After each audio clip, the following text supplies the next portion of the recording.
Pleased to meet you. Check 1 2. Hello. Nosy dewdrop. Happy Saturday, folks. I'm HeadshotH4rry. We're going to be getting started pretty soon. That squirrel looks familiar. Come on, you! Let's dance! Ha! Check 1 2.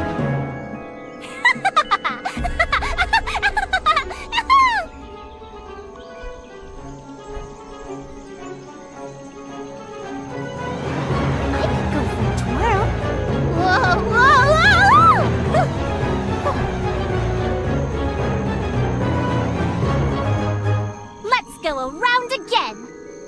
Ha!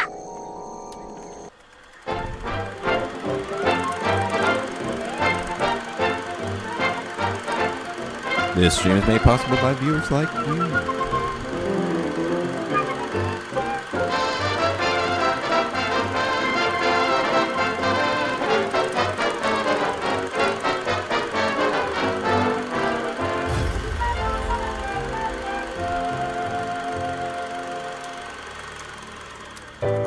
If you would like to support the channel, you can check out the links in the description below. Hold up your phone to the screen. It's that simple.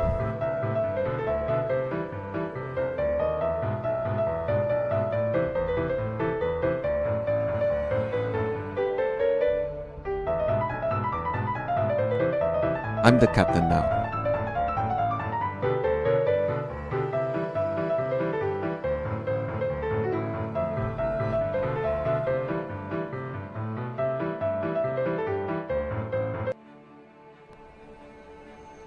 Hey folks, welcome to the stream.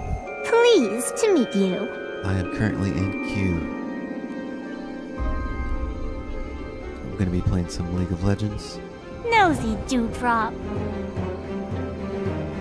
I'm going to be playing Lulu today. Because Lulu is the best. Come on, you! Let's dance! Ha!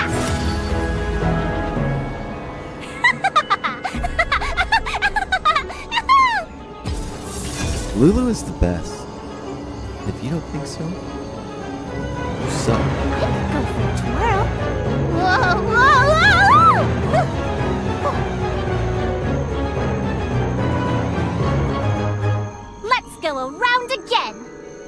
Ha! Here we go, folks. I have a good feeling about this one.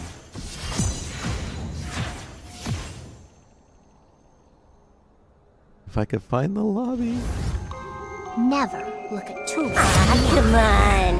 What's the worst that could happen? It's Lulu time, folks. Oh yeah. Lulu Bell. Nice. Nice. Isn't there a song about Lulu?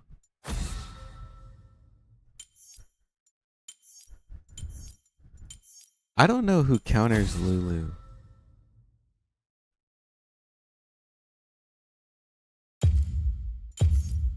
But I'm gonna ban Kate. Shall I turn in my badge and rifle She as sucks, well? man. She hurts real bad.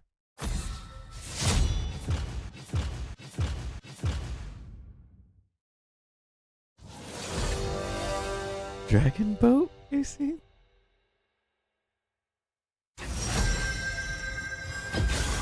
Please. Lulu, baby. You know that I'm the cream of the crop. Got some new surprises for the stream. Hey, welcome to the stream. I've got some new additions to the stream. First of all, the reason why I'm playing Lulu right now, the reason why I'm streaming, because I just unlocked this Stark Guardian skin. I pulled it. I pulled it from a chest, like a Hextech chest, the kind you get just for like people honoring you and stuff, or for leveling up. I don't know. I forget which one, but I pulled this from a chest, and I couldn't believe it. I was like, "What? Is it my birthday?"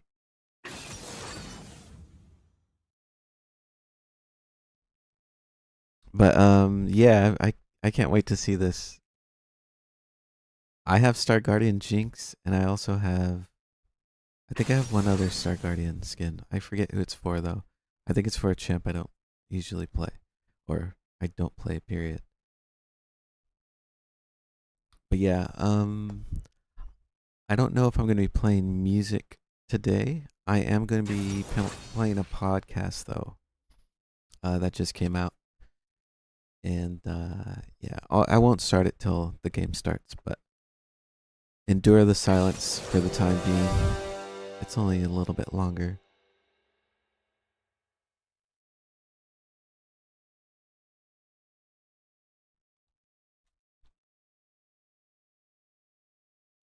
But yeah. Before this game gets going, please check out the links below. You can find HeadshotH4rry on most social networking platforms. I always post different things, different places. Catch you on the flip I side. could go for a twirl. Yup, that tasted purple. Whoa, that was amazing. How do you like my guns? Shock and ah. Oh, a non-subscriber. Diamonds and It's a pearls, shame damn what it. happened to the last guy who didn't subscribe. You're rich over there. You monster. So I'm gonna be playing a podcast. It's they're gonna be talking about UFOs and stuff. So I hope you enjoy. It's not the usual music that I play, but it's better than nothing. What do you think? You know, Wait. This is Julian Dory interviewing Jesse Michaels. They're both YouTubers, so check them out. I'll post links to the podcast later. I'll post it in the comment. Never look at tulips.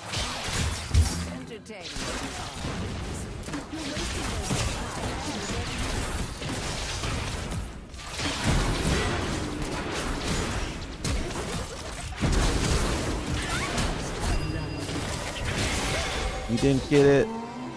Just die. Die. Whoa. Oh, and only those as super smart as me will be left alive to bitterly cry. You maniacs!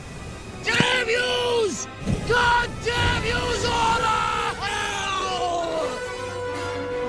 You know, it's not the worst that could happen. But anyways, I'm going to start this podcast. Cheers.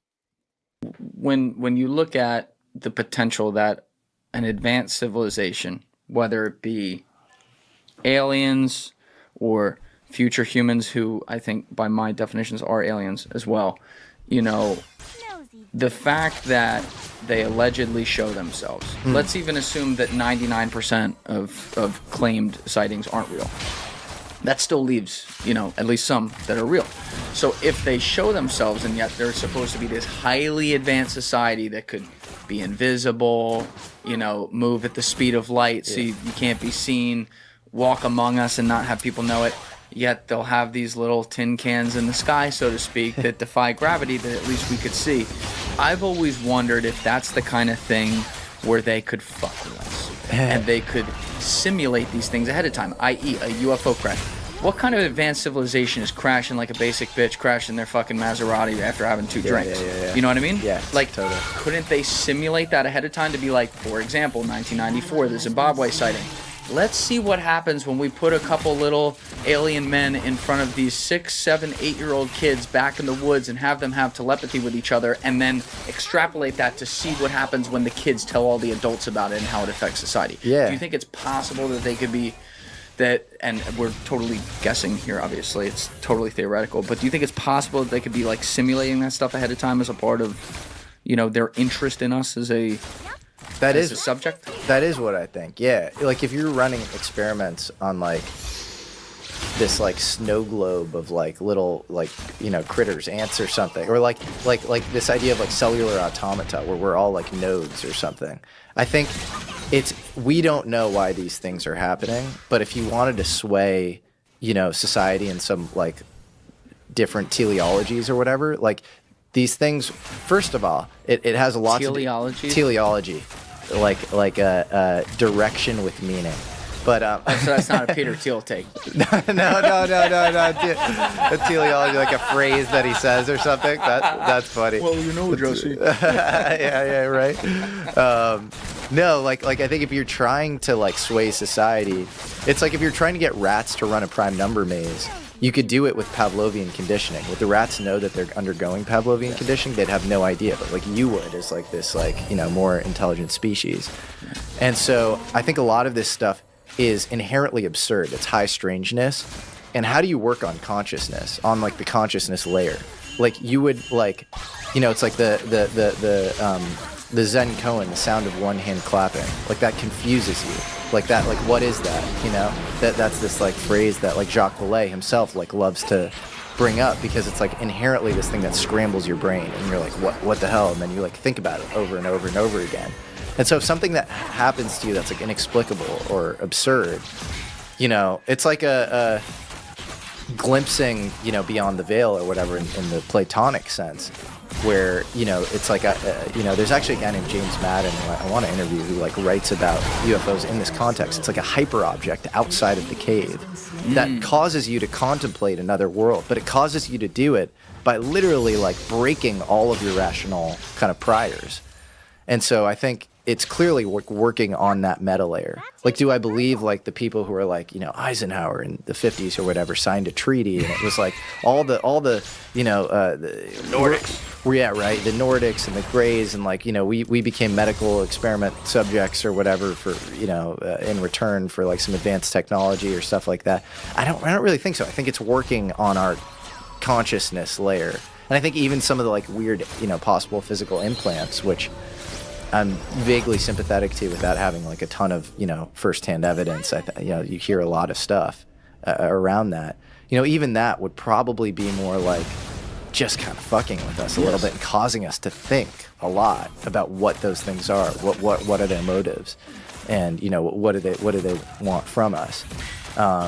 And so, yeah, I think something clearly around consciousness is happening, where we're being primed. Our consciousness is being primed, and that's moving us into the next epoch, whatever that means for humanity. But I'll tell you one thing: if you just look at tech and where it is, and where we are in our, you know, kind of primitive, you know, consciousness or whatever, it's not going to work. Like this thing, you know, just a straight line, no teleology, you know, very bad, very destructive. Yeah. Like that's just not good. We're going to hit the great filter.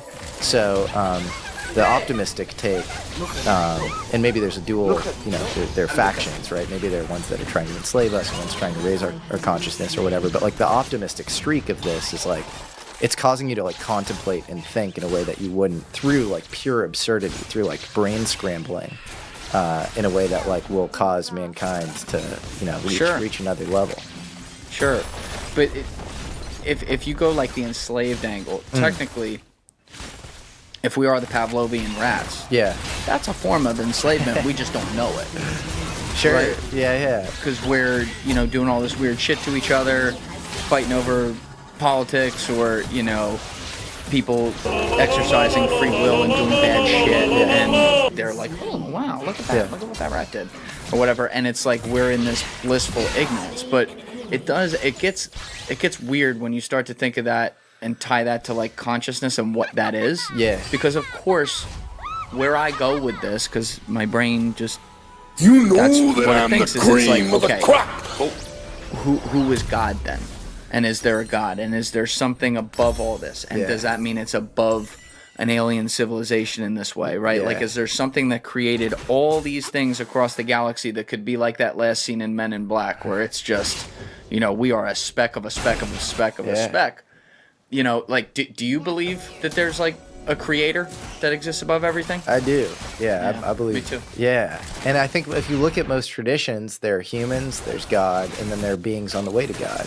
They're demigods, they're angels, they're, you know, all sorts of, you know, and then they're like hybrids sometimes in the form of Nephilim, or, you know, Zechariah Sitchin's Anunnaki or whatever, which I place in another bucket than religions. But like these are common tropes, is what I'm trying to say. Like it's actually unusual to find a tradition in which there's nothing between man and God.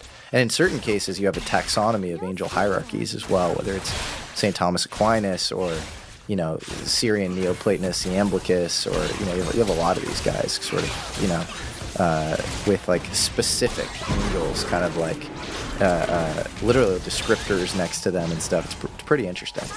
So. Do you think some religion could be? I'm saying this very broadly, but do you think some organized religion could be like a God damn it.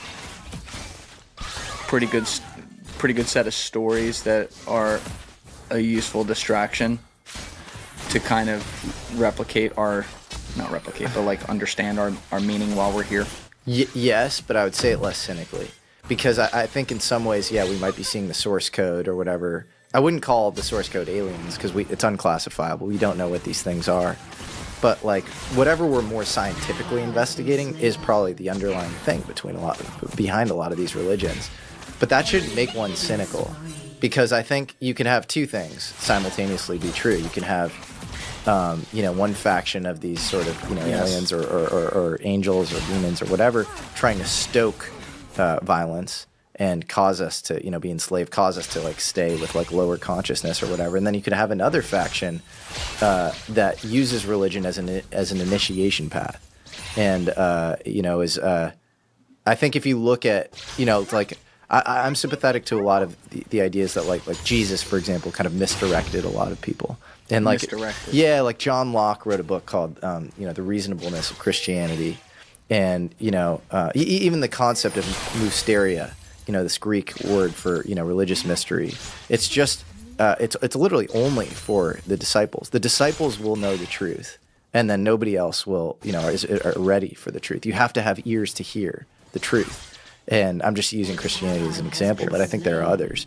And so that to me, that model, which also like William James in the Varieties of Religious Experience kind of talks about as well, this idea of kind of like maybe some sort of inner circle, and then kind of outer rings.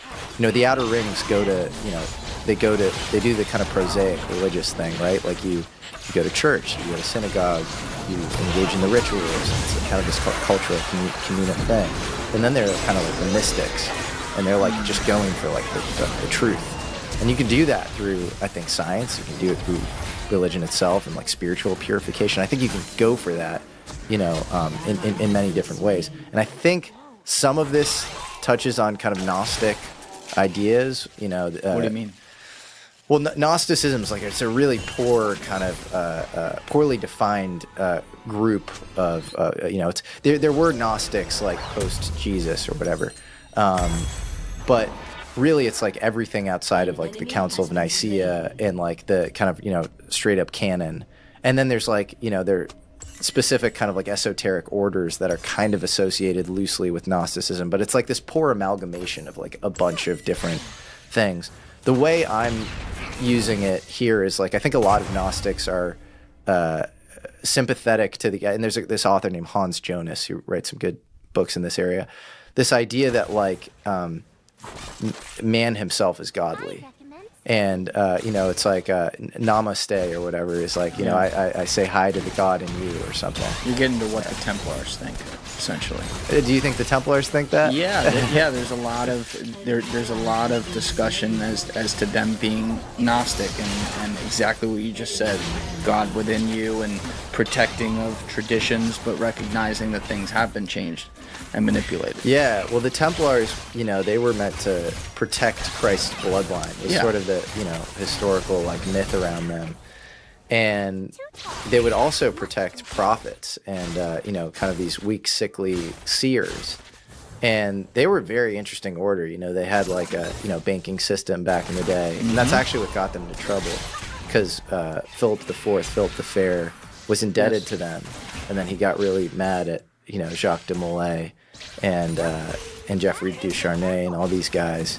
And basically, like, said that they were engaging in these blasphemous rituals. Worked with the Vatican to off with their head. Exactly. Pope Clement V, I believe. Yeah.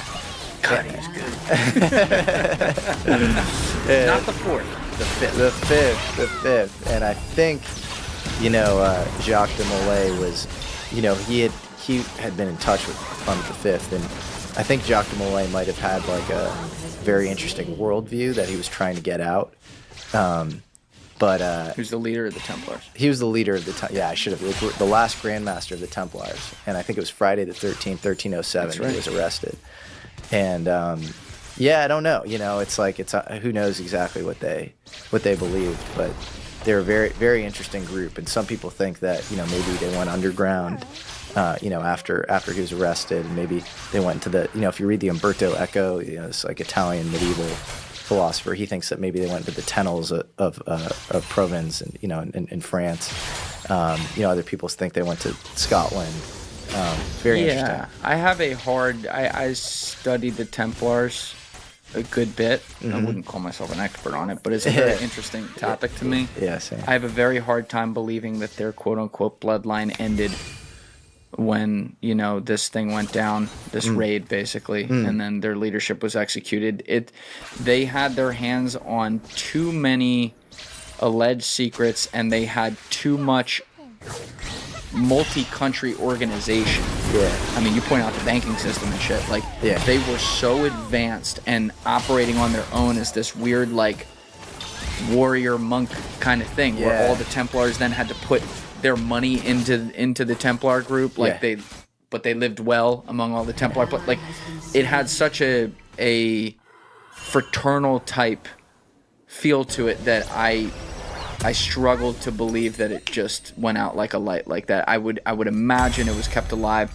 If you can start to pull at evidence and maybe use a lot of circumstantial things at best to try to tie it to like Freemasons or something like that. I don't know the answer to those things, but the concept of like protecting the bloodline of Christ or something. I mean, you want to talk about an ontological shock type thing. I mean, holy shit, bro. Yeah, it's fascinating. Well, I think in some ways they were protecting at least Rudolf Steiner wrote a book, actually, the guy I mentioned, the 19th century Austrian philosopher, about the Templars. And he says that the Holy Grail is actually a metaphor for the human heart, and that kind of the macro war or whatever, the cosmic war actually goes on inside the human bloodstream. And that the Templars' rituals, they were simulating Peter's denial and like all sorts of like biblical stories and like these things that they would do. And he would say that it was all about almost self-purification. These were like self-purification rituals, and that you might be able to attain sort of a Christ-like consciousness or state or something through some of this stuff. And that the Templars were in order to protect. I mean, even like exoterically, they were there to protect pilgrims. And you had the hospitaliers or whatever, who were like the medic side of that. So that was kind of their explicit intent. And then, who knows? It's all very interesting. We go a lot of different. Da Vinci Code. Yeah. I really want to get that author in here. Dan Brown? Yeah, go to New Hampshire. I've been working on it, but have you? That'd be awesome. He doesn't really do podcasts. Yeah, he's pretty off the beaten path. Yeah, he's really cool, man. I mean, what a good. Yeah. I love actually Angels and Demons. I thought that was fantastic. Yeah, I've literally read the books. Like the movies are great, but like I've read the books. He's a really good writer, and the stories are wild. And like, I mean, it is a fictionalized story, and it draws on some imagination. But there's a baseline of intense historical understanding of symbology and culture and religion that exists within those pages that is just wildly fascinating. Yeah, I agree. But I got you on this tangent because you were talking about Gnosticism. Yeah. Got you off that. Sorry. Yeah. No, I don't know. I think. Well, I guess we were going back to the kind of alien thing. Like, are aliens like at all? Do they have to do with religion? I think the easy, cynical way to write off religion is like, oh yeah, like they've been messing with us and causing holy wars, but really they just want the bloodshed, or they're mining us for bad vibes. In the case of Robert Monroe's had this concept of he studied consciousness in Virginia or whatever, and he had this idea of loosh and these negative entities mining loosh. How would you do that at scale? Through manufacturing wars or whatever. I think it's easy to get into that line of thinking. And then I think there's maybe another interesting line of thinking that's like, religion can be this like really cool kind of initiation path, and there's actually like, a lot of truth in religion, and it's so easy to like dismiss the Bible out of hand, but actually it's like this. And if you read like both the Old Testament and the New Testament, like these are profound texts. They're like so fascinating. Yes. And they're texts I think you get something different out of depending on the level of like that you're in, and so it's important to like I think revisit these things. Yeah, you make a good point. There's definitely a level of truth that exists within there. And look, there's human error, there's passed down stories, there's things that are written hundreds of years later, there's translations that are translated fucking 12 different ways that get confusing. But, you know, it's called the greatest book ever written because there's something at the core of humanity that exists in there. Now, like, you can separate out all these things. You can separate the history of it versus what might be more fable and fairy tale.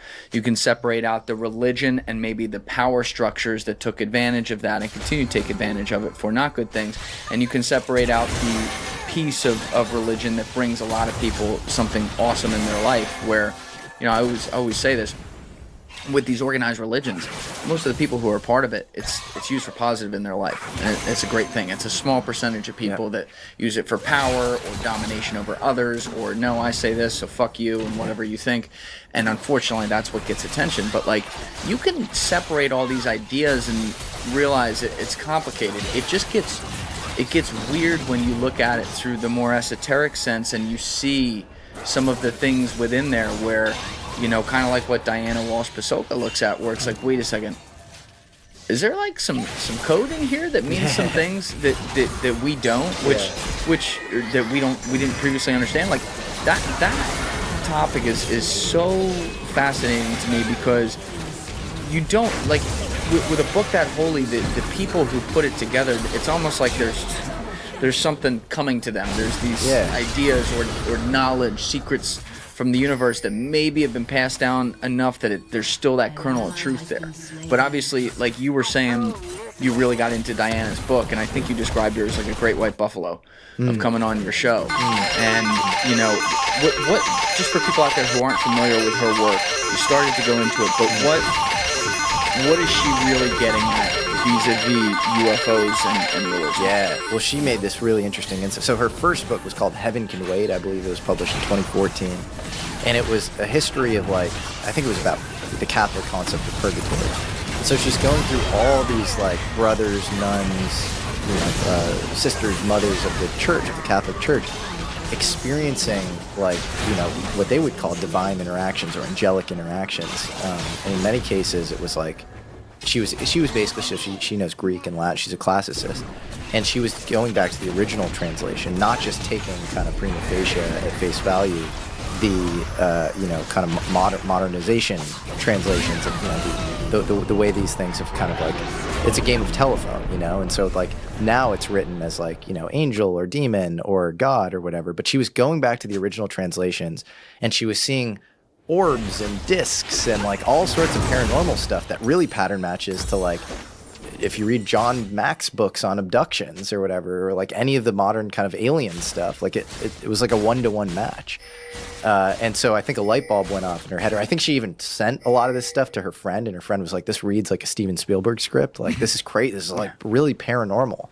And a light bulb went off in her head where she was like, oh my God, like maybe this is the same thing that's going on now.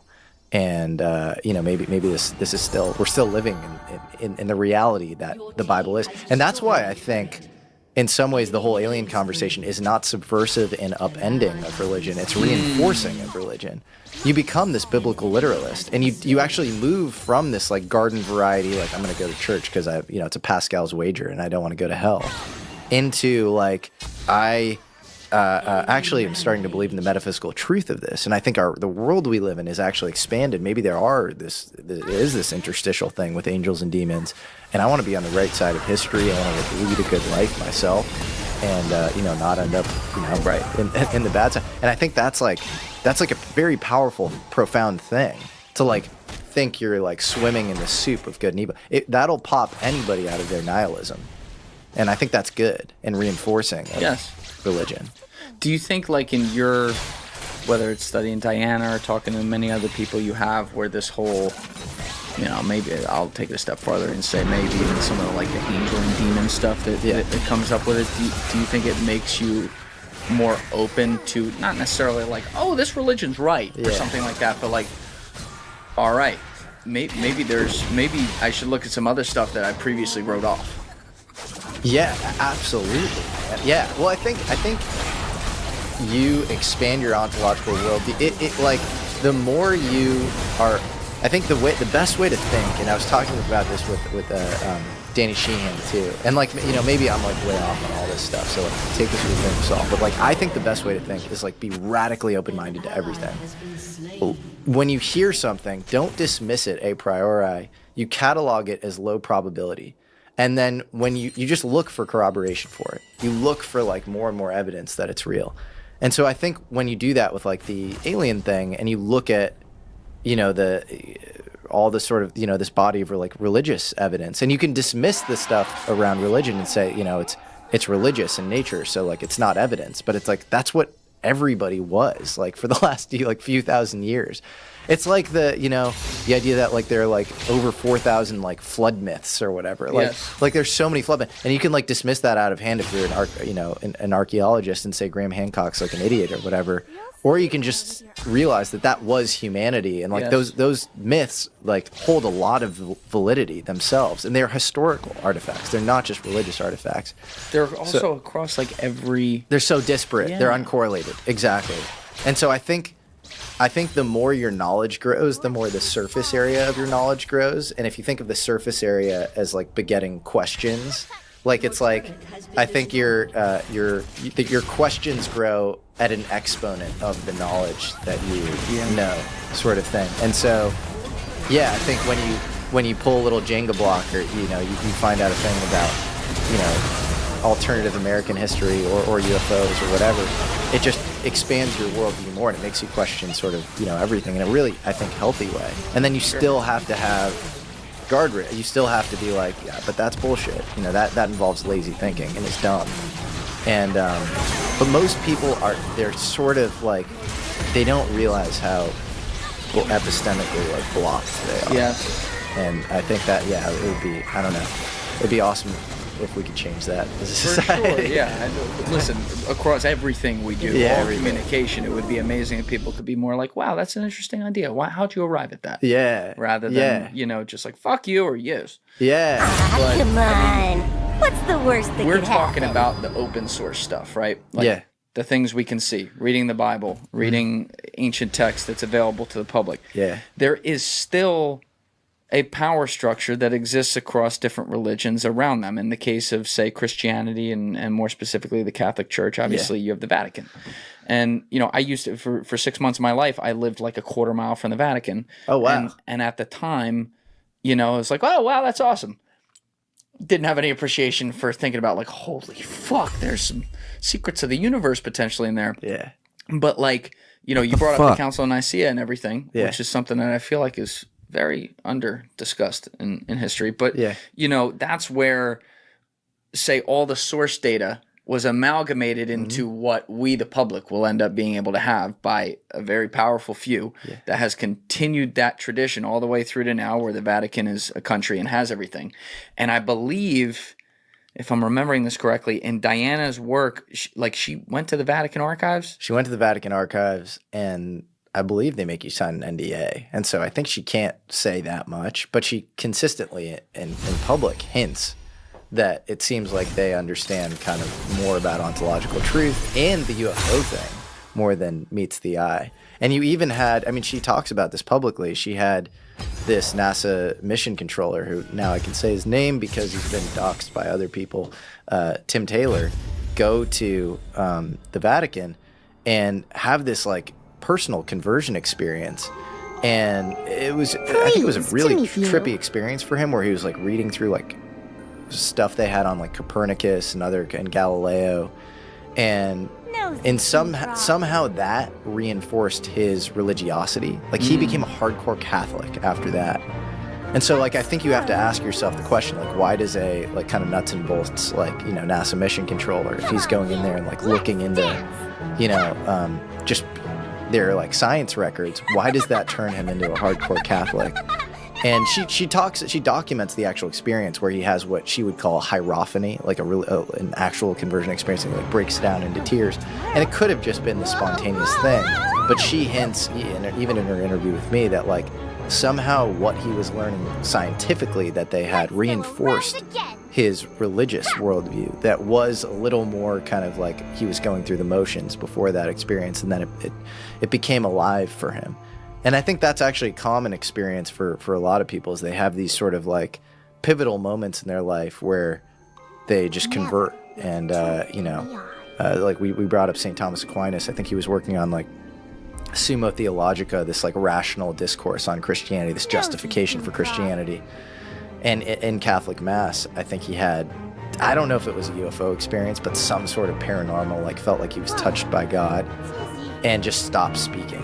And like stop, he was like, I know the truth or something, and like, this is all, I can't even evangelize it, but it became this like much deeper sort of like true knowing. No, that's actually the root of gnosis, is the Greek, or Gnostic rather, the Greek gnosis, which is to know, but it's to know. It's the difference between me saying, the concept of like a Snickers bar versus like you eating a Snickers bar. Yes. And so like knowing God intellectually is very different than, maybe experiencing God. And so like, I don't know, I'm probably having that experience, but I think that seems to happen kind of consistently, and at least Pasulka relates it to the UFO thing. Well, the dirty little secret underlying a guy like, what was that guy's name? Tim Taylor? Yeah. Is that right? Yeah. Underlying a NASA scientist going and having this conversion to Catholicism based on allegedly what he sees, I guess, in the Vatican archives, is that, we've always had this division across human history of science and religion. One can't exist without the other, but they're oil and water. They do not coexist. Like, they can't exist without each other, but they do not coexist well on top of each other. When in reality, the science is the quest to, and I'm really being broad right now. Come on. But like, What's the worst science that is could like the happen? quest to figure out what we can about our reality and about the universe and about the things around us. Pretty much anything you point out, like, oh, scientifically, why is this table that way, right? And religion is the same quest, except it more has to do with where we came from and where we go when we're out of these bodies, these machines we're in for 90 years if we live a good long life. Yeah. And yet, you have the famous stories in history where like Galileo gets banned by the church and imprisoned in his home because he has the audacity to talk about whatever it was, the solar system and things like that. And the church is like, no. But does that come from the fact that the church knows a lot of this stuff and there's just a power structure that wants to stop the masses from knowing it, so they hide behind no, this is religion, you have to have faith, when in reality, they're operating on a level where they're scientifically aware more than anyone else. Right. Or maybe working on behalf of something else. I don't know. Sure. But yeah, totally. I don't know.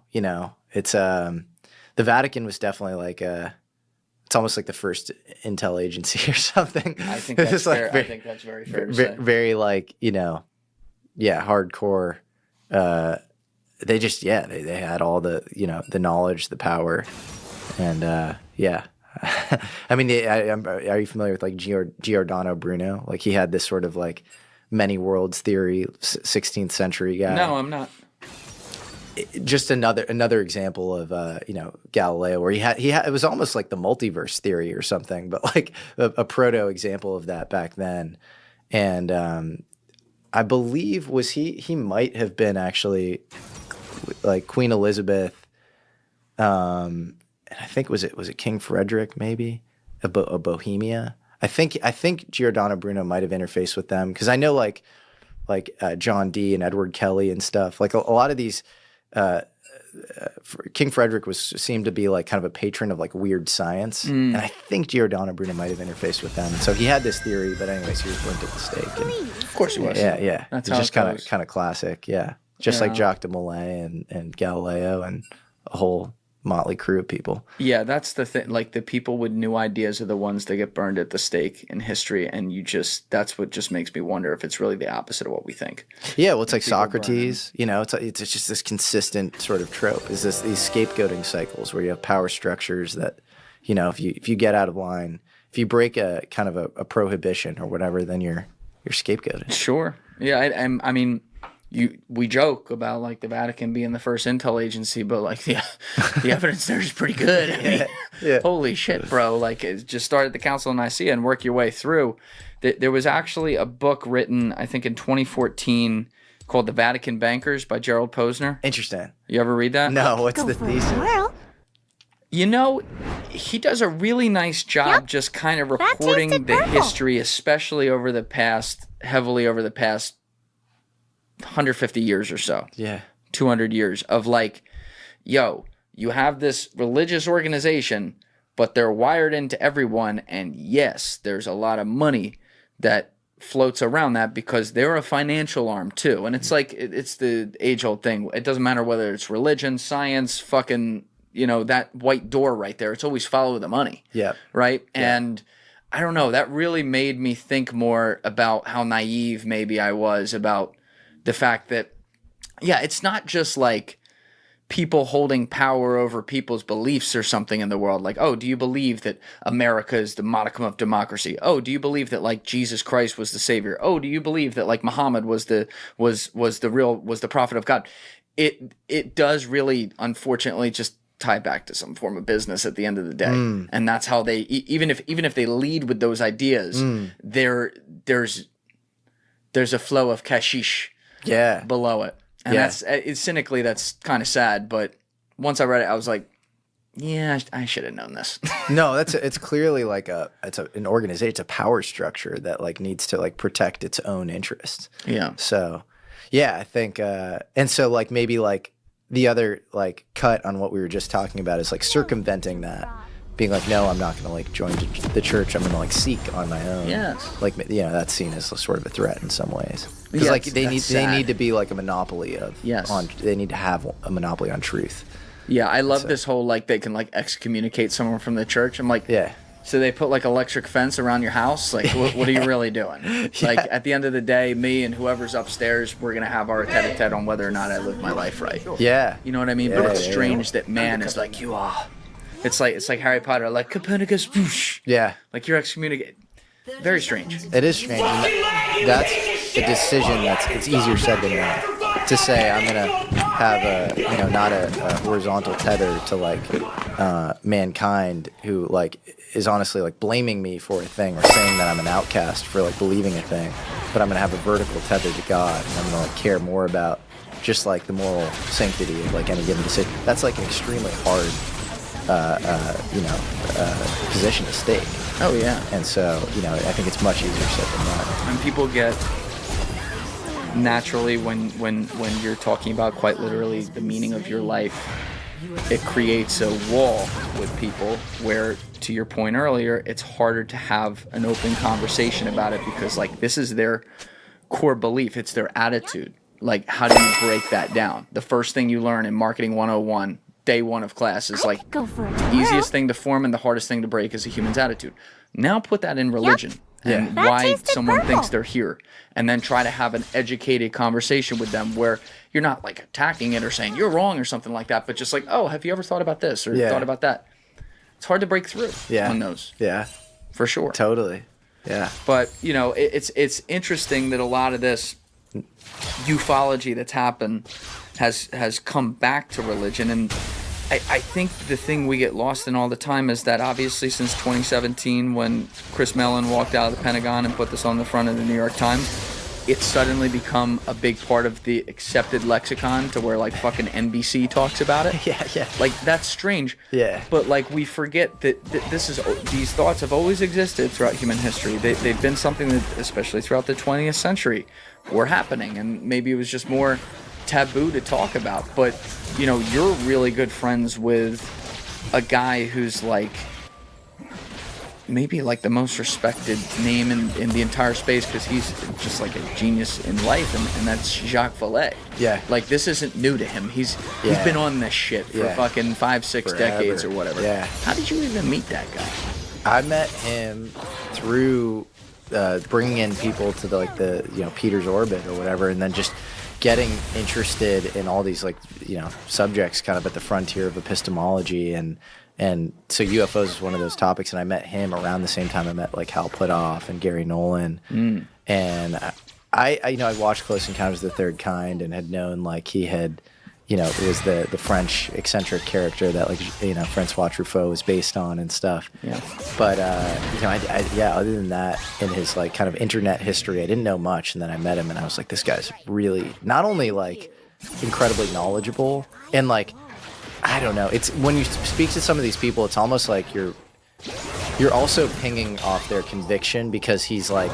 It's so obvious to him that like because when you first meet a guy like that, you're like you just want to know if the thing's real, and he's gone to like hundreds of crash sites. There's no like question to him that like this stuff is real, and so I think meeting somebody like that who's also rational, thoughtful, worked on the earliest version of the internet under Doug Engelbart at Xerox PARC, and was an astronomer, has some physics background. And he's a true polymath. Yeah, really smart guy, venture capitalist. You start to, think, okay, like, and then you read his books, and they're like incredibly, like he can at times be a little long-winded and speak in these sort of like overly complex ways. But you read his books, and they're incredibly well researched. Like they're just really, really good.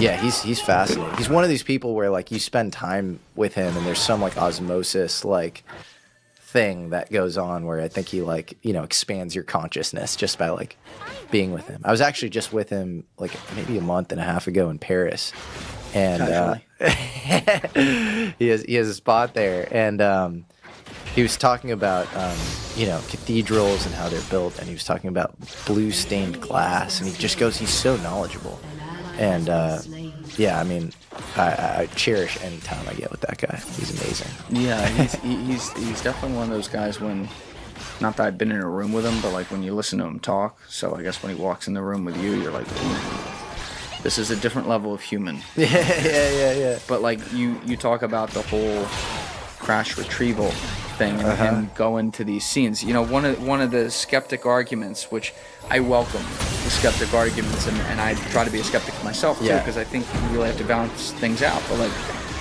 a guy like Michio Kaku, who I had in episode 145, do you believe in God? Well, I believe in the God of Einstein. He believed in God, but not the God that intervenes in human affairs. It was the God of order, the God of simplicity and elegance. Einstein was asked the question, did the universe have a choice? Is it unique? So universes, you can create universes in an afternoon, but most of them are unstable, most of them fall apart, most of them don't work. Our universe is stable. It works. Everything fits together. And then the question is, what set off the bang? That's what we do for a living. We have the Big Bang Theory up to the point where the universe is going to explode. Why did it explode? We think it was a quantum event, and we are here because we are in the universe which decided to explode. So Einstein said, was it all an accident? And he thought, no, it could not have been an accident.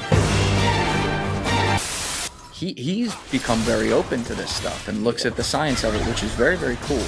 But he also, when it comes to some of the crashes and things like that, he's like, why doesn't anyone, for the sake of God, steal a pen or steal a piece of metal or something like that? My God. There's never been physical evidence of it. So when you there are rebuttals to that, right? And what's the rebuttal? Gary Nolan, Stanford PhD, tenured professor of microbiology, up for Nobel, Nobel nominee every year. Claims to have parts that this is at least like the sequence of events, right? Like a UFO is seen in like Ubatuba, Brazil. It like explodes. A piece of it is mailed to HeadshotH4rry. HeadshotH4rry gives it to Gary Nolan for mass spectrometry, and you have isotope ratios of heavy elements that do not exist on Earth and are completely anomalous in the context of asteroids from other planets. So I'm not saying that that's a smoking gun. They're small pieces. Have you seen it? I've seen them. You need more testing. But I will say that's like a good argument against the Kaku thing, where it's like that is a thing that like you, Michio Kaku, who's a brilliant string theorist, you know, you should go check that out and like, you know, falsify or corroborate, you know, whatever, you know, talk to Gary about that. Why doesn't? But that's the thing. Why doesn't Gary like walk into Joe Rogan's studio and put it on the table?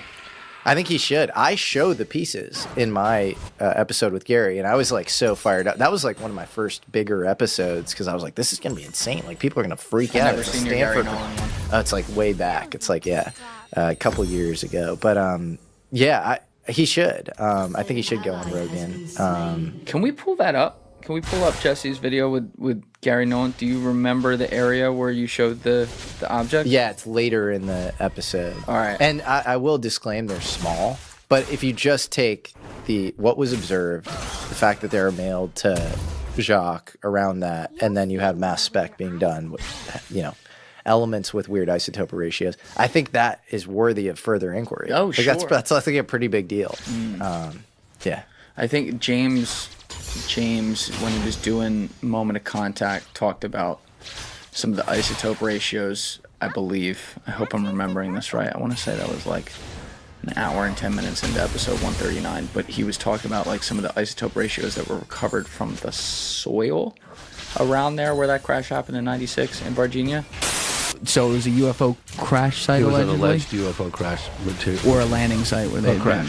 It was a crash. Yeah, it was like an explosion crash, yeah. Okay, and so they were testing something with the isotopes and the whatever the fuck. But Yeah, what did they find in there without, you know, going like too complicated? Like what did they find to be able to say like, ooh, this is not a part of our table of elements? Something to do with magnesium isotopes that were a certain ratio that was not found on Earth.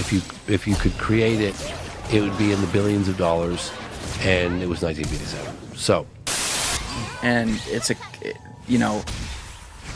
this is a common occurrence that points to not of this Earth. Now, if you pulled back in like perhaps the wavelength of like Diana Walsh Basolka, yeah. Killed him, you you know, there's an argument there that if it's like aliens and demons or angels and demons or whatever, it doesn't leave behind like a metallic physical thing. It's more, it leaves behind a physical mark. Yeah. So if we're talking about having actual pieces of something, like I'll just call it metal for the sake of calling it metal, but it's not necessarily metal. Yeah. Like that to me, maybe I'm thinking about this way too naively, that points more towards, okay, this is another entity, an alien, a future human, something like that. It's not, this is not necessarily something that is biblical in the sense that it's an angel or it's a demon, you know? Yeah.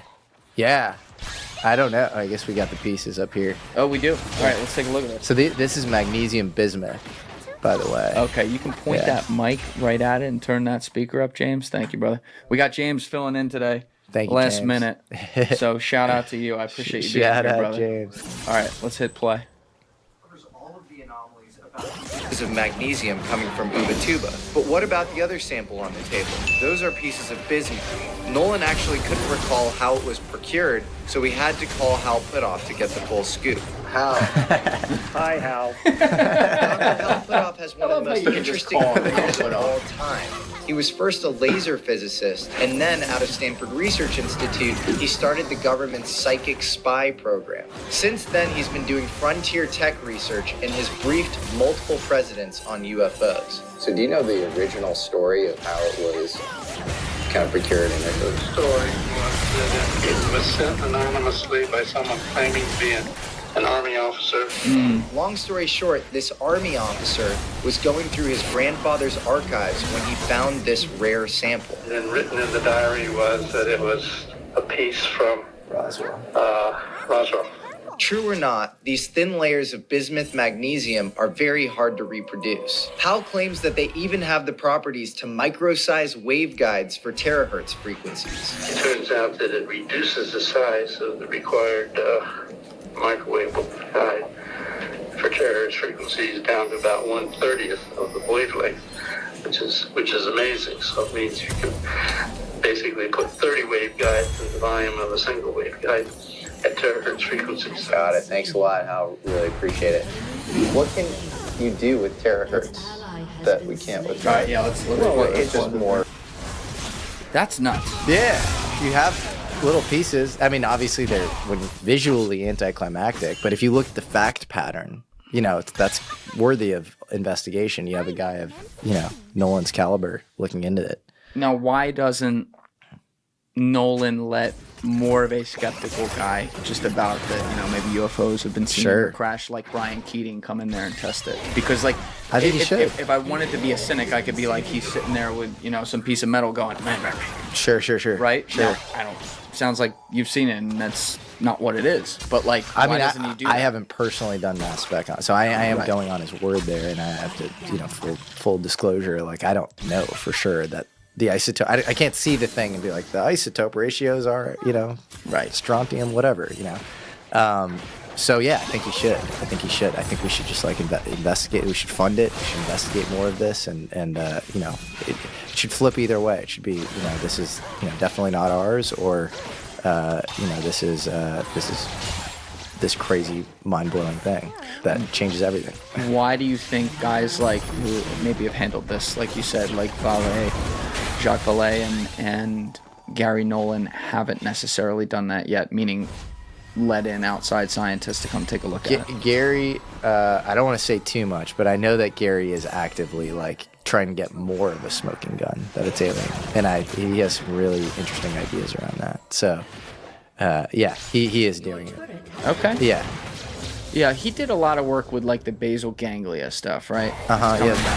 What was that again? This little part of the basal ganglia and the dorsal striatum, called the caudate nucleus and the putamen, which he claims is like the almost like psychic center, where the neuronal density in that area almost allows somebody to see more UFOs. Like the more neuronal density you have in that area, the more you can somehow see UFOs.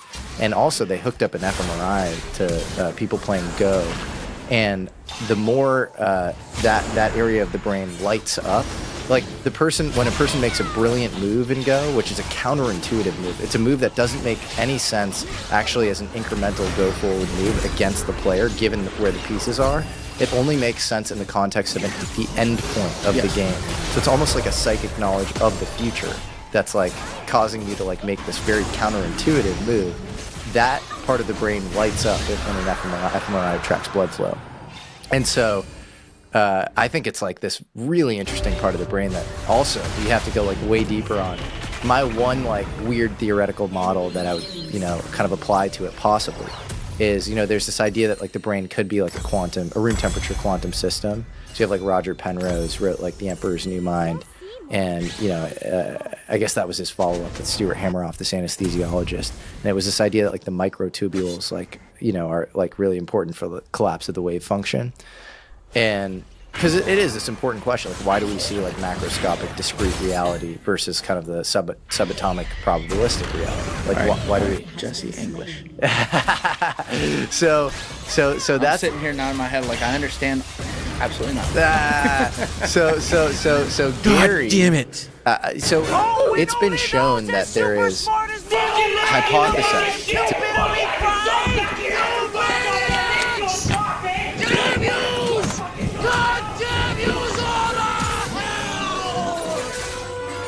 To be temporal non-locality in quantum systems. So like you can run like a double slit experiment in the future, and you're running it with an entangled photon from the past, and it feels like the future measurement is actually affecting the past. And that's an interpretation. Understood. That's not for sure true, but like there are people who are working on quantum computers right now who hypothesize that a working quantum computer, which we don't have because the bottleneck is keeping the chips coherent, can send information back in time as long as the quantum computer is on. And so if the brain is a quantum computer, or a part of it is, maybe it's a classical quantum hybrid, whatever, then maybe there is a part of the brain that actually glitches into the future and sends shards or traces of information back in time, explaining these sort of counterintuitive moves, explaining the greater preponderance of UFO sightings, if UFOs actually have more to do with time than space, which is my belief. Can you expand upon that? Yeah. I think it's this, well, first of all, I think it's a false dichotomy, right? Like, you can't get to, like, Proxima Centauri b or whatever. You know, with nuclear thermal propulsion, with chemical combustion, it takes you 80,000 years, multiple lifetimes. So that doesn't work for like biological mass as we know it. And we're seeing things that seem to look kind of like us. And then you speed that up with nuclear thermal propulsion by maybe 2x, so that's 40,000 years. Still totally unworkable. So you kind of need some version of space-time metric engineering, which is time travel. That is time travel to get real space travel. That's interstellar. Yes. And so I think it's this false dichotomy. But then you look at the actual observables of the alien thing, and they're these little gray men. And like you look at any UFO database or like Close Encounters of the Third Kind database, like the Edgar Mitchell Foundation has, you know, this database of, I think it's only 5,000-6,000 cases, which is a problem. We need bigger databases. But you look at any of these databases, around or over 50% of the cases involve literally like hominid creatures. So the likelihood that you're seeing a thing from a random foreign planet that's evolutionary converged to like be this hominid sentient advanced technological thing that like looks like us makes no sense. And then you layer on top of that the fact that like gray aliens look like what any evolutionary biologist would probably predict we are going to evolve into. You know, their ears and noses, because we're not hunter-gathering anymore, they've become vestigial for us, and so they're being selected against. Our eyes are being selected for more screen time. They have slit-like eyes. Our brains are being selected for. Decision-making is becoming far more important. Our bodies and strength are becoming less important. They're kind of sinewy, you know, like weak, whatever. The idea that like these things would look like what we're moving towards and be from a totally random planet makes no sense. And then you can get into like, you know, weird physics models that are like honestly a little above my pay grade, but like this, you know, idea of like Tipler disks and like, you know, Tipler disks. Yeah, so you had like Gödel had this like, you know, Kurt Gödel had this idea of like time travel, you know, in the early 20th century, and then you had this guy Frank Tipler who was like later in the 20th century. And Gödel's whole thing was like you could time travel, but like you'd have to like basically like travel like an extremely long distance, and like it's like in effect like works, but like it doesn't really like it's totally theoretical. Mm-hmm. It's like impossible. And then Tipler had, and again this is a little above my pay grade, but Tipler had this idea of like shrinking that down to literally a disk, which is hilarious because like that's what we describe UFOs as. And so I think the real guy you should speak to about this guy named Mike Masters. Who, wait, that sounds... Gotcha, bitch! He's awesome, man. He wrote a book called Identified Flying Objects and another one called Extraterrestrials. And it's these two books that, they're the best theory UFO books since Jacques Vallée, and in some ways they're like even better than some of the Jacques. The Jacques stuff's amazing and set the foundation. But Masters really has an actual theory, which is these are humans from the future. And does he have any explanation of how far, maybe? He doesn't, but he goes to like the actual accounts. He goes through like a bunch of accounts, and I'm telling you, man, for every single one that say they're from Zeta Reticuli, Proxima Centauri, or like random other, you know, solar systems, or you know, galaxies, whatever, they also say like we're from the future, and that is a consistent trope. Like Jim Peniston, Rendlesham Forest case, 1980. Like he was like, you know, 8,000 years in the future. Like that's what the aliens said that they were from. In many cases, people have to do chemical rinses so they don't infect the future with a foreign pathogen. There's some weird non-interference principle where there's lost time. Maybe that's because you have these weird butterfly effects where like, you know, there has to be lost time or something.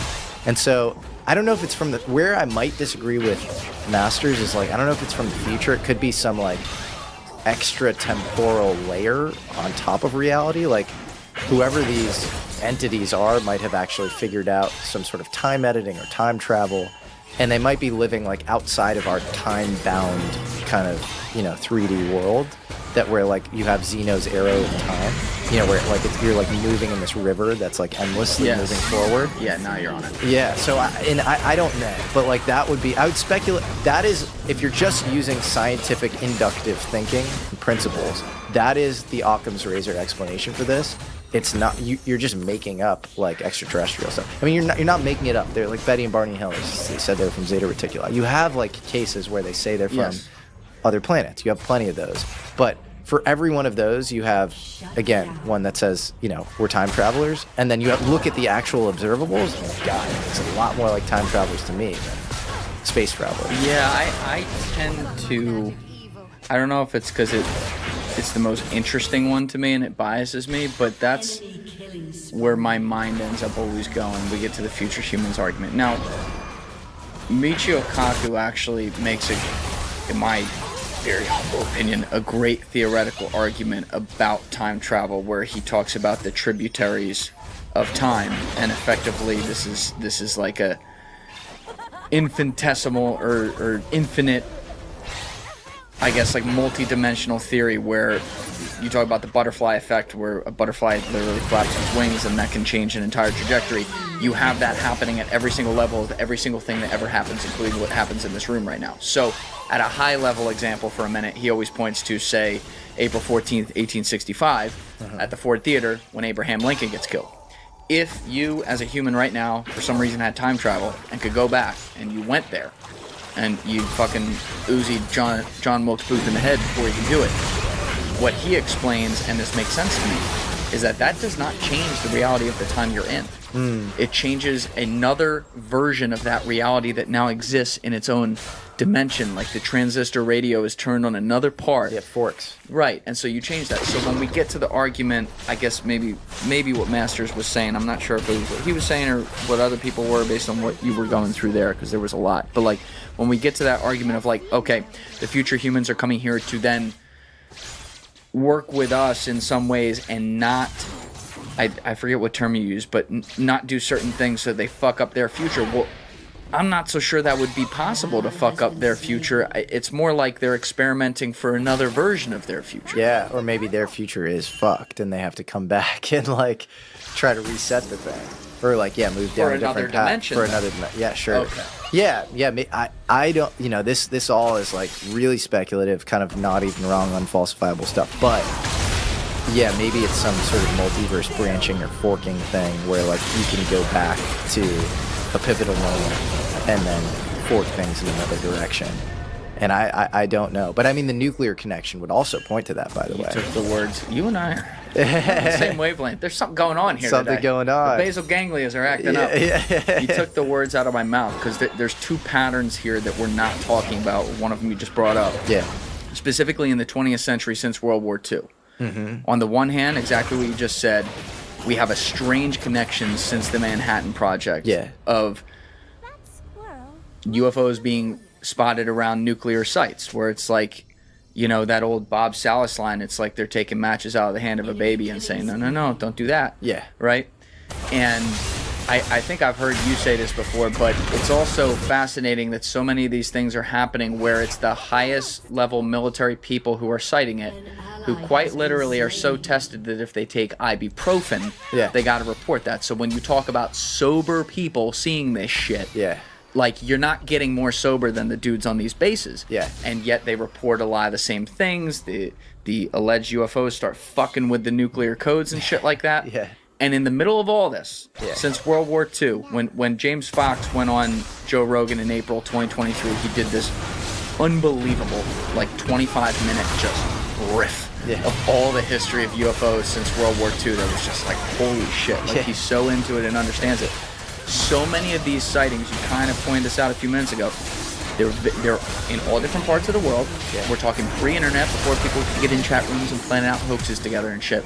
And different countries, kids, adults, everything in between. God and it's damn not it. all the same, Fucking bitch-ass but there are a team. lot of the same themes. You know, the telepathy, you described how these little gray men look, and evolutionary, what that could be. And when I put into account, say, with one example, the Zimbabwe case where allegedly, telepathically, the aliens said to the kids, I forget what exactly it was, but it was like, be careful, technology could lead you down the wrong path. Destroy yourselves and you're destroying the environment. It was very environmentalist. Yeah. You're telling, and somewhere at home, the conspiracy theories are being like, goddamn Al Gore planting that one. Hey guys, if you have a second, please be sure to share this episode around on social media and with your friends, whether it's Reddit, Instagram, Facebook, Twitter, doesn't matter. It's all a huge help. Gets new eyeballs on the show, and it allows us to grow and survive. So thank you to all of you who have already been doing that, and thank you to all of you who are going to do so now. But like, you see the point. They're like concerned, and they're concerned at the same time where we have the power of the nuke and the atom bomb in our hands. And it's not like, obviously, we've been talking about history today. This stuff goes all the way back. It's not like it started at World War II, but it very clearly got some themes, both in civilians who witnessed things that had a similarity that could point to future humans, and to, I don't know, potentially future humans being here to say, no, no, no, no, don't do that. You're going to fuck up all these other dimensions if you do that. Like, do you think that part of it, say the nuclear part and the sightings since World War II, are more of an argument towards the future human side of it? I do, yeah. Because, like, Jalen Hynek, who's an astronomer who ran the, like, Air Force's front-facing program called Blue Book, which was, like, meant to explain away all the, you know, the UFO stuff, kind of rationalize, dismiss all this stuff out of hand. And then he kind of became reformed afterwards and was like, actually, you know, I played a big part in the cover-up, and my orders were to kind of diminish this. His son, Paul Hynek, actually had this, like, very interesting line, which is like, why would they care?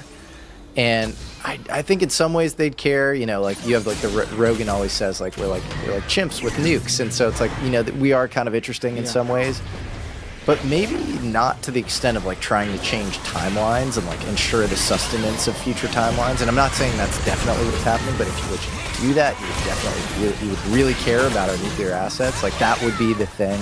That would be the Archimedes lever, the point of most leverage, if you will, where you can affect that, you kind of affect everything. You know, if you could stop the, you know, the Cuban Missile Crisis, if there's some alternative timeline where like that happens, you know, that's where you would like jump in. Yes. And so this stuff does just consistently show up around nuclear. So yeah, I think that's like one really good explanation for it.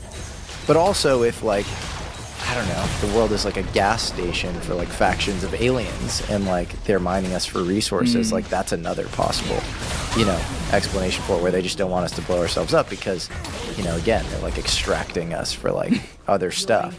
It's hard to say. I don't know. But I do think the time travel hypothesis doesn't get as much airtime as it deserves. Like the extraterrestrial thing just seems like it was kind of foisted on us at some point, and yeah, I'm not at all sure. I think you have to kind of question all your assumptions when it comes to this stuff. You can't take anything kind of at face value, and that the E.T. thing was really kind of like H.G. Wells' War of the Worlds into like 50s movies like Invasion of the Body Snatchers and that sort of thing, up until, you know, Alien vs. Predator and like today and Independence Day and stuff. But like that's kind of like the meme sphere we've been given.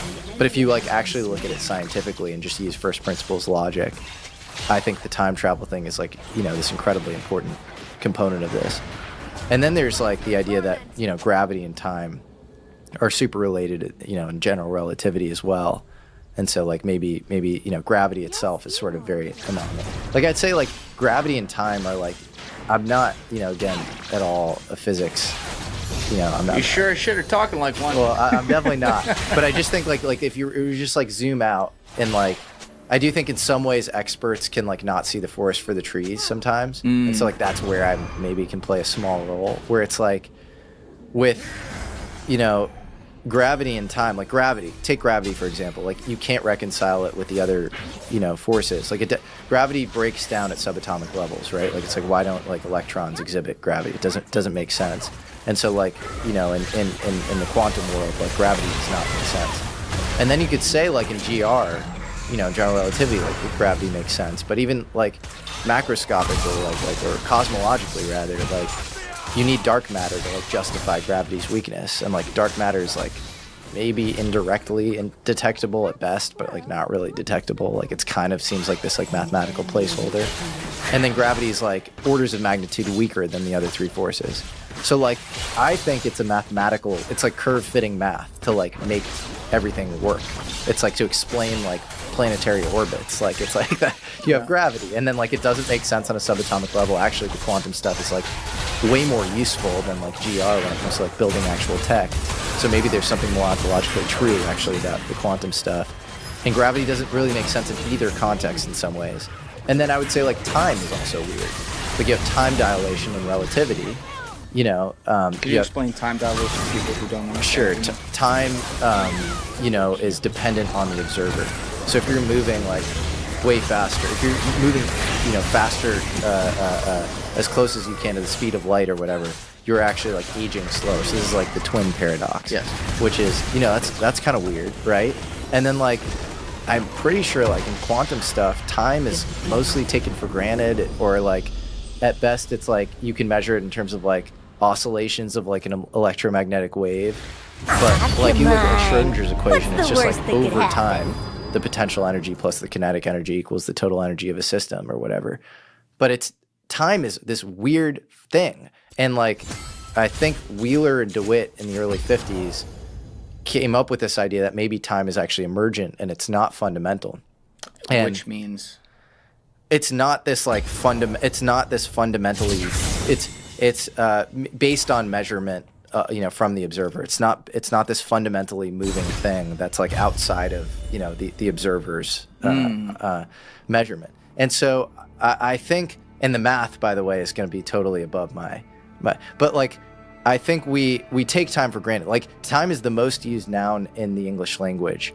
And if you were to try to define it without respect to like the movement of bodies or whatever, like the movement of macroscopic objects, or without using the word time, you'd have a really hard time, no pun intended. It would be really hard for you to do. And it actually like mechanical clocks, like in like medieval periods and prior, it was like this very embodied thing.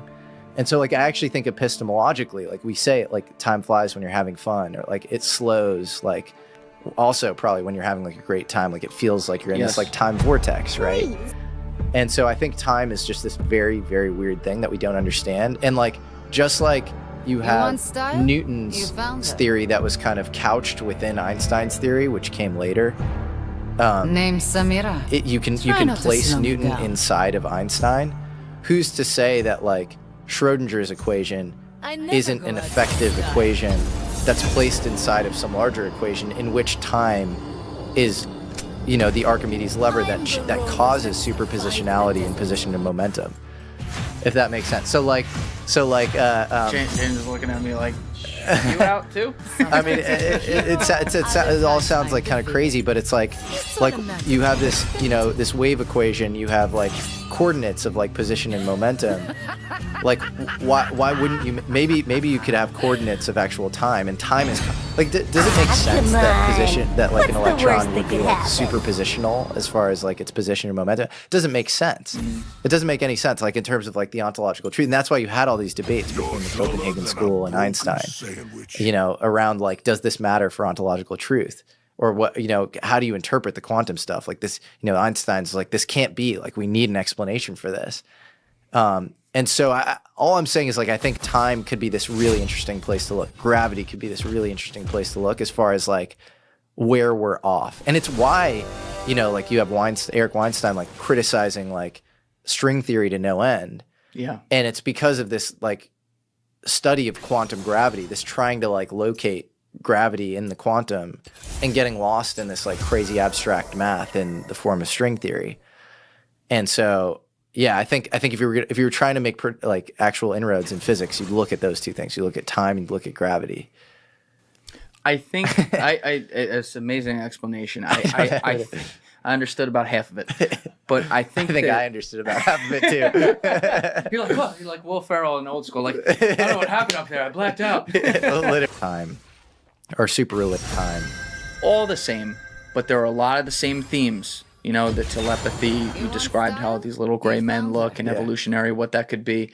And when I put into account, say, with one example, the Zimbabwe case where allegedly telepathically the aliens said to the kids, I forget what exactly it was, but it was like, be careful, technology could lead you down the wrong path. You could destroy yourselves and you're destroying the environment. It was very environmentalist. Yeah. They're telling, and somewhere at home the conspiracy theories are being like, goddamn Al Gore planting that one. Yeah. Hey guys, if you have a second, please be sure to share this episode around on social media and with your friends, whether it's Reddit, Instagram, Facebook, Twitter, doesn't matter. It's all a huge help. You who are like doing that and they're concerned at the same time where we have the power of the nuke and the atom bomb in our hands. And it's not like, obviously we've been talking about history today. This stuff goes all the way back. It's not like it started at World War II. but it very clearly got some themes, both in civilians who witnessed things that had a similarity that could point to future humans, and to, I don't know, potentially future humans being here to say, no, don't do that. You're going to fuck up all these other dimensions if you do that. Like, do you think that part of it, say the nuclear part and the sightings since World War II, are more of an argument towards the future human side of it? I do, yeah. Because, like, Jalen Hynek, who's an astronomer who ran the Air Force's front-facing program called Blue Book, yeah. which was like meant to explain away all the, the UFO stuff, kind of rationalize, dismiss all this stuff out of hand. Yep. And then he kind of became reformed afterwards and was like, actually, I played a big part in the cover-up, and my orders were to kind of diminish this. His son, Paul Hynek, actually had this like very interesting line, which is like, why would they care? And I think in some ways they'd care, like you have like the Rogan always says, like, we're like chimps with nukes. And so it's like, that we are kind of interesting in some ways, but maybe not to the extent of like trying to change timelines and like ensure the sustenance of future timelines. And I'm not saying that's definitely what's happening, but if you were to do that, you would definitely really care about our nuclear assets. Like that would be the thing. That would be the Archimedes lever, the point of most leverage, if you will, where you can affect that. You kind of affect everything. If you can stop the Cuban Missile Crisis, if there's some alternative timeline where like that happens, that's where you would like jump in. Yes. And so this stuff does just consistently show up around nuclear. So yeah, I think that's like one really good explanation for it. But also if like, I don't know, the world is like a gas station for like factions of aliens and like they're mining us for resources, like that's another possible, explanation for it, where they just don't want us to blow ourselves up because, again, they're like extracting us for like other stuff. It's hard to say. I don't know. But I do think the time travel hypothesis doesn't get as much airtime as it deserves. Like the extraterrestrial thing just seems like it was kind of foisted on us at some point, and yeah, I'm not at all sure. I think you have to kind of question all your assumptions when it comes to this stuff. You can't take anything kind of at face value, and that the E.T. thing was really kind of like H.G. Wells' War of the Worlds into like 50s movies like Invasion of the Body Snatchers and that sort of thing, up until Alien vs. Predator and like today and Independence Day and stuff. But like that's kind of like the meme sphere we've been given. But if you like actually look at it scientifically and just use first principles logic, I think the time travel thing is like this incredibly important component of this. And then there's like the idea that gravity and time are super related, in general relativity as well. And so like maybe gravity itself is sort of very anomalous. Like I'd say like gravity and time are like, I'm not again at all a physics. I'm not. You sure as shit are talking like one. Well, I'm definitely not. But I just think like if you just like zoom out and like, I do think in some ways experts can like not see the forest for the trees sometimes. And so like that's where I maybe can play a small role, where it's like with gravity and time, like take gravity for example, like you can't reconcile it with the other forces. Like gravity breaks down at subatomic levels, right? Like it's like, why don't like electrons exhibit gravity? It doesn't make sense. And so like in the quantum world, like gravity does not make sense.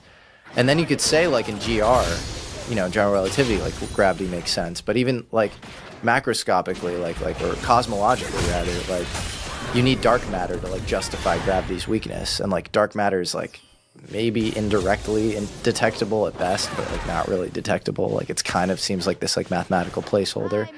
And then gravity is like orders of magnitude weaker than the other three forces. So like I think it's it's like curve fitting math to like make everything work. It's like to explain like planetary orbits. Like it's like that you have gravity, and then like it doesn't make sense on a subatomic level. Actually, the quantum stuff is like way more useful than like GR when it comes to like building actual tech. So maybe there's something more ontologically true actually about the quantum stuff. And gravity doesn't really make sense in either context in some ways. And then I would say like time is also weird. Like you have time dilation and relativity. Could you explain time dilation to people who don't understand? Sure. Time, is dependent on the observer. So if you're moving like way faster, if you're moving, faster, as close as you can to the speed of light or whatever, you're actually like aging slower. So this is like the twin paradox. Yes. Which is, that's kind of weird, right? And then like, I'm pretty sure like in quantum stuff, time is mostly taken for granted, or like at best it's like you can measure it in terms of like oscillations of like an electromagnetic wave. But like you look at like Schrodinger's equation, it's just like over time, the potential energy plus the kinetic energy equals the total energy of a system or whatever. But time is this weird thing. And like, I think Wheeler and DeWitt in the early 50s came up with this idea that maybe time is actually emergent and it's not fundamental. And which means it's not this like fundamentally, it's based on measurement, from the observer. It's not this fundamentally moving thing that's like outside of, the observer's measurement. And so I think, and the math, by the way, is going to be totally above but like, I think we take time for granted. Like, time is the most used noun in the English language. And if you were to try to define it without respect to, like, the movement of bodies or whatever, like the movement of macroscopic objects, or without using the word time, you'd have a really hard time, no pun intended. It would be really hard for you to do. And so, and it actually like, mechanical clocks, like in, like, medieval periods and prior, it was, like, this very embodied thing. And so, like, I actually think epistemologically, like, we say it, like, time flies when you're having fun, or, like, it slows, like, also probably when you're having, like, a great time, like, it feels like you're in this, like, time vortex, right? And so I think time is just this very, very weird thing that we don't understand. And, like, just like you have Newton's theory that was kind of couched within Einstein's theory, which came later, you can place Newton inside of Einstein. Who's to say that, like, Schrodinger's equation isn't an effective equation that's placed inside of some larger equation in which time is, the Archimedes lever that causes superpositionality and position and momentum, if that makes sense. So James is looking at me like, you out too? I mean, it all sounds like kind of crazy, but it's like you have this, this wave equation, you have like coordinates of like position and momentum. Like, why wouldn't you? Maybe you could have coordinates of actual time, and time is like. Does it make sense that like an electron would be like superpositional as far as like its position and momentum? It doesn't make sense. It doesn't make any sense, like in terms of like the ontological truth. And that's why you had all these debates between the Copenhagen school and Einstein, around like, does this matter for ontological truth? Or what, how do you interpret the quantum stuff? Like this, Einstein's like, this can't be, like, we need an explanation for this. And so all I'm saying is, like, I think time could be this really interesting place to look. Gravity could be this really interesting place to look as far as, like, where we're off. And it's why, like, you have Eric Weinstein, like, criticizing, like, string theory to no end.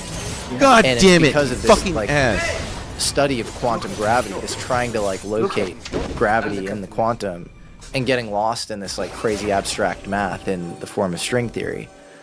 And so, yeah, I think if you were trying to make like actual inroads in physics, you'd look at those two things. You look at time, you look at gravity. I think it's an amazing explanation. I understood about half of it, but I think I understood about half of it too. You're like, what? You're like Will Ferrell in Old School. Like, I don't know what happened up there. I blacked out. Literally, yeah. But when you hear how string theory theoretically is explained, it makes a ton of sense. Obviously, the criticism is that it hasn't shipped a product yet, and it's been around for 50 odd years or so.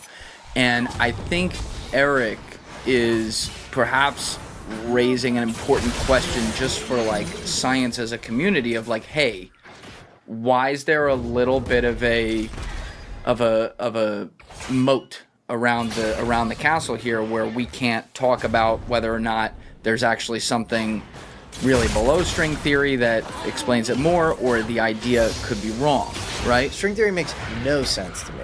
Why does it not make sense? As an approach philosophically, it's like when people are like, COVID didn't come from the lab or whatever, and I'm like, well, what do you mean? And they're like, or if they say like, gain of function research is like super valuable, like we need to do it or something, and then you're like, when has there ever been a case where the world is engaged in gain of function research where they've come up with a cure because you figured out some pathogen in a lab setting? Like, we're motivated by like millions of people dying, and COVID's out, and we can't come up with a cure now. And so I think the way I would analogize that, like, I think that's just like, it's just like bad thinking. I think this is bad thinking because it's like you have two things. You have quantum field theory and you have general relativity. And like, when have we ever had two theories in the past where like they involve a lot of like abstract math and like equations and we try to like mash together? Like we try to, like, I think like science is only, it's the map, it's not the territory, right? Science is useful in that you can create technology out of it and you can predict things from it. And I don't know, like you can't really come up with a third thing. Like maybe you can come up with a third thing, but that's my heuristic for like good science. It does not reflect ontological truth. It's really, I think it's true insofar as it is useful. So I'd say like the quantum stuff feels more true, and then the, you know, cosmology stuff, because that just feels like all this patchwork we've built up. That's, again, it's like very human kind of curve-fitted math or whatever. And so you have two maps, right? Like string theory is like jamming the maps together. Like the maps themselves are not, again, it's not the territory. You could like, if you somehow had like, were able to trace the territory, you could create, you know, this perfect map. But you don't. You have these two really bad maps, or not really bad, but like imperfect, like human-based, you know, maps, and you're just jamming them together. And that does not make sense philosophically to me, if that makes sense. Like I think you have to like go down the tree trunk and like find another branch, like look for like other like off ramps. And like I think there's something around, I don't know, the territory you often get into with the UFO thing is like electromagnetism being somehow like really, really fundamental and really important. Like we have four forces in physics, and the only one you can manipulate in a lab is electromagnetism. And then you have the strong force, the weak force, and gravity. Gravity, again, we already talked about how it's kind of anomalous. The weak force and strong force, like these things are above my sort of pay grade, but like, I don't know, like maybe you could figure out some way to like derive them from like electromagnetism or something. Like electromagnetism just feels like the most useful for sure. You can do a lot with Maxwell's equation.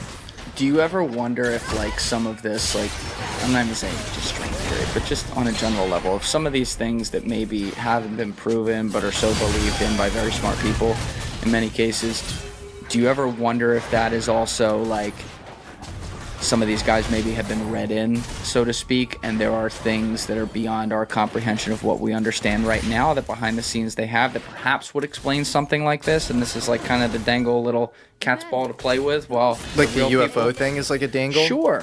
Sure, but well, actually no. What let's actually pull string theory into it. Right? Perhaps behind the scenes, and it could involve UFOs and other things, something like that has been proven or disproven. Doesn't even matter what it is. But that's like kind of a distraction for everyone to fight about publicly because they don't want people to know what they got going on over here in DARPA. Maybe, yeah. So it's sort of like this red herring distraction against like real tech, like or like weapons testing or something. Sure. Possibly, yeah. I mean, another way to put it is like, if we have like a Manhattan Project 2.0, so it's like the first Manhattan Project is like payload potency, right? So it's like the atom bomb up until like thermonuclear, like, you know, hydrogen, Tsar bomb type stuff or whatever, and you're getting like greater and greater and greater magnitude up until like the point where like this stuff is actually like, you had even like Oppenheimer debating Teller being like, you know, this is too big for any target or whatever. If you think about like the Manhattan Project 2.0, it's the world of like stealth and on. So it's like payload delivery. It's not about payload potency.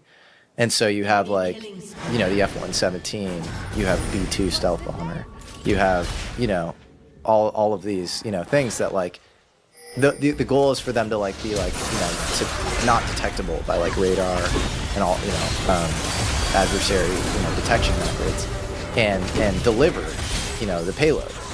And so, like, I do think in some ways, if you take Carl Nell at face value, you know, he set up Army Futures Command. He was on the UAP task force with David Grush. If you take him at face value, then he's saying we're in an arms race to reverse engineer craft that has been retrieved with Russia and China. They have similar programs. And so if you're trying to reverse engineer like hyper light drive, like faster than light craft, or craft that like breaks conservation of momentum and like, you know, goes at speeds that like, you know, we could never hope for with chemical combustion, then in some sense you could call that like the Manhattan Project 2.0. And that, because again, that's like the more important vector along which you're making progress vis-a-vis your adversaries. And so I don't know, is that just like the UFO thing, or do we have other craft that we're working on, you know, that, you know, is purely like man-made or terrestrial? I'm not sure, but I think you have to be like thinking about all this stuff for sure. And because that would be the vector along which the U.S. needs to make progress. And you might need to increase the surface area of knowledge around that thing without maybe spilling the beans on it, or like sort of like you want like the right talent, like the right STEM student in the U.S. knowing about it. Yes. But you don't want, you know, adversaries knowing anything about it. And so like maybe a good world in that you know, in that worldview or whatever is one in which like, you know, random phenom electrical engineer in Kentucky grows up on the internet. He's aware of this stuff and like, you know, wants to like get involved or whatever. But like China and Russia still like have no idea how it works because it's all alien or whatever. But then it's just messy, man. Like, you know, you can get cynical and like, you know, have that be your worldview where it's like all some like limited hangout tech protection thing, and like it's just not. like you look at the UFOs and nukes thing. It's like you have like 170 credible witnesses since like the 50s and 60s. You know, you mentioned Bob Salas, that was 67. You think we had like stuff that was like, you know, hyper light drive craft then? Like, no, we definitely didn't. Unless like I'm like way off on my understanding of like physics. Unless the Nazis from Paperclip were up to some shit. Yeah, they might have figured a thing or two out for sure. But like a thing that could like fully disarm like the most encrypted like NSA, you know, like our like crown jewel assets. Like I just don't know. And like Roswell, like 47, like I mean, it just feels a little crazy. And then if you believe the, you know, the Grush stuff, which I do, like with Magenta and like 33, you have stuff going back like a while. And so I just think it's this like extremely complicated, you know, it's kind of like extremely complicated territory to traverse, terrain. Yeah. And by the way, that's positive sum for there being psyops, because a lot of people think that psyop, you know, the idea that there's a psyop and there's something real, that's zero sum. And so if the thing is not real, there's more likely to be, you know, a psyop. Or if there's no psyop, the thing is, you know, less likely to be real or whatever. What's up is down, what's down is up. They're positive sum. If there is a psyop around a thing, it's probably because the thing is real, and maybe it's co-optable and ephemeral, but it's real. And so, you know, the idea that there's a psyop around a thing means that there is probably an underlying reality under it too. Even if it's not the reality you think it might be. Sure. The tip of the iceberg might not look like the rest of the iceberg. I'm completely with you on that. Yeah. And I feel like we have these religious beliefs that either are like, no, there's no psyop because they're just trying to help. You know, when you talk about like people from the military or intelligence coming out and talking about this stuff, and then on the other side, like, no, it's a complete psyop, it's all bullshit, there's nothing there. Yeah. I don't believe either. I think it's a mix, like you say. And I want to get to Grush and Elizondo and stuff. Obviously, you have a long-term relationship you've had with David Grush. I think you were like one of the first guys to know him. But as far as when he was doing this stuff and revealing some info. But to go back to the earliest part of history, because I know you know a lot about this stuff, and it's so fascinating to me. There's two things that happened in the 1940s that really just like set the bar for this space. The first thing is the aforementioned Manhattan Project that you brought up, where we build the nuke or whatever. Yeah. The second thing, which is supposedly separate but then ends up kind of being related, is Roswell, which happens out west as well. Allegedly these aliens landed there, whatever, and then there was this cover-up. But like with the Manhattan Project, I've heard you talk about this before on some of your podcast episodes. What was the depth of the discussion that like Oppenheimer had around UFOs while he was out there working on this project, and were there things that were potentially seen, or what was going on there? We don't know, but there's a book called UFO Secrecy in the Fall of Robert J. Oppenheimer by a guy named Donald Burleson. He's an Air Force guy. And there are some weird things around that kangaroo court that was held where he lost his Q clearance, where like the premise of the book is that it wasn't around him socializing with, possible communist spies or whatever in the 30s, and that actually it could have been around some of this UFO stuff. And a lot of the quotes like from the kangaroo court is he's saying between 45 and 49 a lot happened. He keeps saying that. It's like God damn it! thing. And if you actually think about like the bomb itself, it was 41 to 45, and all the crash, the lore around UFO crash is 45 to 49. So maybe there's something interesting there. John von Neumann, who's defending him in one of these kangaroo courts, is saying, it took him a while to get adjusted to the Buck Rogers universe that we're living in. He might have been referring to just nuclear weapons. I mean, that's like a weird universe. But Buck Rogers is this comic strip at the time, and it's all about like space travel and time travel, and then Gordon Gray is this North Carolina lawyer who was rumored to be on the Majestic 12, who, Truman and Eisenhower's sort of council around UFOs. And he was an actual guy. He was overseeing, this kangaroo court with Oppenheimer. And so there's some interesting possible data points there.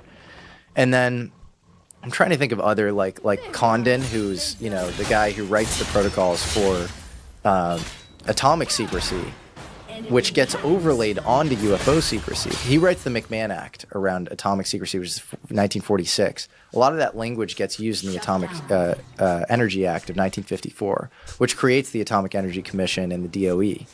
And so you have this guy he's a close confidant of Oppenheimer, this guy, Edward Condon. He wrote the first English language textbook on quantum mechanics. He studied with Oppenheimer at Göttingen in Germany in the 30s.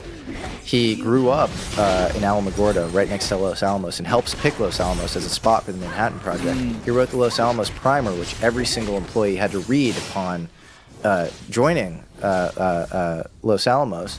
And then 6 weeks into the Manhattan Project, he clashes with General Leslie Groves, Matt Damon's character in Oppenheimer, around UFO secrecy. And then he goes on to write the UFO secrecy protocols. And then his Q clearance is also stripped around 53, 54. So it's this weird connection. And then 66, he forms the Condon Commission. He's given his clearance back in this really dubious, weird way. We can get into the details around that. Yeah. And then, okay. So he's given his Q clearance back by a guy named Lou Branscombe, who's on the Jason Advisory Committee. Jasons are like this very hardcore group when it comes to, overall, like very high level, U.S. defense strategy. And Lou Branscombe is this understudy from his Harvard days from Don Menzel. And Don Menzel is also rumored to be on the Majestic 12. Again, I don't know if he was, but he's this top astronomer who is this professional UFO debunker. For some reason, it feels like it's this guy's job to be like a UFO debunker. So you have his direct understudy giving Condon his clearance back, and then I think that was used as bait to get Condon basically to do their bidding and basically say you have to squash this subject. And the reason I think that is because in the background there's this Washington FBI field agent named Guy Hoddle, who's basically building a ton of compromise on Condon himself. And if you actually look at the Hoddle memo on the FBI website, it's the #1 document on the FBI website. It's literally the most read document on the FBI website. It's a memo that is written to Hoddle by an Air Force guy saying that he's found a UFO that's crashed with its whole crew intact or whatever. So we know that Hoddle was at least knowledgeable of the UFO phenomena at the very least, at a high level. And he's building this kind of dossier on Condon. And then Condon gets his clearance back under very mysterious circumstances. And even in an American Institute of Physics interview that he gives, Condon, the interviewer's were you given your clearance back because of specific UFO cases that you had to review as part of the Condon Commission? And he gets all weird about it, and he said, repeats himself a million times, maybe I saw a movie or two or something, but no, I didn't need my clearance back. And it sounds like he's kind of covering for something. And so you have this weird connection between him and Oppenheimer. And then the final thing I'll say And I don't know, I don't know what this means, but it's like, I think sometimes if you're like creating this big atomic blast, I think in some ways like you're creating like a big force. You're getting closer and closer to like levels of ontological truth. Like my guess would be like the Manhattan Project. Maybe you figure something out, and then like CERN. Like maybe you figure something like maybe it's more than like the Higgs field or something that you figure out with like the Large Hadron Collider. And so like maybe you get deeper into ontological truth. Like in this case, in CERN's case, it's electric plasma thrusters. And in the Manhattan Project's case, it's like, it's a uncontrolled nuclear fusion or whatever. And so, I mean, I don't know, but what was the name of that book again? About it's called UFO Secrecy. It's UFO Secrecy and the Fall of Robert J. Oppenheimer. Yeah. So he's putting together through a lot of secondary sources, meaning like not Oppenheimer himself, but other people around the situation and evidence we can collect.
Come on. To What's the worst that could circumstantially happen? say, if this, then that, if this, then that, if this, then that, then that, then that, then that, because why are all these different people in the orbit acting in this way to get rid of this guy in particularly who may know this thing about UFOs. So it's circumstantial, but he builds up like a lot of bricks in the house, so to speak. Yeah, it's completely circumstantial. There's no smoking gun, but he built up a lot. By the way, I said, I think fusion, I meant fission.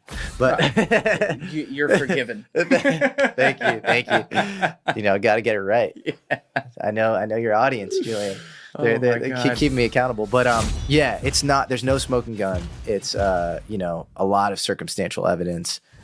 But it's interesting. I think it's worthy of follow-up and further investigation. There's also a 1971 Australian document written by their Joint Intelligence Organization, the head of their nuclear division, a guy named Harry Turner. And it's really interesting. There are a lot of these like UFO detonation experiments being done actually in Australia. And Harry Turner is overseeing this, presumably. UFO detonation? Sorry, UFO atomic detonation experiment. They're UFO detonation experiments. Yeah, you're not familiar with that? Get on it, Julian. Yeah, let's get a video up. Yeah, let's do it. AI like Sora or something. No, they're blowing up bombs there. And you think about Australia, and it's good. There's a lot of desert. A lot of desert. Yeah, exactly. And so he starts to think, maybe there's more to this UFO story. That I think they had some UFO sightings around their nuclear stuff. And by the way, the other thing that makes sense about Oppenheimer being read in is UFOs are crashing and showing up around. At least we know they're showing up because of UFOs and nukes, but maybe crashing around these sites. And so, it would make sense that like somebody like an Oppenheimer would be read in.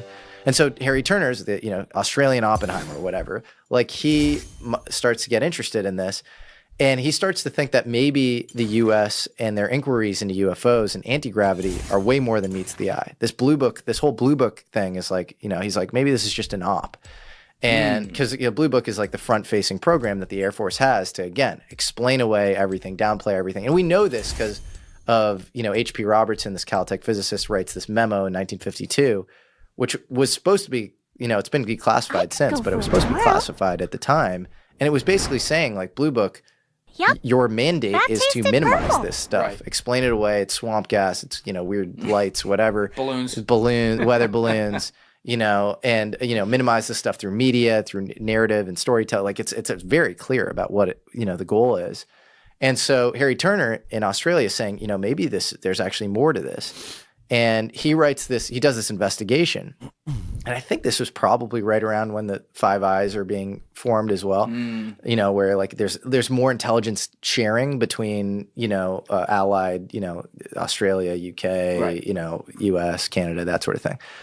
And man, this document is crazy. You can actually look it up. It's on John Greenwald's like Black How do you Vault like or my whatever, guns? Shock. He has all these like old declassified documents.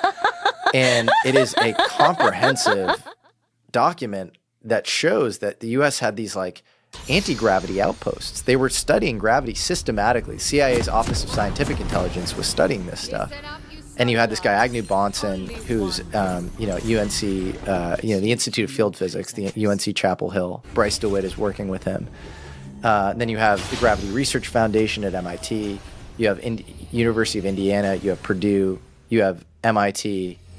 You have Princeton, and you have the Institute for Advanced Study, which I believe those two were different at the time, even though the Institute for Advanced Study was... What year are we in right now, roughly? We're in... So he's writing this document in 1971, but all of those institutions, the academic institutions had been set up prior to this, but this is all like mid-century. Like 50s, like anti-gravity was super in vogue. People were really deep into gravity research. So much so that Lewis Witten, who's Ed Witten, the greatest string theorist of all time, Lewis Witten is working at Martin Corporation, which is pre-Lockheed Martin. He's working in their anti-gravity division called RIAS, Research Institute for Advanced Study, which is a play on IAS, Institute for Advanced Study. And he says, we are going to figure out gravity in about the time that, it took to build the first atom bomb. And you have, Stanley Desser and Richard Arnowit working on these gravity particle theory, gravitons. And, anyway, Lewis Witten says gravity is in the wind. Meaning it is everywhere. But maybe there's a sub actually reading to that, which is in the wind is actually an Intel spy term, which means it's scattered everywhere. Yeah. So like maybe like it's in the wind in that it's like compartmentalized in all these different places, and there's some top of the pyramid view on like where that gravity research is headed. Who knows?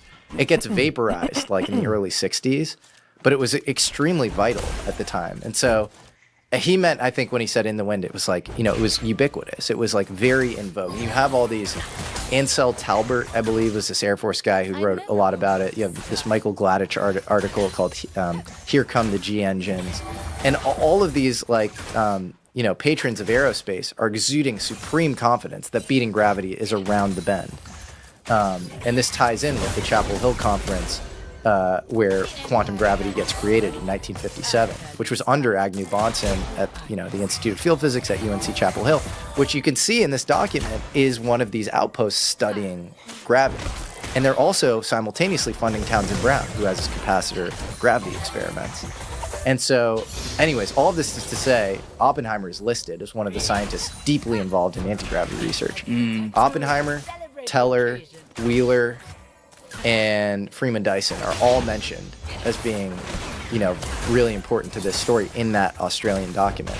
And so, just to comprehensively answer your question about whether Oppenheimer was involved, I don't know. Oh, you answered it. That's a lot. Essentially, it could be, we're speculating here, situation where for whatever reason in this research that could tie all the way to UFOs when we're talking about anti-gravity, Oppenheimer may have either and/or known too much, or perhaps formulated an opinion behind the scenes that they didn't like. That could totally be true. Yeah, he would. You know, there's a book called UFO Crash by this UFO researcher William Steinman, and there supposedly was a crash right after Roswell in Aztec, New Mexico, in 1948. And Oppenheimer was rumored to be part of the collection crew. Collection crew? Yeah, like the crash retrieval guy. One of them. I need Cillian Murphy at the site right now. I need that. Yeah, but, you know, I don't know. You know, it's unclear why they would have gone after him. You know, he was obviously, like, extremely idealistic in some ways. Yes. You know, he obviously regretted aspects of the, you know, I've become death. Yeah, I've become death, destroyer of worlds. So... yeah, I don't know. You know, I don't know where he went astray or what happened or whether he was even involved in the UFO thing. This is all predicated on, you know, there being some core program that like, he was involved in. So you have to think probabilistically. Again, there's a world in which maybe he wasn't, but... And it would tie directly into the lore, though, because it involves literally the godfather of nukes. Well, that's the thing. If you want, like, real disclosure, you have to look into the historical stuff. Yeah. Like, the theorizing, the crazy time travel shit, that's so interesting. I love it. But it's like, it's... you know, as Feynman would say, not even wrong, completely unfalsifiable. You like can run in circles, like, you know, talking about this stuff. And then, you know, the other vector is like, we are waiting on the government for disclosure. You know, it's like, just please give us the information. Like, we'll be fine. We're not going to be freaked out or whatever. And then there's like real historical research where it's like, this stuff wasn't that long ago. We're talking like 70 years ago, 75 years ago, whatever. You know, were these people at all entangled with the UFO story? We just made a $130 million movie about Oppenheimer. Yeah. He's like the godfather of American science. You know, we should maybe just look into that. Like, what did he know? Yeah, you and I were talking before we got on camera about the concept of what's potentially known behind the scenes, and therefore the argument becomes what should be disclosed. And because obviously people weren't listening while we were off camera. One of the things I brought up was a very early podcast I did, number 17, with my friend Alex Horowitz, who comes from your world. He was one of the early employees at 8 Sleep, and got to spend a lot of time around the smartest dudes just like you know, coming from the VC world and whatever. But, you know, he talked about things so matter-of-factly in that episode when we were talking about the power of social media and the kind of stranglehold that has on society and thought. One of the things he said is that these companies, referring to the social media companies, and therefore also referring to the government and the power that the highest levels have, they can simulate things ahead of time. And what he expanded upon that with is he's like, they have the power based on all the amalgamated data that they can collect online of people's behaviors. They have the power to be able to put in a what if scenario and say, how would overall society react based on all the personalities we've put together, in a similar way, by the way, to what the Cambridge Analytica guys did in 2016, helping Trump out, because they created digital profiles of everyone. Think of that with more time passed now on steroids.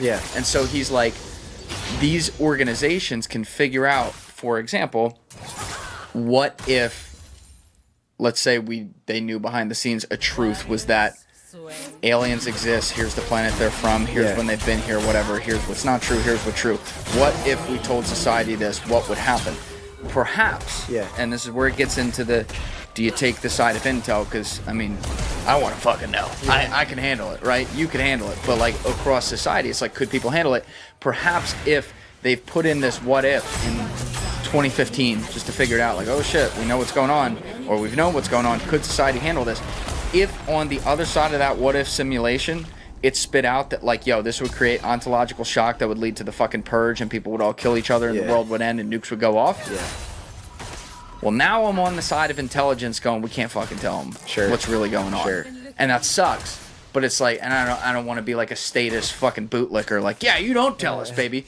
But if they simulate it and it doesn't spit that out, and it's like, yo, people could handle this, and they're not telling us, well, that pisses me to fuck off. Totally. So I don't know whether to be like, okay, all right, or like, fuck you. Yeah. I think the, like, judo move is like, don't wait on, like, do your own research. Like, I think the idea that, like, ontological truth is monopolized by government, I think is over relying on the government. Like, I do think yeah, if they were to like declassify everything immediately, I do think it would be ontologically shocking. I do think there are people in government that know crazy things about reality, but in many ways they're artifacts about reality. It's like this thing, you know, this crash happened or whatever, or like, you know, maybe this like weird topological physics principle, you know, like all these sorts of things that are probably like scattered throughout government that are like kind of like insane and mind blowing and crazy.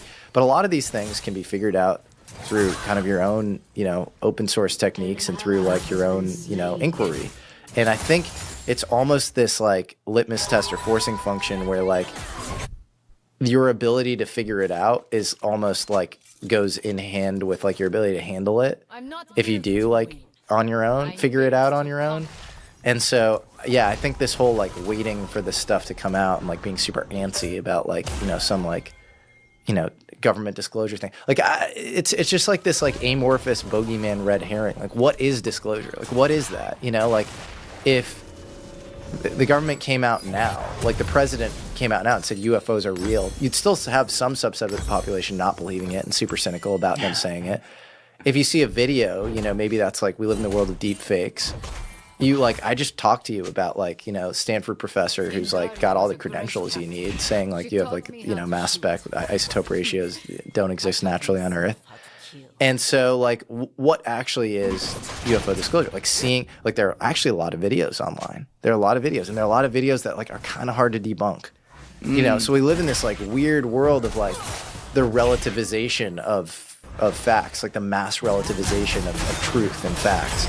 It's almost like, you know, the dark ages of past was like a, you know, a dearth of information. This is an excess of it. We're drinking from a fire hose of information.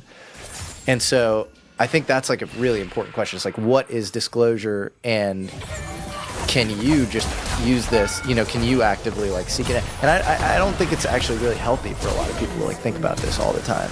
You know, I think it's like it can be really like hard for people and kind of, you know, it's like ontologically shocking, like weird process. It gets religious too. It gets religious, and then like, you know, it's unclear exactly how it cashes out. You know, like it's like maybe you end up in the program or something, and then like, and then what? And then you're like maybe like sitting in a cubicle or something. Maybe you can do some higher level thing for them. I don't know, but like, you know, it's like you have all these people like on the internet like studying this stuff all the time, and like. So like, like Charlie and It's Always Sunny. It's right there. Yeah, exactly. Yeah.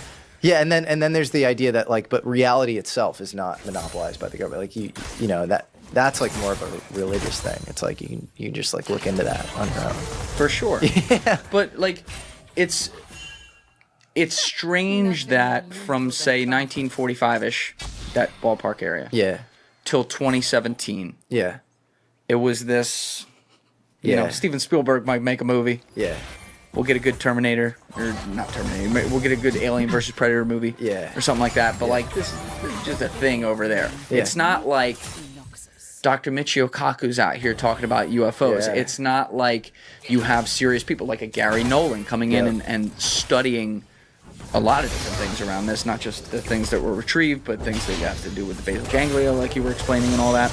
Like, it became, after 2017, there was a shift where suddenly there was like a decision to pull it more mainstream. And we mentioned it earlier, but it starts with Christopher Mellon, member of the Mellon family, gotta say that, walking out legally out of the Pentagon and legally distributing information to the New York Times, where I think this was also where we got the new term UAP, which is also interesting. And saying like, all right, front page of the New York Times, like, yo, some shit's going on out there that we can't explain. And, you know, we can talk about the Tic Tac stuff and all that.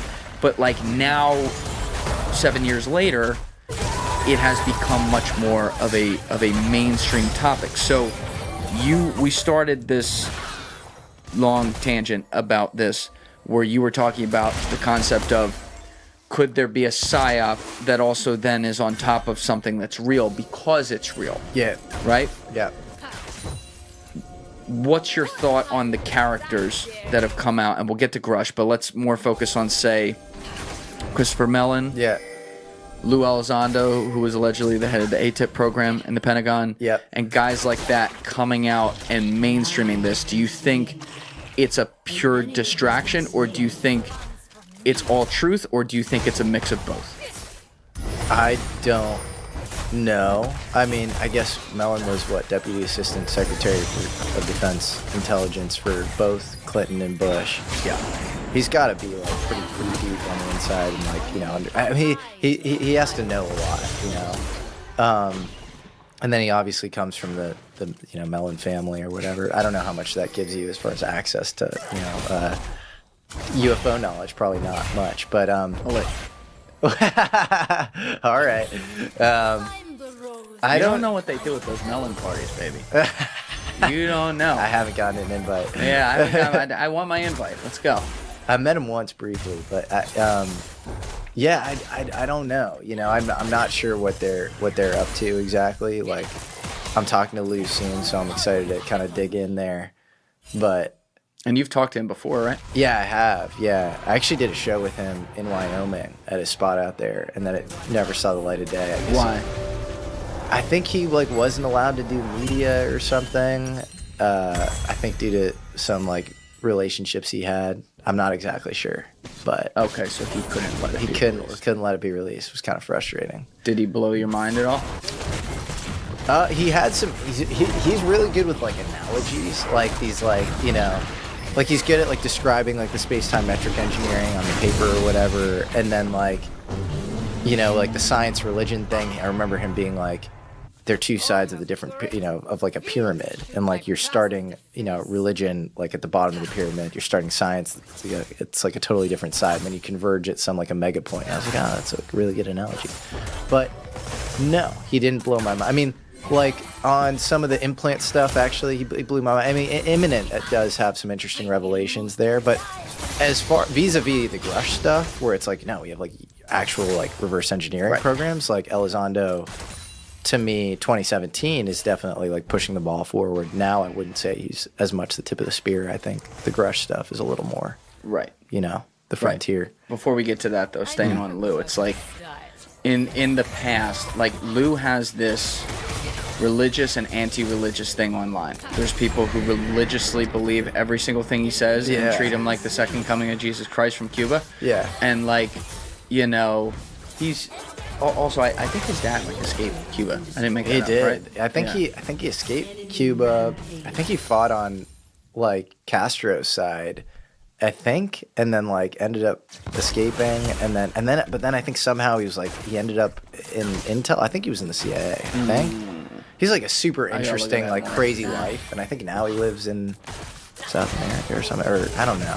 But he is super interesting. Interessante. Yeah. All right, we'll put a pin in that one. Yeah. But like you have this guy who, you know, comes out and discloses all this stuff, and it obviously blows your mind if it's true and things like that. But online, you have the people who follow every single thing he says religiously, and then you have the other side who treats him like the second coming of Satan himself. Right. And there's some weird shit that's like online that people argue about over that. I'm less involved with that world. Where I've been critical of him in the past on several episodes. I know 151 with Ron James, we were talking about that a bunch because he interviewed him for his documentary. We talked about it with Nick Pope in 179, like 3 hours in. Nick Pope has thoughts on that because he was in the government and stuff. And there have been some others where I've talked about it. It's like, I joke like Fed because to lose credit, maybe, if you listen to him in full context in past interviews, he said lines like, I'll say I'm paraphrasing, but it's pretty damn close to what I'm about to say. Yeah. He said things like, listen, I'm an intel guy. Yeah. That's what it is. Yeah. So here's what I do with that. I say to myself from a critical lens, I'm like, okay, I don't know what I don't know. Yeah. Maybe it's an intel op and the logic behind it is actually evil. Yeah. I don't know. Or maybe it's an intel op because they figured out some ontological shock shit and like they know shit I don't, and he has to come out here and do that and do his job. In which case, all the respect to you, do your thing. Just like I say to Bustamante, nice job working for the CIA still. Like, it is what it is. Sure. Meaning, though, I can take what you say with a grain of salt. Yeah. And so when I look at Lou, I've been critical saying, like, might be a Fed here. Yeah. He's kind of said he, like, in some ways makes me think he is. Therefore, I don't necessarily have to believe what he says, because there could be something else to it. Doesn't mean it's bad. Yeah. But like, I'll be really curious to know, sitting across from the guy. Yeah. You know, trying to get a feel for him, man to man, human to human. Yeah. If like maybe, and you don't know, maybe you could pick up on that or not. And I'd be curious to see what your thoughts are. I think a lot of people were cynical around him because of this like threat narrative originally, and like, you know, being involved with TTSA or whatever. That's Tom DeLonge's To the Stars. Yes, it is. But I think he's changed his tune. Yeah, exactly. Tom DeLonge's To the Stars Academy, and you know, he had a lot of interesting characters involved there. But I think Lou has fed. Yeah, an interesting crew board. But you know, I think Lou's changed his tune a little since then. You know, in Imminent, like in the forward, he's like, you know, Imminent you usually associate with threats. Like that's not why I'm titling it this. So I think that's been kind of toned down. I don't know, man. I don't know. You know, I mean, Look, I will say you're never going to get like Snowden vibes from him. And I even brought up Snowden to him once, and he was like, yeah, like that. I'd never do that. Like, fuck that guy, you know? Yeah, they all say that. Yeah. Could you not see how someone like Snowden felt the way he did? Totally different scenario from UIP, to be very fair here, but felt the way he did from a constitutional perspective to come out and make that type of I have no problem with the way Snowden felt. I have a problem with what Snowden did. He took his information and gave it to the Russians. That's the problem. He gave it to the Russians? Yes. That's the problem. He didn't come out and whistleblow. He came out and spy. He leaked information, classified information. I've never done that. I've never purported to do it. I don't support it. What do you mean he leaked it to the Russians? Brother, that's why he went to Russia Well, his plane got down by, at the time, Vice President Joe Biden. He was flying. Brother, he's living in Russia. I know, but he was flying from protection. I know, but he was flying from Hong Kong to Ecuador, and his plane got downed in Russia. You know what he had with him, right? He gave up that it wasn't just to Julian Assange. This is not like Private Manning did, where you know they were just trying to expose some things, which by the way was still wrong. Yeah, There's a right way and wrong way to do things. Different situation. Yeah, he actually compromised people who died. And that is a problem. There are people who are no longer alive right now. So that's been disputed though. There's people that say that there's no one who died as a result of it, though he may have risked it. No, there are.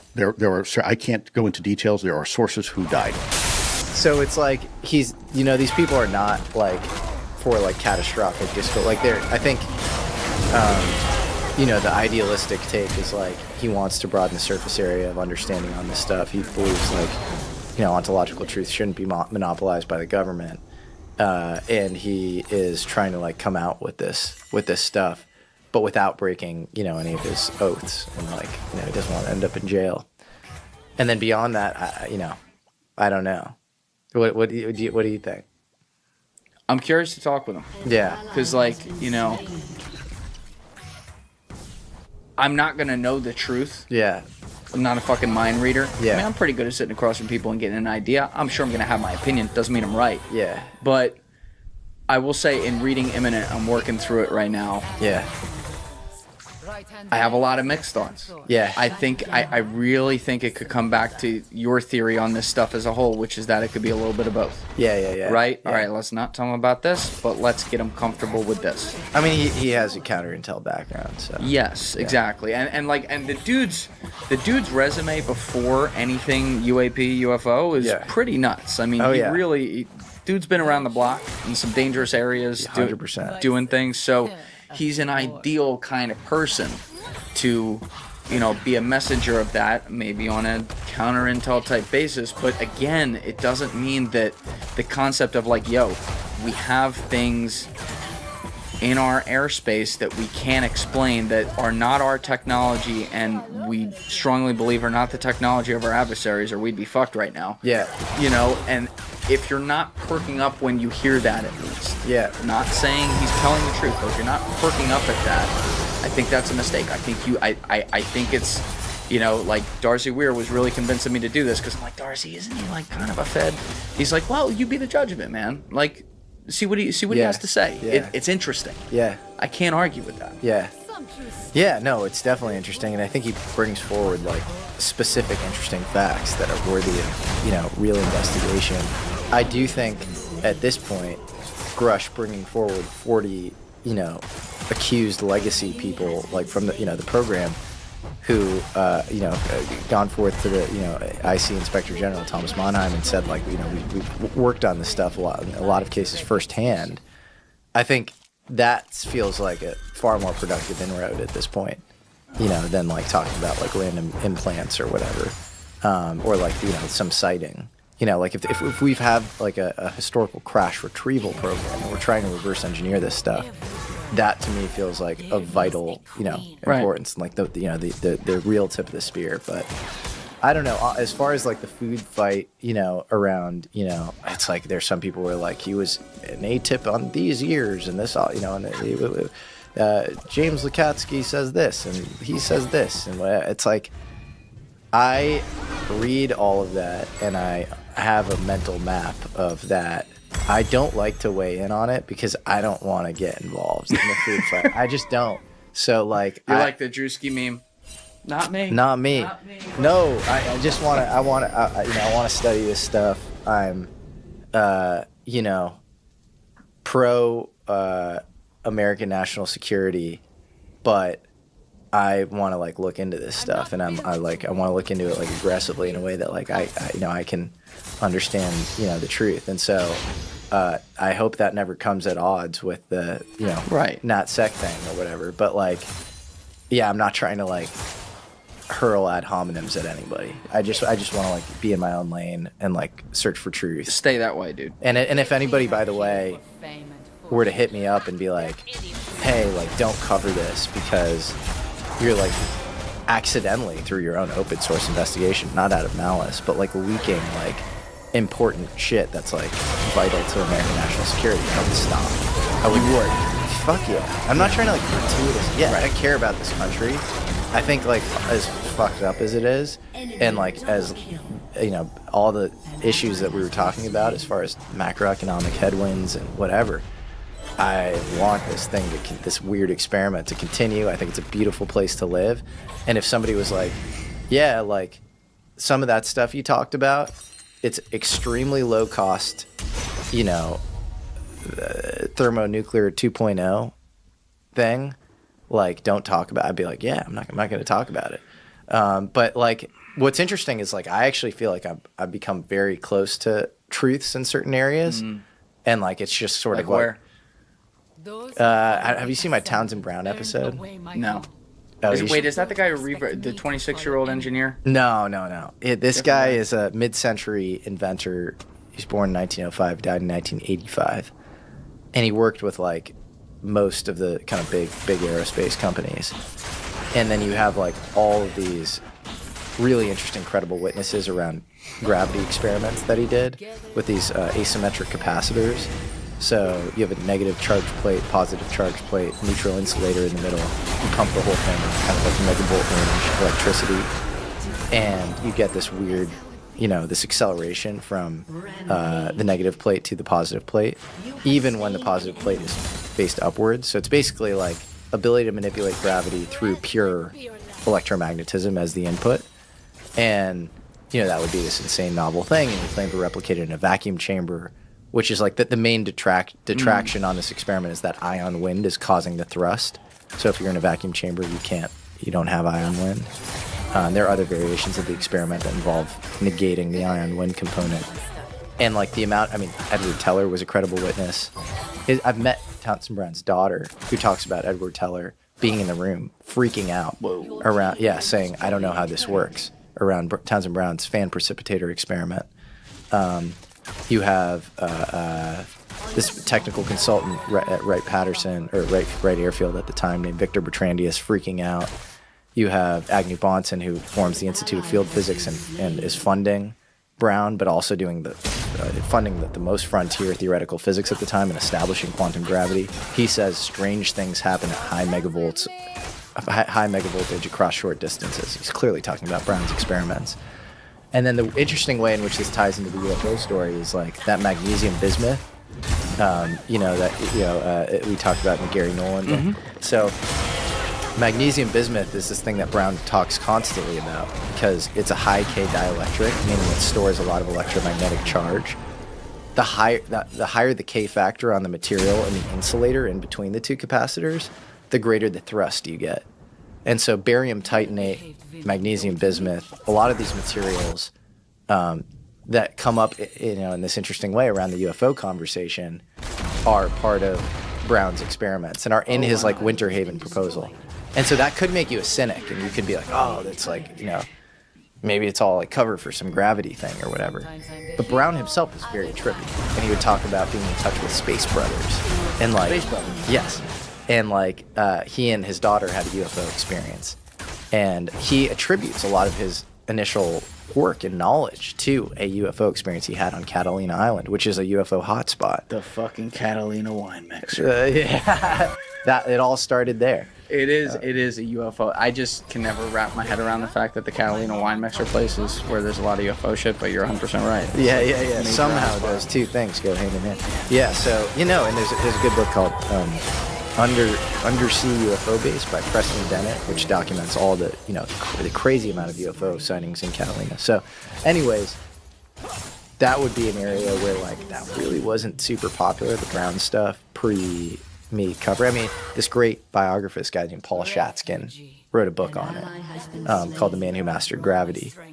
And that, my piece was in some ways an homage to that book. And I think there are all sorts of loose threads in areas where I've gone deeper on the book, and like I think there are weak areas of where we need more corroboration. I think he gets certain things wrong in spots, but if Townsend Brown, in the world in which UFOs are real, if you're telling me Townsend Brown wasn't part of the kind of legacy stuff, then I just don't believe then I think UFOs aren't real or something. It's like he has to be more involved than anybody, in my opinion. But you're also saying in some of the research related to that, to bring it back to the beginning, you could be getting at some things that get a little interesting. Well, yeah, because it's like and how in my interview with Hal Puthoff and Weinstein, Hal Puthoff's like, if we figured anything out in the maybe we did figure out some of the stuff in the world of gravity, but it went black. Or we didn't figure anything out. And he kind of like proposes these like funny, sort of thing. And if we did figure anything out, I think Brown was at the center of it. There might have been alternative, some other interesting things being researched, like microwave beam propulsion. There might be a couple of other, kind of ways to investigate this, but I think Brown was pretty, deep on this stuff. But if you got hit up that some of these threads were getting close to national security, you're saying you'd back off? Yeah. I mean, if I got, good rationale for it's like, hey, man, like, you don't want, like... Yeah. Yeah, that... But the reason to not back off until that is that, like, this has really important civil side... Like, our infrastructure's in decay. Our cities are, like, horrible. They suck.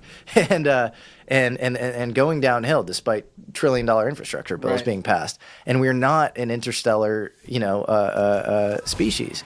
And, it would be awesome if we could and actually transcend the limits of SpaceX, which SpaceX is an amazing company, but it's really an Earth-based space company. It's space travel for, it's a Starlink and, maybe Moon or Mars if we're lucky. That is like after we get Starship to work. But we're not really going beyond that. And so, like, I think this stuff is extremely important to explore. And so, yeah, until, like, I hear anything on that, then I think the logical thing is, like, move forward. And I respect that a lot. I also respect the idea that, like, as a patriotic American, if you felt like something was getting on the edge of where shit could get dangerous, if there's blowback, you stop. Here's the catch-22 there, though, that's difficult. And my friend Joby Warwick, who I've had on a couple times, episode 134 and episode 198, he's two-time Pulitzer winner, long-time national security reporter at the Washington Post, just incredible journalist. Wrote the book Black Flags in 2015 or 2016, which is about like the rise of ISIS, and is the greatest book ever written on that, which won the Pulitzer. But like, I remember when he was in here for 134, when I was still in my parents' house, there was a conversation maybe like 50 minutes into there where we were talking about all the scenarios where what you're talking about happens exactly in the Washington Post room, in the national security room. And it is where their sources or representatives of the government come to them when they're working on a story they know about, and they go, yo guys, if you report this, people are going to die.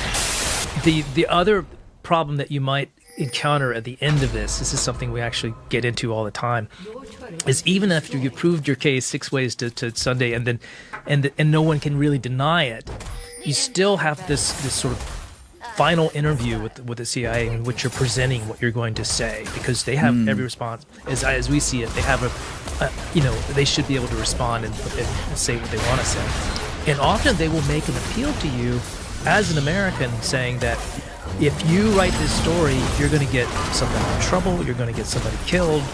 And then it gives us pause. And we stop and we think, well, is that really true? Or are they just kind of feeding us this line because they're going to be embarrassed? And often we'll negotiate. We'll say, okay, well, if there is a security issue, if there is a person at risk, we're willing to withhold certain facts. We're willing to, and that's a difficult decision for a journalist to make, but we see that as being responsible, that you don't just say something, write something because you know it. There's also, you do worry about human lives. And if you're going to compromise a security operation, we're not comfortable doing that. And so we'll modify. Hey, Anubis, I'm glad you say that, because I think we do right now, and I don't see any reason why they wouldn't be reliable. I ponder if we've actually been to other planets already. That's what I wonder. Because if we successfully back engineer a UFO, it would make traveling the cosmos easy, relatively easy. So I think we've left the planet already. Just we don't know about it. You and I don't know about it. But that's just what I think. The color's a bit dull. I have reason to believe we've already left our planet. I'm not talking about going to the moon. I'm not talking about probing Mars.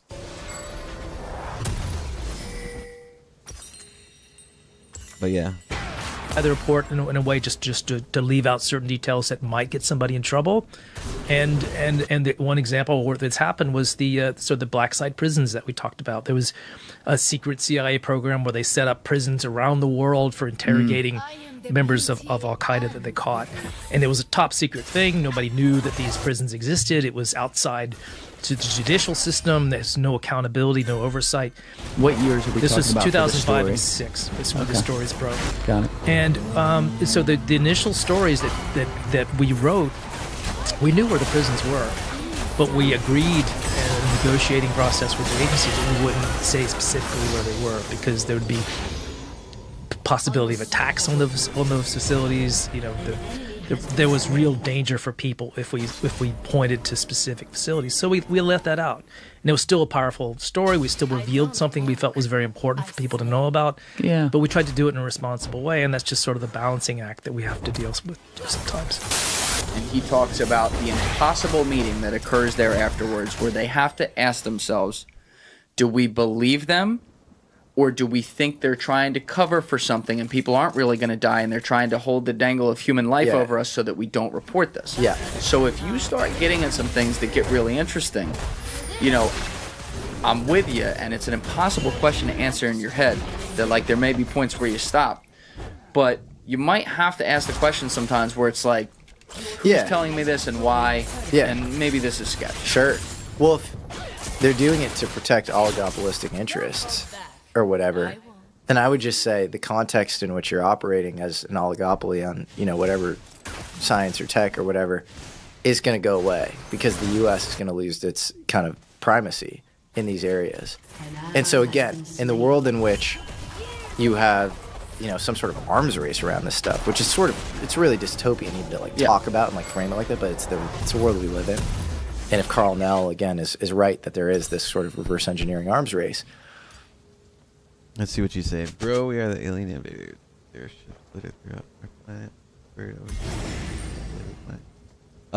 So supposedly one of the craft we've retrieved was part of an archaeological dig. So we are talking ancient. An ancient dig. We did find a craft. That's what I've heard. So yeah. You're not too far off there, buddy.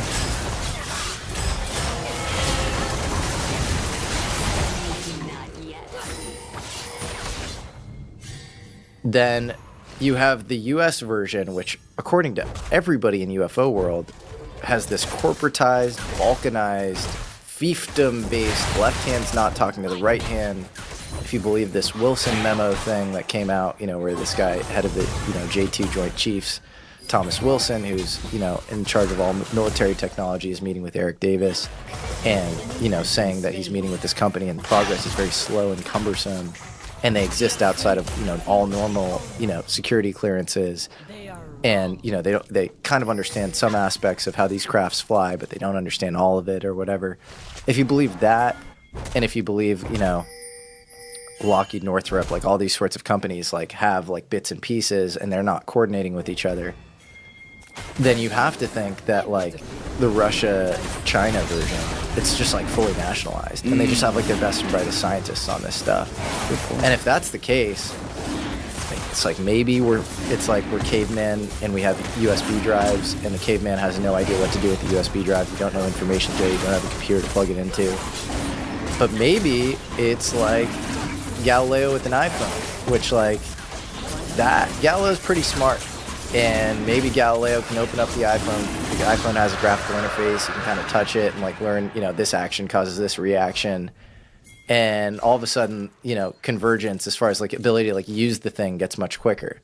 And like these, I have to like make these conjectures because I have no idea. Yeah. And nobody has any idea. But like, to my knowledge, unless I'm living in some like Truman show, the smartest people I know like work at like, I don't know, like Anduril and Palantir and SpaceX and like, these like new tech companies. They're not working at these older, stodgier, like American primes. They're just not. You don't go to work at Boeing if you're like some super smart. Allegedly. What's that? Allegedly. Allegedly. I don't know how it works if it's being done like that covertly. It's like the secrecy must be like so good. And so, like, assuming, like, that mental model is correct, then, like, it's in a lot of these people's best interests to actually start to, like, share this stuff and, like, get in front of the topic. And I think that's been happening, and I think that explains, actually, a lot of the last, 7 years of disclosure. But I think it's not maybe happening fast enough, or, these companies aren't coordinating well enough. And, so... Yeah, I think you just have to ask yourself that question: is this? Are you being hushed because of like pure profit or whatever? But I'm skeptical of the idea that these things like are profit centers now. I think in the world in which again these companies have like craft, I don't think we like understand fully how they fly. I think there are like real challenges to like working them fully. That would be my guess. Also doesn't just have to be profit, though. There can be other variables that we could go on long tangents about that perhaps for stupid reasons they're just like, oh, the public can't know about that. And like, again, it comes down to a judgment call. And I don't envy that position. As far as I know. No, I don't either. I've never been in that position I don't think I have. No, they were told by the CIA to like do the bidding, to like you guys are like our plausible deniability as the U.S. government for being involved in this stuff.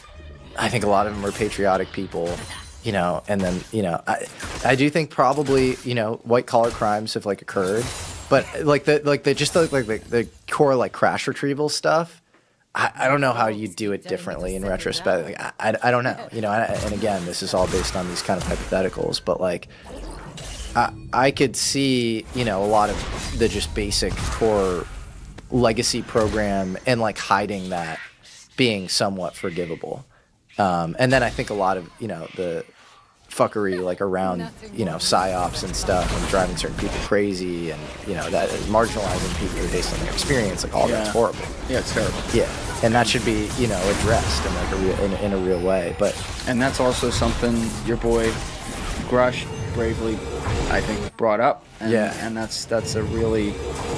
Yeah, that stuff bothers me. That people's families should not be brought into these things and shit like that. But we've been putting it off all day. Let's go there on Grush. Yeah. I just got to take a piss first. Okay, cool.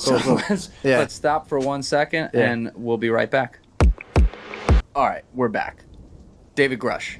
Yeah. So you knew him before he went public and everything. How, what in the name of CIA are you doing around him? I actually was in a venture capital context. Like I was looking at a company that was like in space. It actually had come out of Space Force. Like the guy who started it was an officer in the Space Force, and he started a company in this area, and I was diligencing it, and I was talking to him about his company, but at the end of my diligence, I was like, hey man, like I'm also really into this other stuff. I'm really into the UFO thing. I know you're like you've been around the block when it comes to space. And he was like, yeah, like I'm a believer, but come on, I don't know that much. Like there are limits to my knowledge, and like he could tell I was deep on it. And he was like, I have somebody you should probably meet. And so that's when he introduced me to Grush. What year is this? This was, I guess, 2 years before I put out the thing in July of 23, so 21 is when I met him. Yeah. Where'd you meet him? I met him initially at my house. My buddy who's in the Space Force brought him over to my spot. And it was really like a trip for me because I was like, I don't know, man. You're so used to meeting like these like really like snake oily people, and like you're bringing up all sorts of things, but like I don't know, a lot of the people in the UFO world are just like they're just full of shit, and they just speak in these sort of like super hokey ways, and he really like broke that pattern. I was like, whoa, this guy's like, he's like clearly like mildly autistic. Like not, all the way, but like he's a little autistic, like very high attention to detail, extreme like truth seeking, and very sincere too. And so I think, all of those things combined, he's just like, he just broke the pattern, Did he tell you everything that he later has told us publicly at that meeting? Did he tell me everything that he later? Yeah. Like, did you know all the details? Was he like, there has been a crash retrieval Yes. program? He was really high level in that first meeting. I think he was kind of sussing me out, but he was like, it hinted like, hey, I think you might be onto something. There might be more here than, meets the eye. But, he was still in the government at the time, so he was very cagey around what he could share.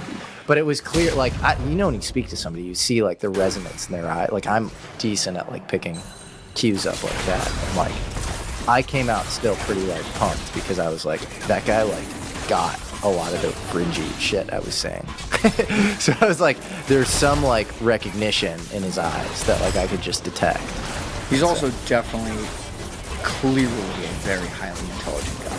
Yeah, he's become like a really good buddy, and like he's next level intelligent. He's really, really smart. Did he hint at all in whether it was that meeting or your earliest meetings, whatever they were, did he talk about the idea that like, hey, I'm gonna go public with this at some point? Not then, but I got to know him a bit, actually decently well before he came out, and he seemed extremely frustrated at like trying to like kind of reform things from within, and it was clear at one point that like it's like he was experiencing a bunch of reprisals, basically like blowback around his investigations, and he was like, I gotta get out, I gotta go public, basically, like for his own immunity and like so he could actually like affect any sort of change on this. What do you mean like he was trying to reform things from within?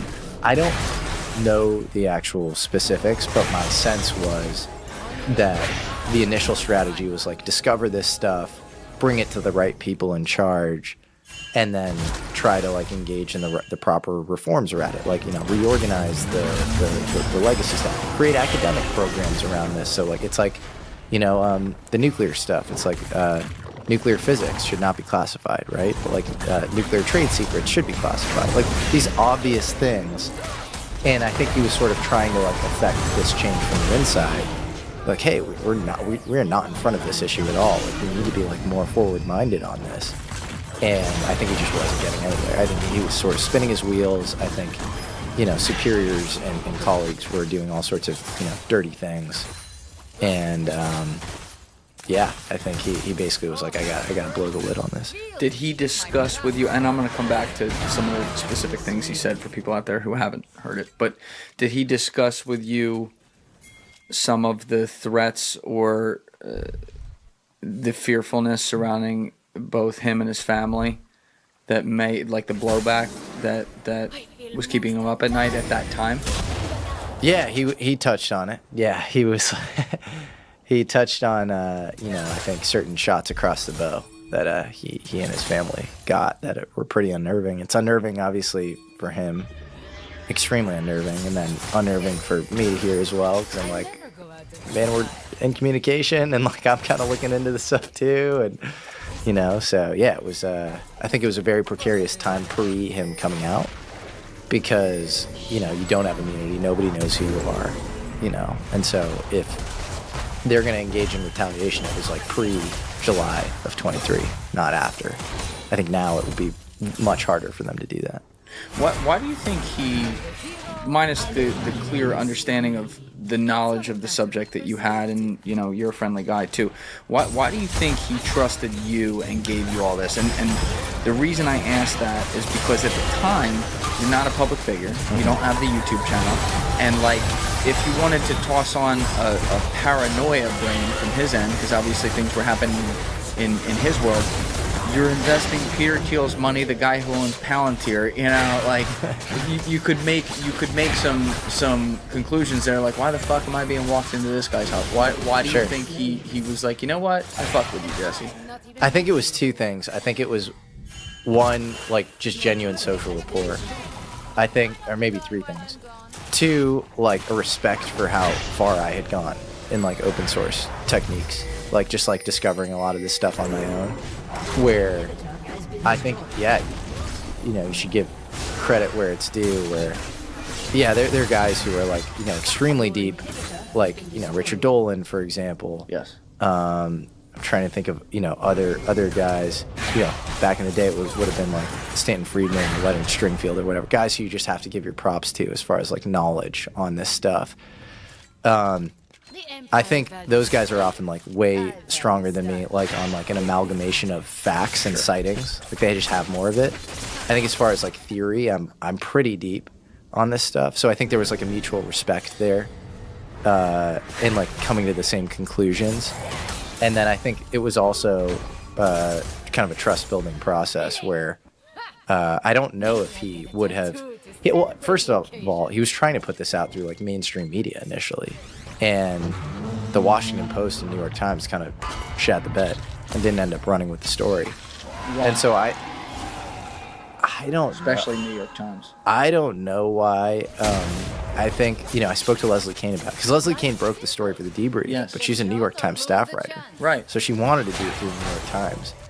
And I think, what's the guy's name? Is it Julian Barnes? I think it's Julian Barnes. I think they're like Intel editor or whatever, or like national security editor. Like I think he's just like kind of anti the UFO thing. Right. And so also I think like none of the 40 people could come forward like directly to the New York Times, and I think that they doubted that. The whole thing is actually absurd because you have colleagues of Grush's coming out. You published the 2017 stuff. Why wouldn't you publish Grush? First off, that's total double standard right there. But like, second of all, you have like pretty unimpeachable colleagues of Grush's, guys like Carl Nell, who set up Army Futures Command, and you know, and others saying like, you know, this guy's like legit, and defending his credentials, and then Grush coming out and saying what he's saying. That itself is a story, and you can caveat it with whatever you want with the New York Times.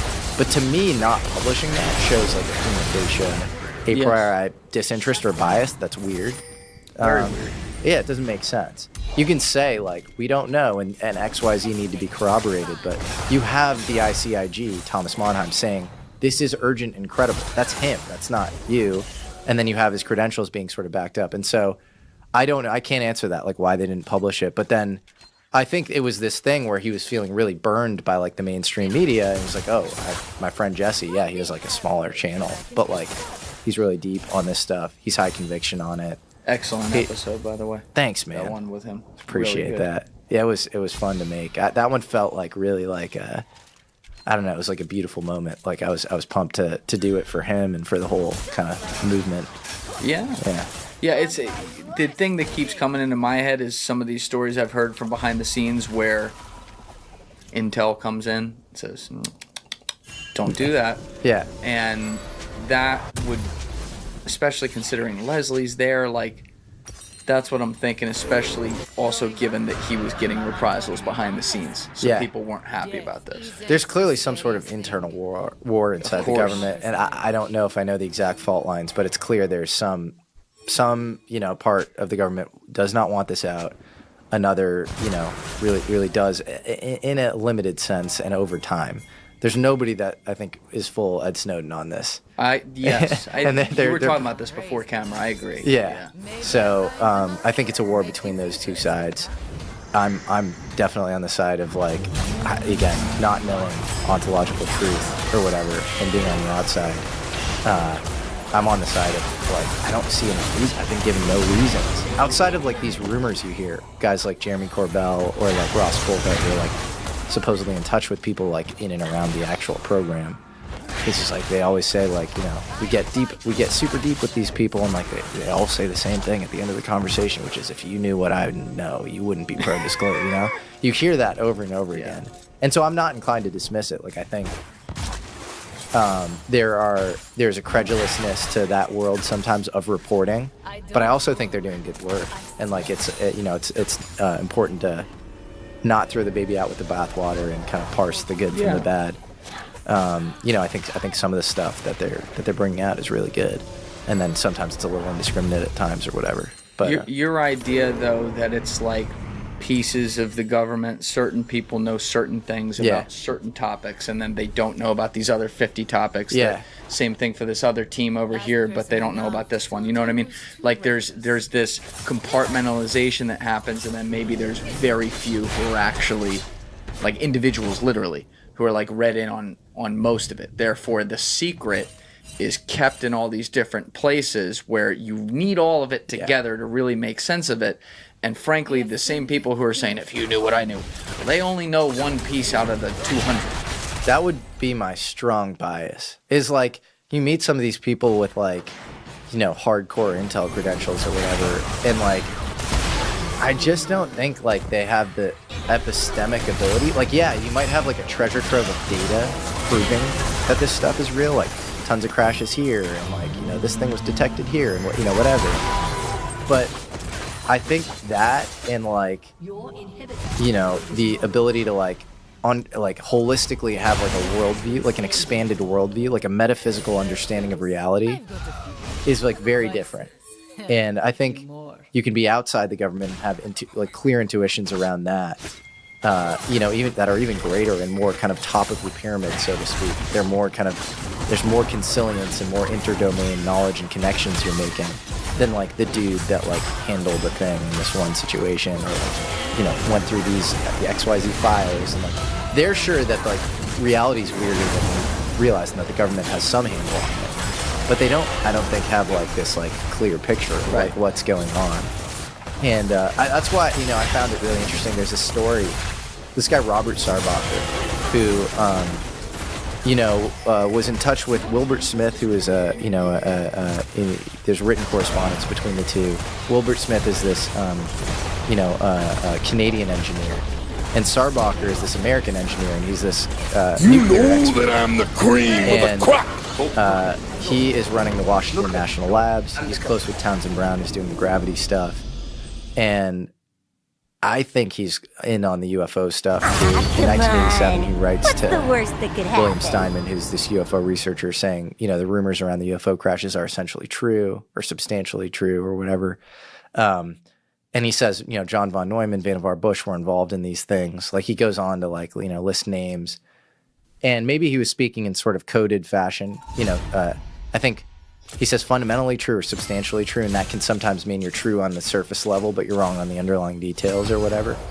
But I think he was, maybe somewhat, involved in all this stuff. And anyways, he, says he wasn't fully read into the program, but he points people who come to him again in the 80s, like, later in his life, to this guy Eric Walker, who's an electrical engineer and the president.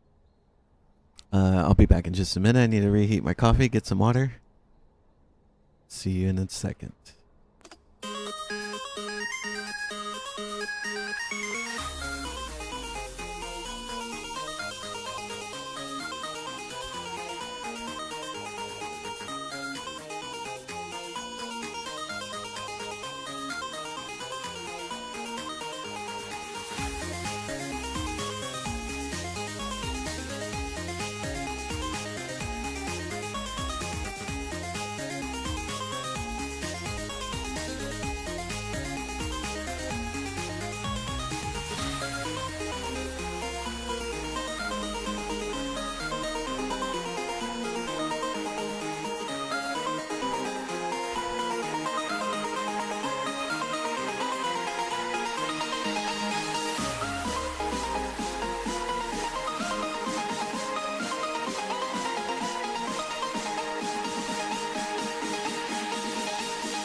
TKO.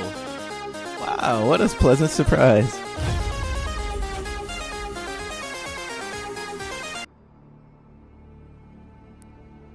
Well, as it turns out, we have TKO joining the bot lane, so I guess it's only appropriate that I switch it back to League of Samira.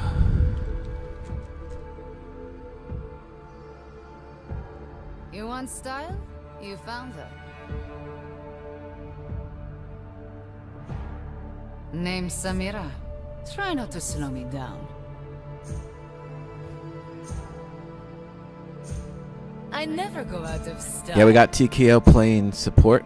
Check it out. Ah, come on. TKO What's just the joined. worst that could happen?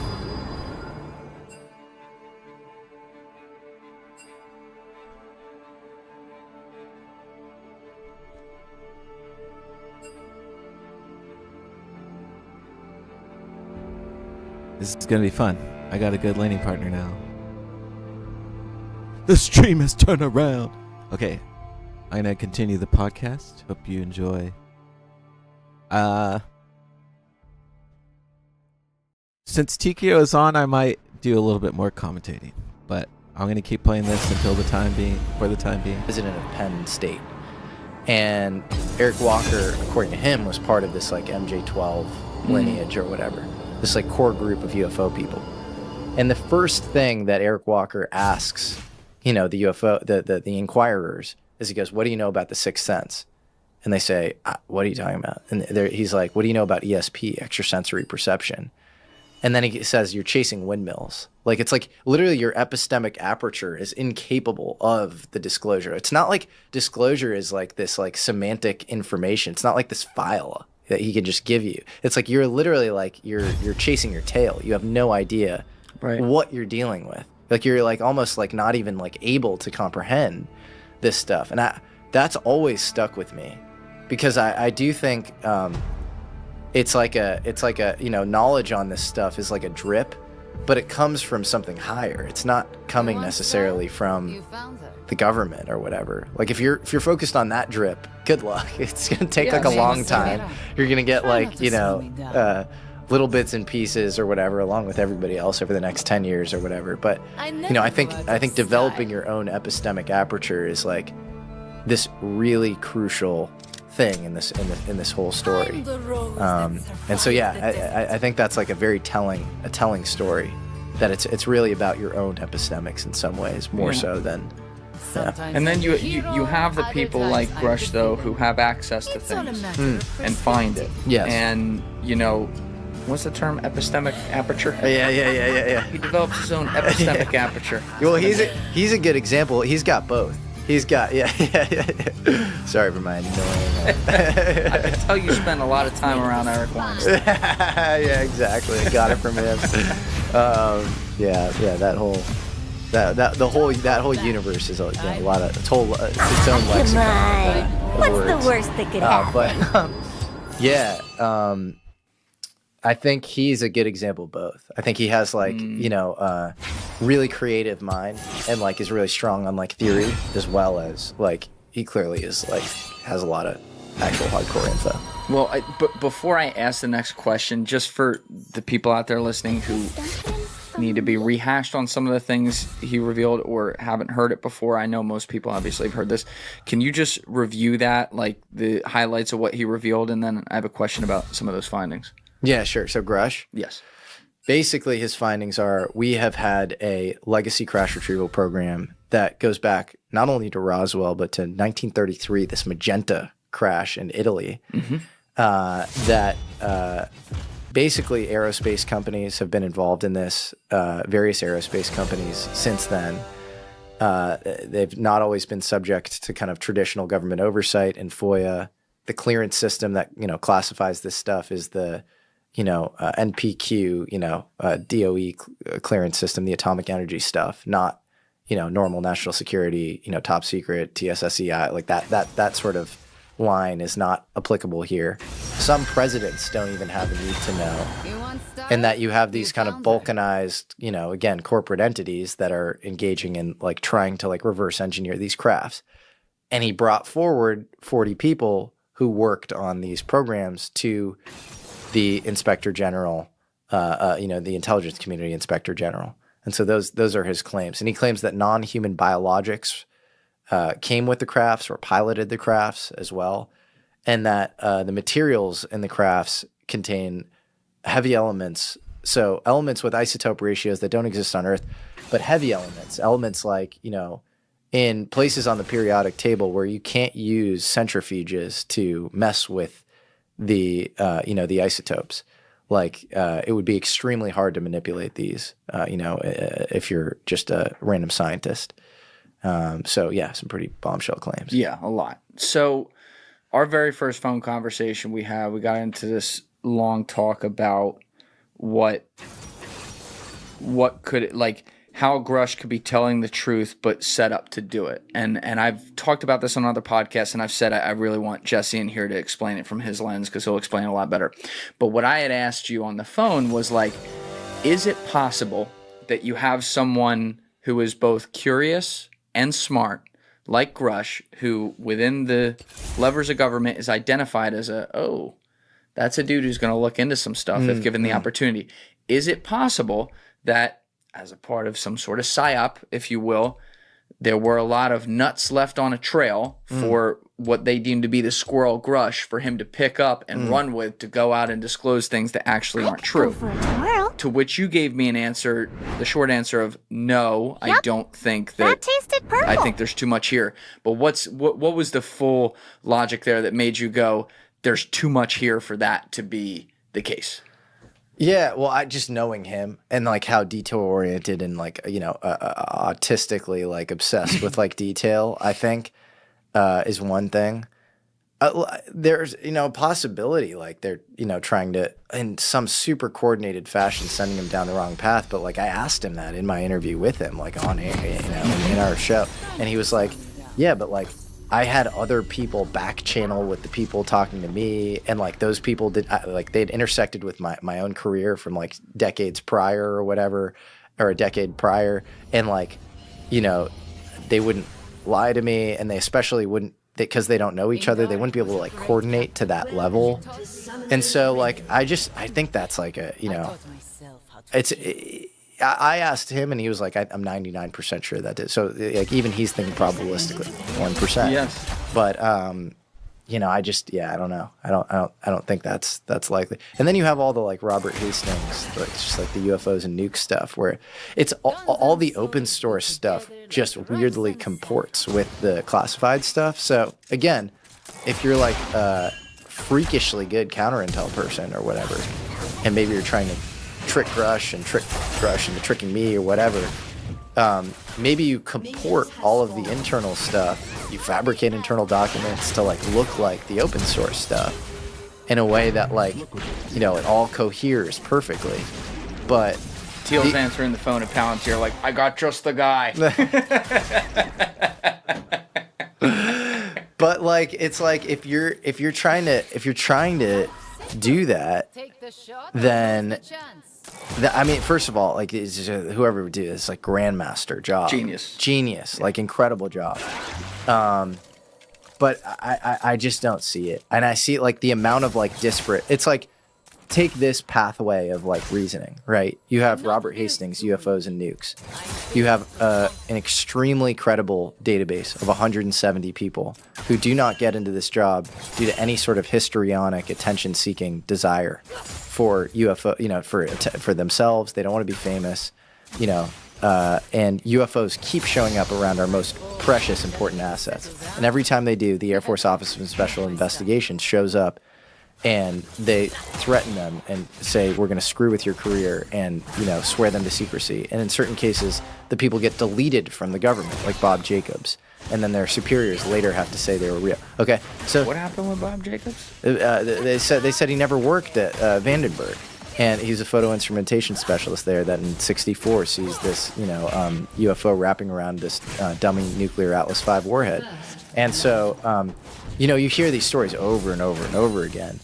And then you could still say, right, like, okay, it's a credible database. Like, these people are really smart and high agency, but, like, maybe it's, like, still this, like, U.S. deep state thing. And, like, they, like, somehow, like, prime all the nuclear people. And, like, it's this, you know, maybe that's, like, this like, you know, trying to, like, make people think that we're protected by the aliens or something. But it's like orbs are showing up. I don't know. You can spin some tall tale.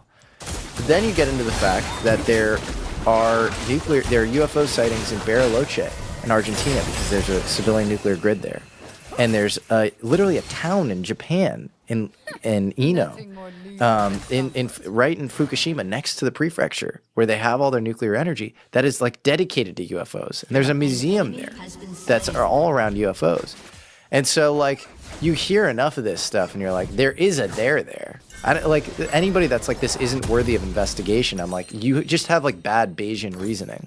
Like, you have this a priori bucket that you just put, like, you put this stuff into. You put it in the impossible bucket. You don't look at it. You're not looking at it earnestly. Like, you didn't listen to what I just said. If you actually take in the fact pattern that I just gave, then you have to think this stuff is real. And then, yeah, is there a possibility there's some mastermind being like, and somehow atomic secrecy is overlaying this stuff, and like these scientists were involved, the Australians also thought they were involved, and like, you know, magnesium bismuth is showing up here, but it's also in the Townsend Brown stuff. Like, maybe, I don't know, but like, I don't know. That feels like all of a sudden, if that's your null hypothesis, the null hypothesis becomes more of a stretch, more of a logical stretch than just there's some intelligence here that's not human. That all of a sudden becomes a more epistemically acceptable base case. And actually, like, if you're, what are you saying? You're saying there's some cabal that's controlling Bariloche, controlling Japan, and controlling our nuclear assets? Like, what are you actually proposing if you look at the real fact pattern? And so I don't see too many people, like if you had like Sean Kirkpatrick on, like the old head of Arrow. Yep. He's not like earnestly engaging with these, like, you know, nuclear cases or whatever. Like, there is clearly a connection there. And so like that, Yeah, that's all I need to know. There's like something clearly very, very real here, and then like all the Grush stuff just like backs that up. It like coheres with it like pretty perfectly. And then let's like, okay, so you think it's a psyop? Like, to what end? To what end is it like purely a psyop? You know? Purely. Yeah, like maybe you know there are people in this movement or whatever in the UFO disclosure movement with ulterior motives. Maybe part of it's adversary signaling. Maybe part of it's tech protection. Maybe part of it's refresh the talent pool on some secret science program. Maybe it's like you think of a whole host of things that like are ulterior motives that you're gonna like push this stuff with. Having said that, just the fact pattern itself, I think, is just undeniable and kind of unimpeachable, and like that's what interests me. And like, I have a sense of some people doing some of the other stuff. I don't want to talk about it because I just want to follow the truth. Right. And I don't want to fuck with anybody. I think it's probably dangerous to be looking into like the core ontological truth stuff, and so I'm not trying to like.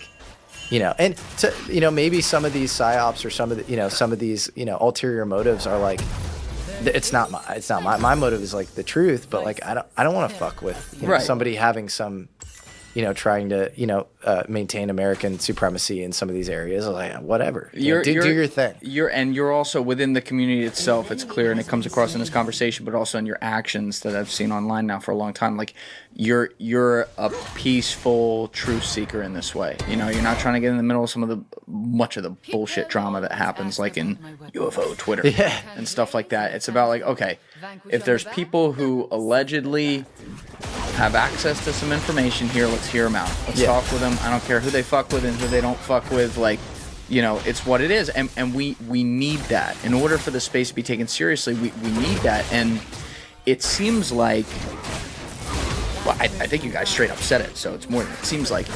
You also were able to turn around your colleague Eric Weinstein into looking into this, because for a long time he was like, yo, fuck that. So what was it that really, it's not like he's out there saying, yo, the aliens are here.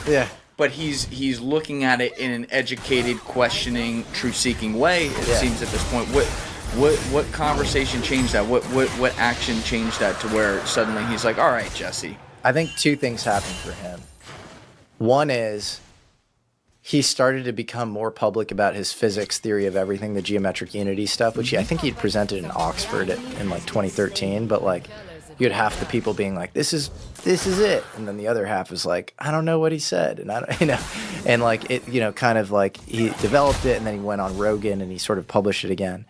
And I think the combo of him presenting it and like there being nobody to like corroborate or falsify it, like it's like he can't talk to anybody about this stuff, and then he starts to get into like this very interesting other angle to the UFO thing, which is like these guys like John Wheeler and Bryce DeWitt working on science that might have not met the eye, this like idea of the golden age of relativity and this kind of like, you know, extreme interest in the gravity stuff in the 50s.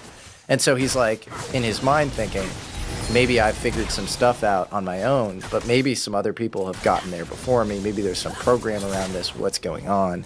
And he does a whole follow-up, you know, Rogan episode. It was not the one with Terrence Howard, the one before it, where he says some crazy things, like Jim Simons of like Renaissance technologies. Yeah, that was February 2023. Yeah, he was like, maybe there's some secret, you know, physics stuff going on there. You have like it's the greatest concentration of differential geometers and stuff. You know, it's like, I don't know. The best line in there is Michikaku. Yeah. Michikaku is out of control. Yeah, he goes. And you just see Joe just shoot my past.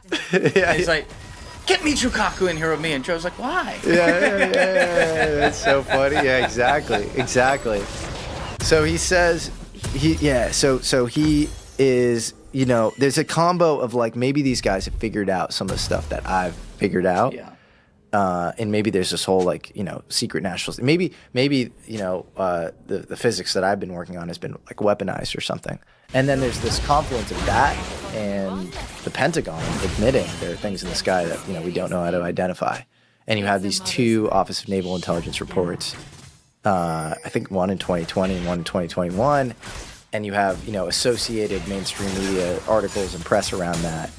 And I do think, you know, Eric's a very heterodox first principles thinker, but he also has to like walk this tightrope of like I have to maintain a level of respectability among Yes. like academics that I'm like trying to like spar with, because he is on their level, I Yes. think, intellectually for Oh, sure, of like course. above a lot of their level. Yes. And like when I hear Sean Carroll being like, oh, like he doesn't even like, I think Kurt Mungle asked him about Eric, and he was like, that guy's like an amateur. He just has like pet theories or whatever. He's like throwing him in with like Brian That's Greene not and a couple good. other. Yeah, you I'm like, shouldn't dude, do just that. shut up. Like, what have you done? You shouldn't like, do that. Yeah, like you're just like a pop one that can't be. I mean, yeah, he's obviously extremely smart, but like, No! Yeah, you shouldn't do that. You shouldn't like condescend. You know? And so, anyways, I think Eric, all of that's to say, like, I think he is very first principles, but I do think there's a difference between Jesse, his podcast partner, and like venture guy at Teal Capital, being like, yo, UFOs are real. Like, look at this, look at this.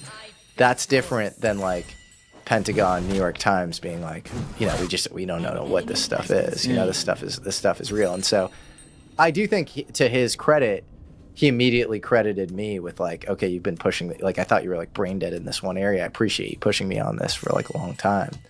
But I do think that allowed him to, talk about it more publicly and like really take it more seriously. Yeah. Well, I mean, the other 500-pound elephant in the room here with all these things we're seeing in the sky is something I don't think it's come up a little bit today, but not really directly. And that is, what could be weaponry that we don't know about versus everything else. I mean, for me, a major case with that, a guy as a witness who I've really liked is David Fravor. Yeah. Because he's very matter of fact, and he has the video on the screen. He's like, look, this is what I do. Yeah. This is my expertise. Yeah. This is what I saw. Yeah. It went boop, boop, boop. Yeah. I don't see Tic Tacs. I don't see shit like that doing that. Yeah.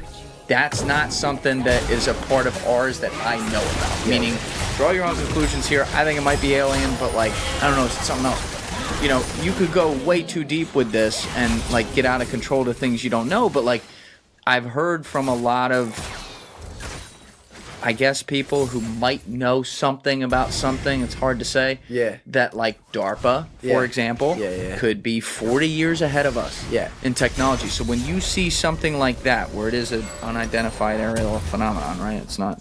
We don't know if it's alien or not. Does your mind go towards, for some of these things, maybe that is our weaponry and most likely not an adversary's? Otherwise, they'd have taken us over by now.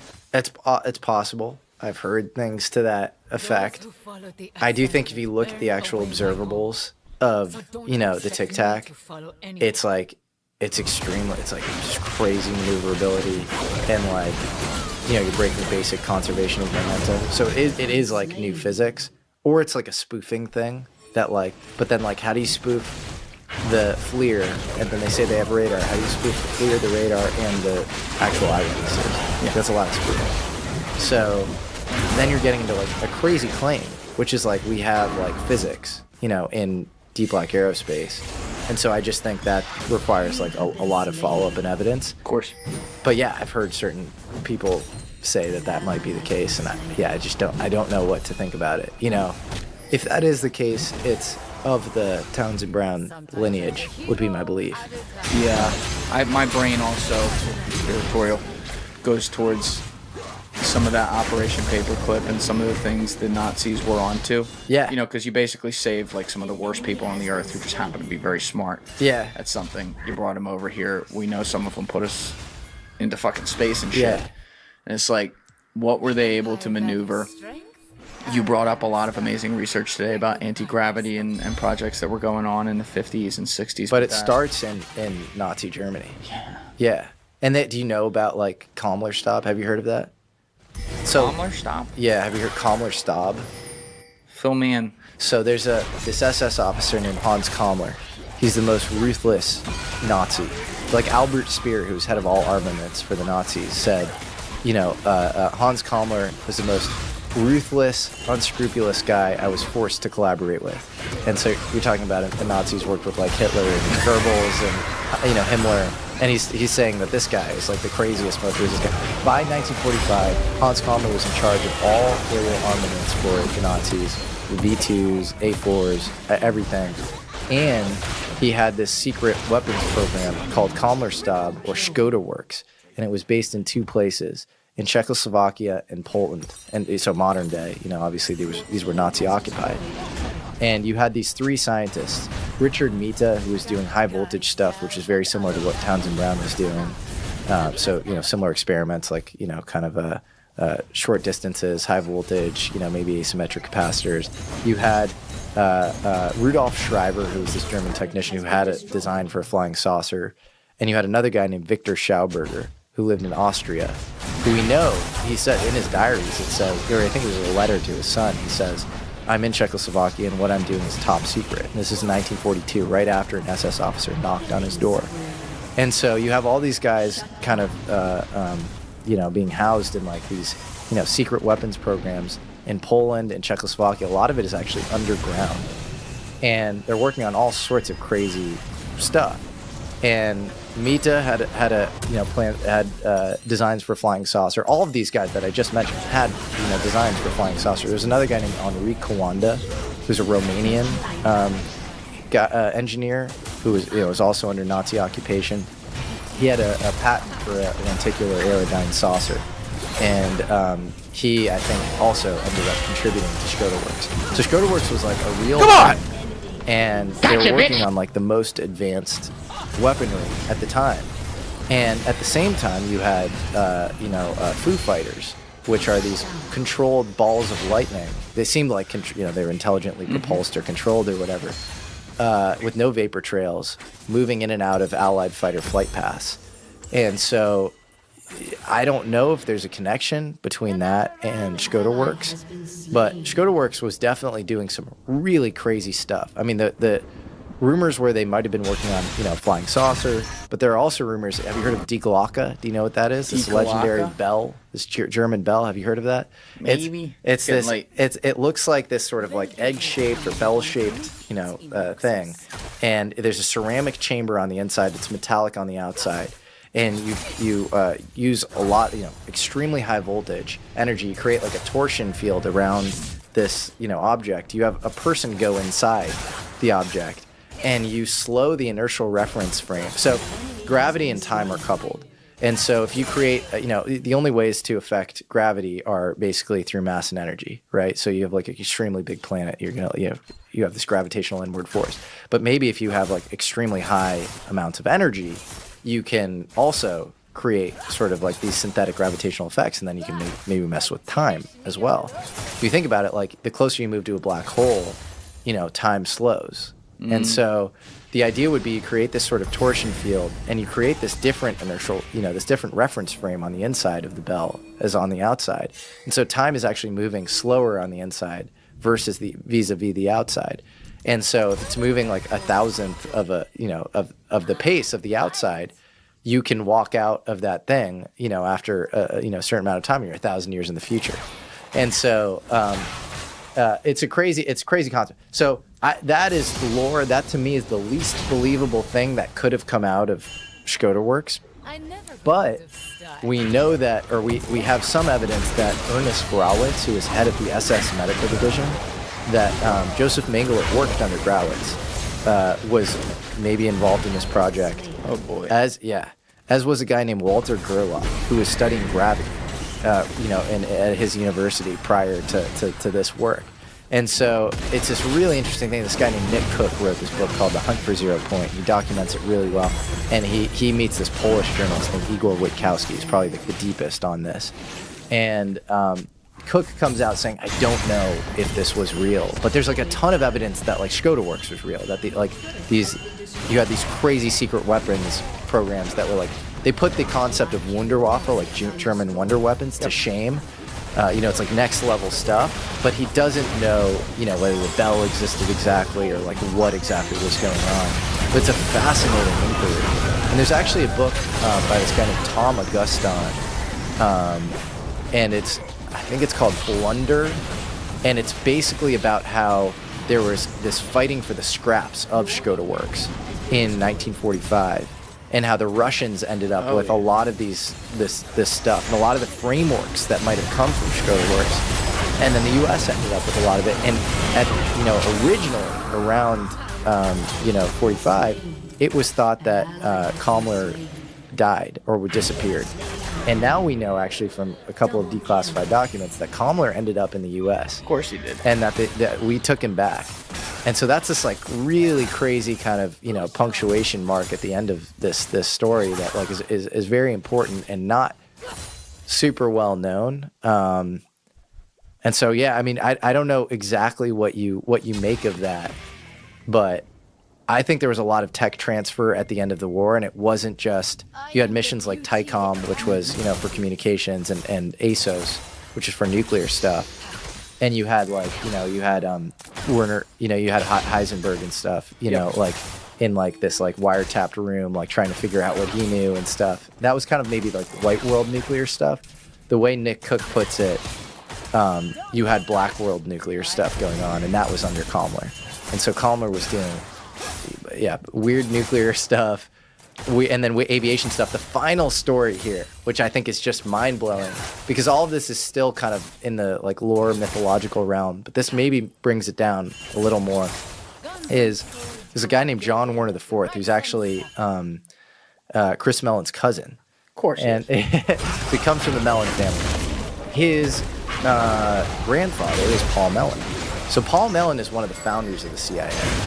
And John Warner is having like a martini with Paul Mellon. And, you know, his grandfather's like recounting all these crazy stories. And he's like, you know, 3 or 4 martinis deep.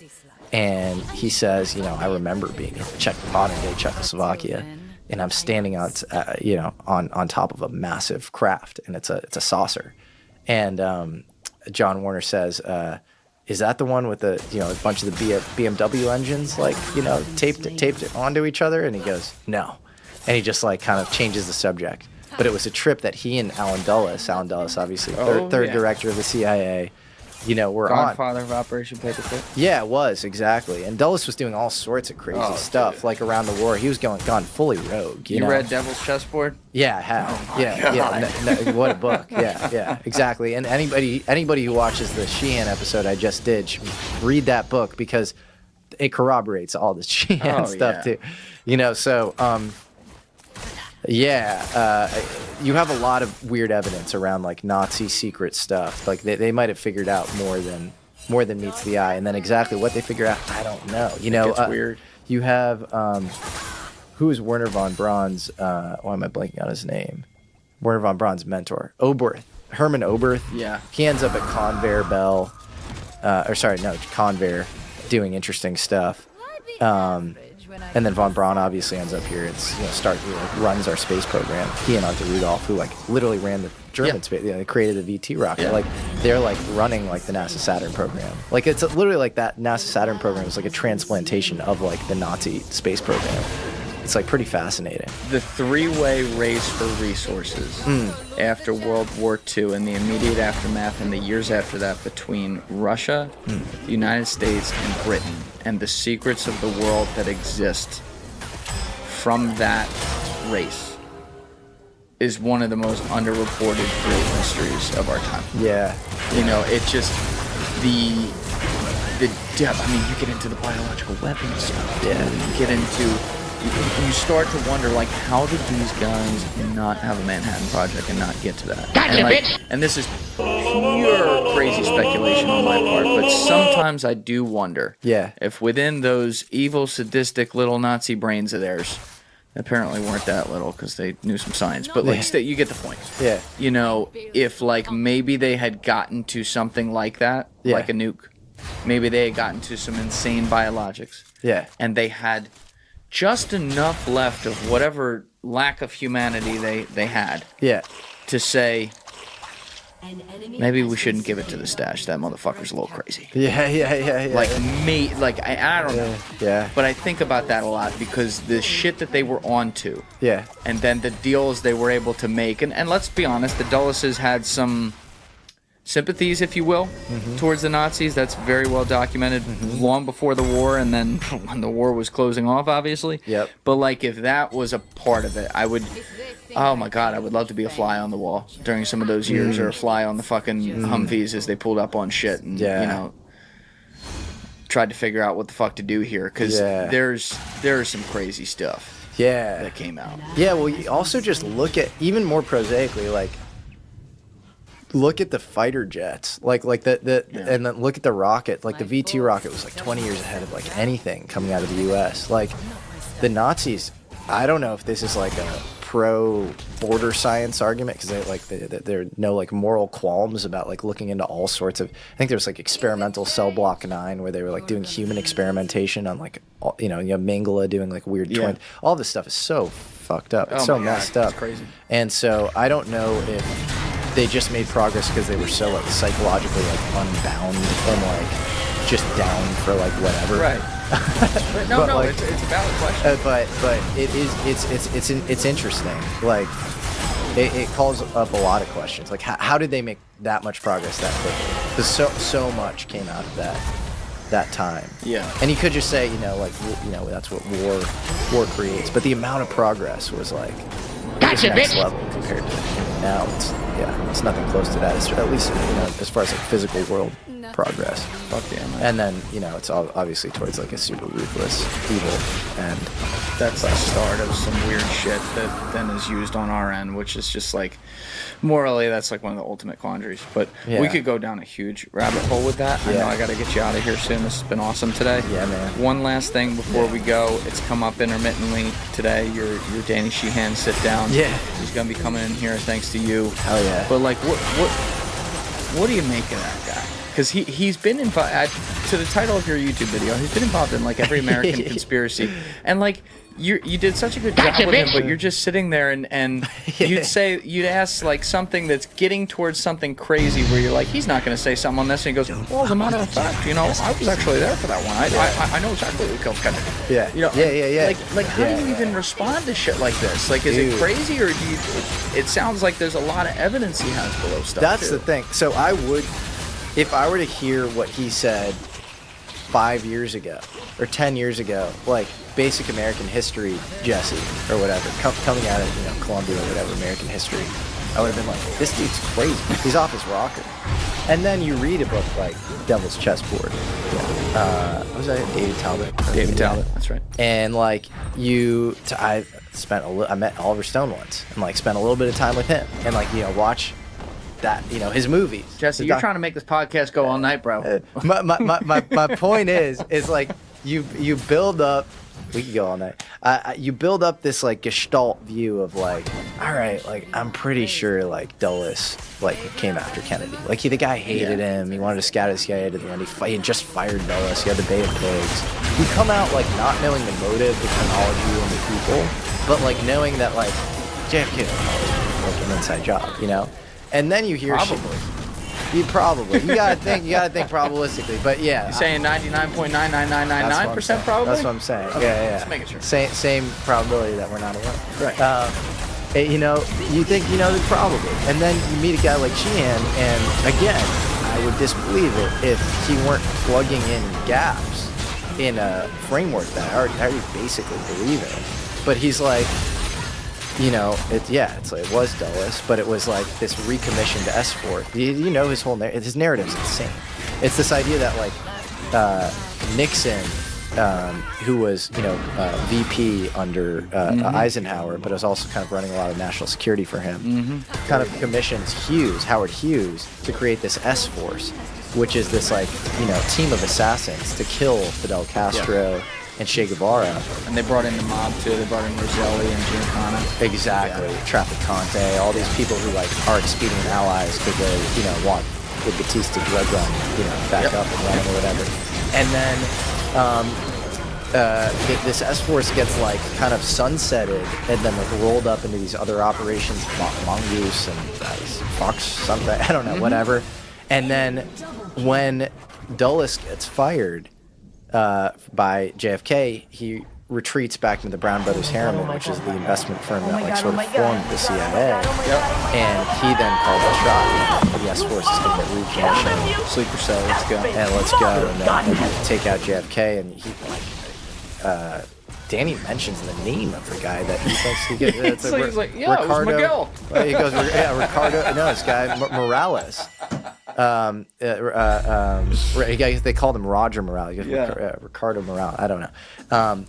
but it's wild. And so again, I would not believe it if it weren't like so in line with my prior understanding of what had happened, which is that, you know, come on, like it's like you have all these things like the magic bullet, the idea that like Jolly West, like MK Ultra, like Jack Ruby right afterwards. Like you literally can look at the JFK thing for like 5 hours and be like, there's some weird shit here, you know? Oh yeah. So yeah, it's wild, man. Sheehan's like it's like a national treasure. I don't understand how.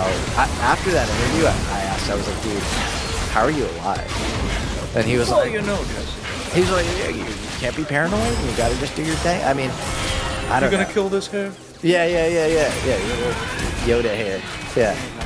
I can't wait to do that. He's the best, man. You're gonna have an awesome time with him, and yeah, I'm fired up. You get to pick his brain. He's the best. And he reps Lou Elizondo. In the past, he repped Stephen Greer. He was like early in the 90s, I think, like into UFO litation somehow. Well, he always ends up somewhere.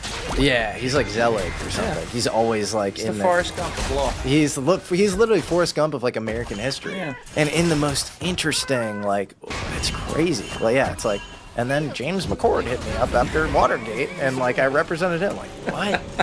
Yeah. Met him at a Dunkin' Donuts, as a matter of fact. Yeah, it's wild, man.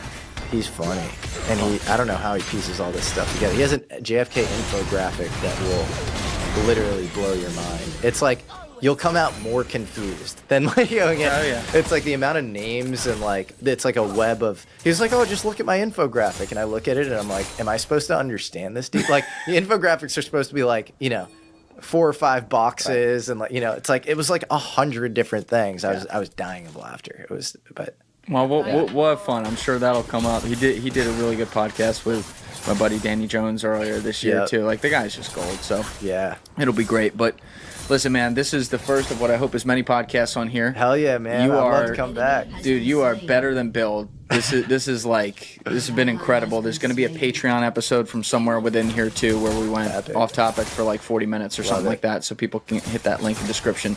But we'll have your channel down there. Cool. Everyone go check out the videos. They're so good. They're so well produced. Love what you're doing. And thanks for going through all of it today, man. I love what you're doing. Appreciate you having me. Thank you, brother. Awesome. All right, everybody else, you know what it is. Give it a thought. Get back to me. Peace. Thank you guys for watching the episode. Before you leave, please be sure to hit that subscribe button and smash that like button on the video. It's a huge help. And also, if you're over on Instagram, be sure to follow the show at Julian Dory Podcast or also on my personal page at Julian D. Dory. Both links are in the description below. Finally, if you'd like to catch up on our latest episodes, use the Julian Dory Podcast playlist link in the description below. Thank you.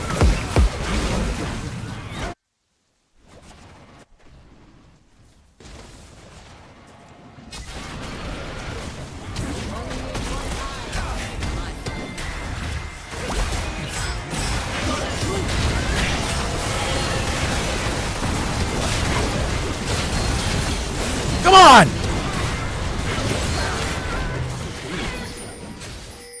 An enemy has been slain. An ally has been slain.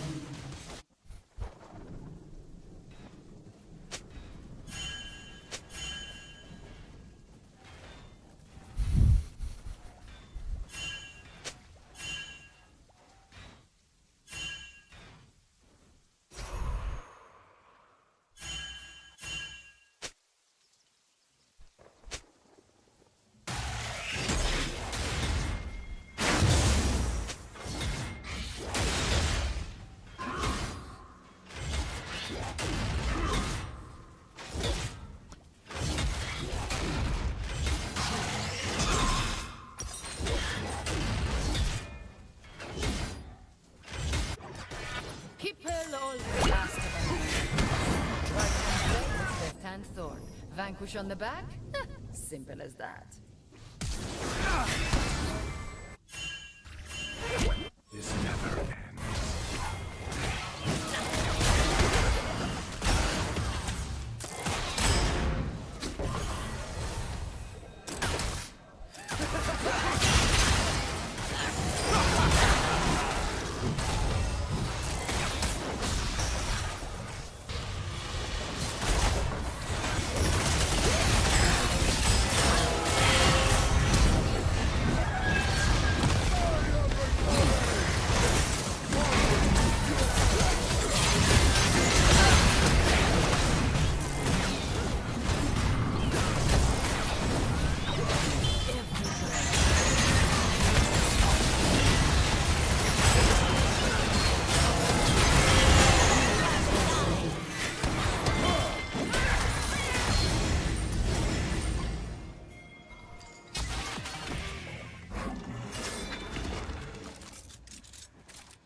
Come on.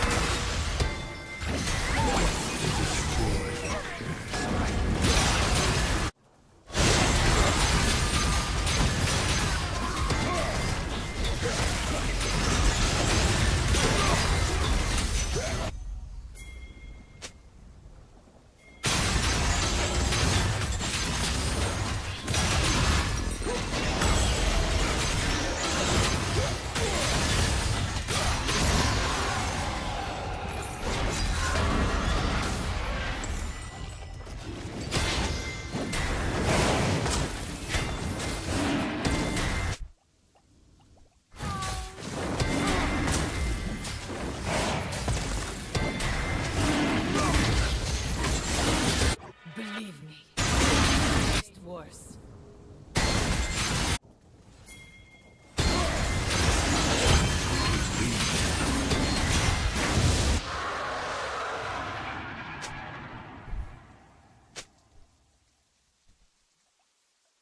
Woo. Okay. All right. All right. That label is where I draw my That was strength. wild. This game's been pretty wild, actually. I feel pretty powerful right now. Most.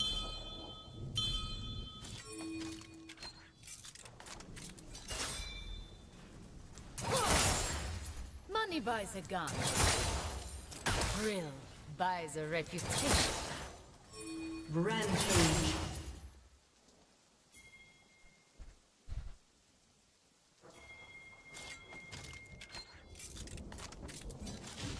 Rampage.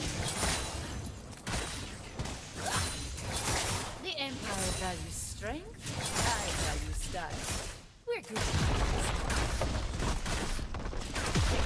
Unstoppable. Your team has destroyed a turret. An enemy has been slain.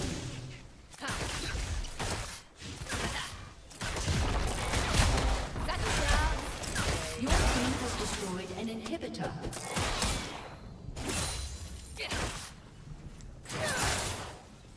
Your team has destroyed a turret. Good game, everybody. I wasn't even paying attention to what they were doing. I was just like, okay, they're distracted. I'm going to keep pushing bot. I'm going to keep pushing. Ah, come on. What's the worst that could happen? Shit, man. What do I listen to now? Fuck. That was a pretty good one. I don't know what to listen to. It's about almost noon.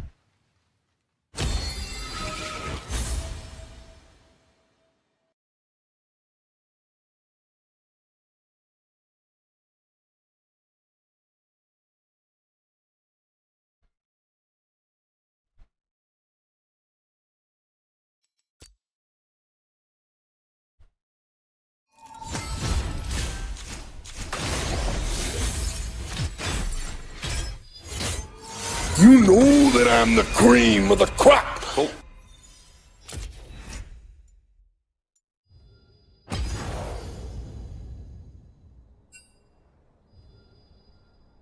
That's pretty good.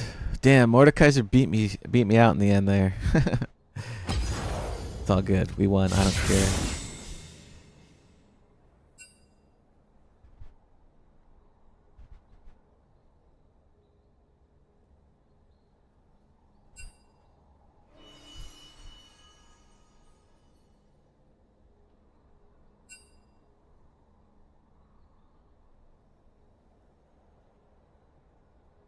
I need to find some good music. Hold up.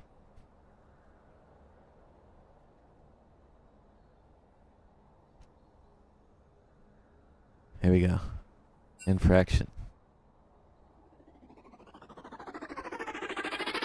Bringing up the classic playlist.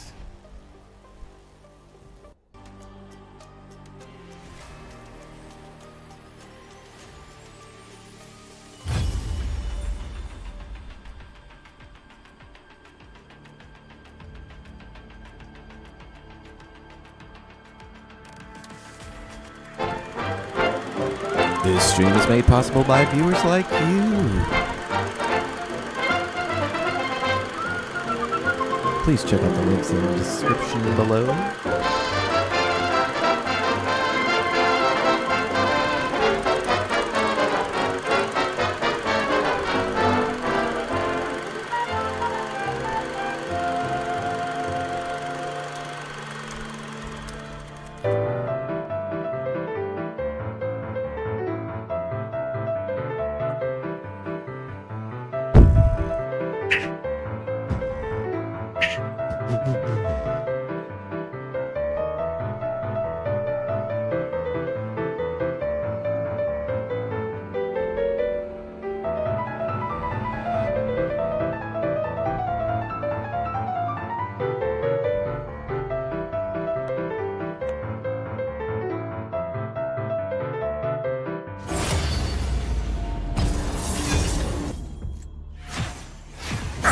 Come on. What's the worst that could happen? Alright, alright, alright, alright, alright, alright, alright.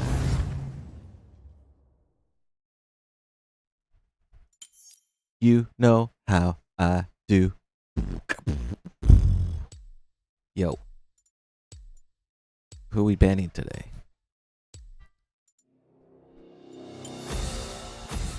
Miss something from me?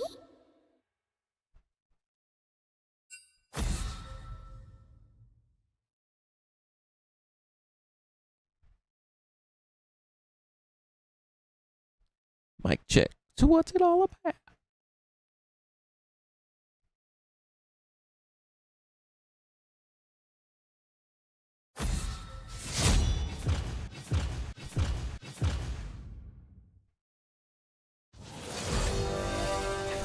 Check, check, check, check, check. 1, 2. Check 1, 2. Hello. Check 1, 2.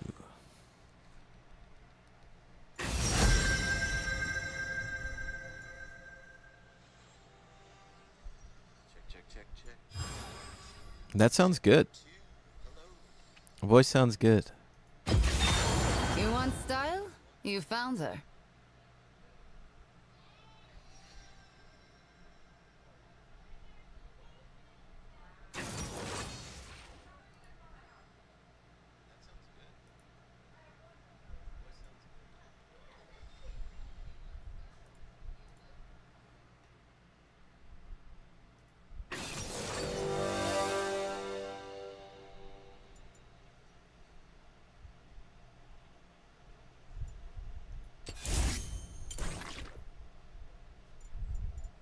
I like my new ward skin.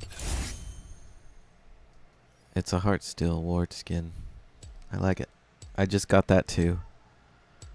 It looks cool. Catch you on the flip side.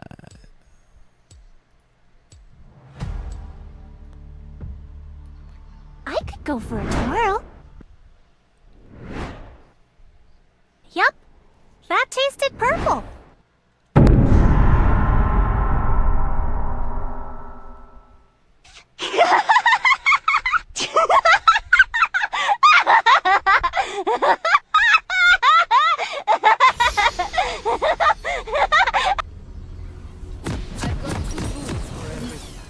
Don't ask for permission, don't ask for forgiveness.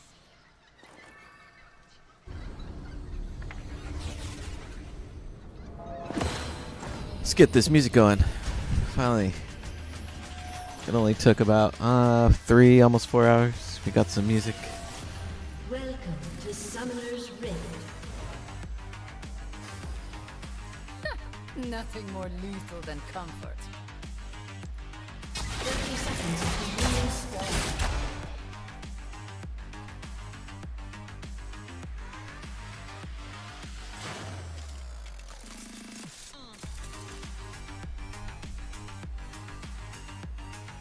I never go out of style.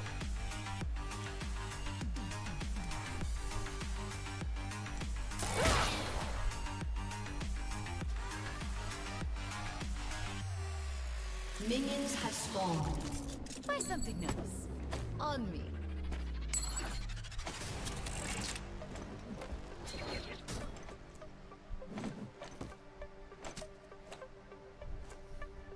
I see you. Wow!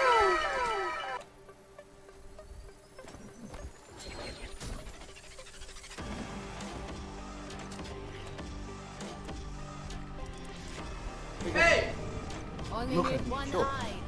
Look at me, sure. I'm the captain now.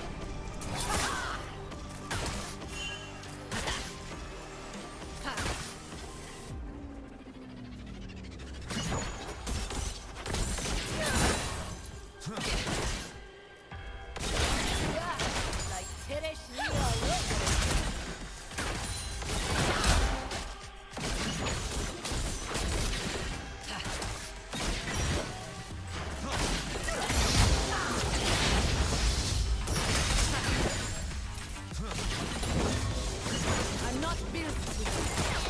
I'm built to conquer.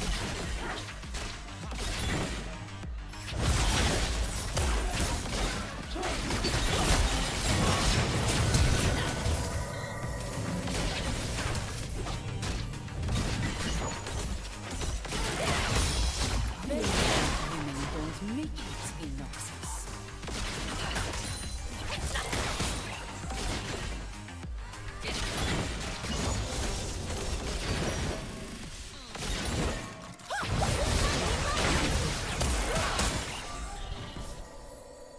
I'll take care of this.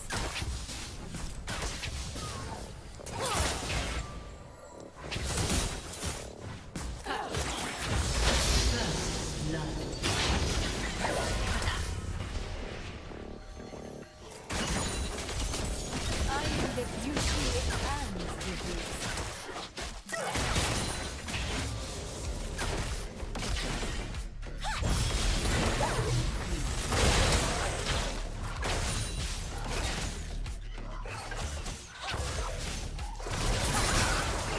Danger runs with me.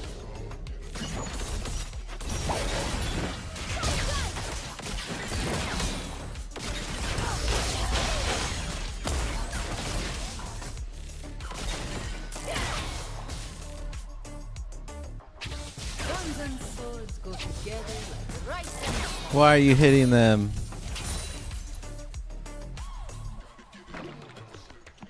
I don't have TKO as support for some reason. They wanted to play top, so here we go. I'm with Galfieri.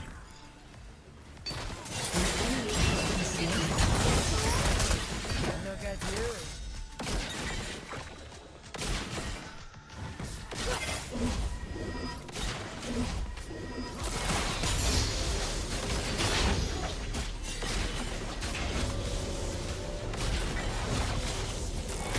Refugee. That label is where I draw my strength. An enemy has been slain.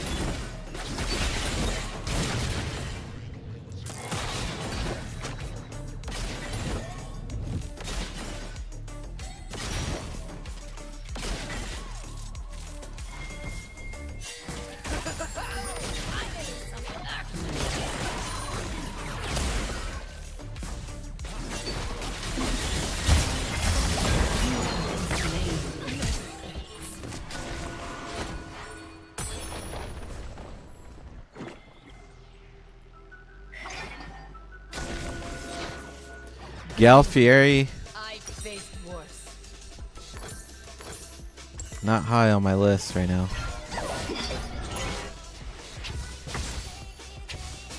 I wish TKO was playing support. Sometimes I'm the hero, other times I'm the villain. It's all a matter of perspective. Killing spree.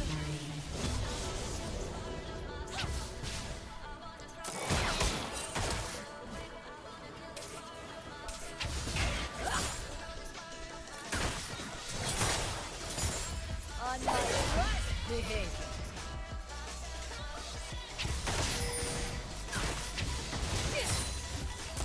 Fuck.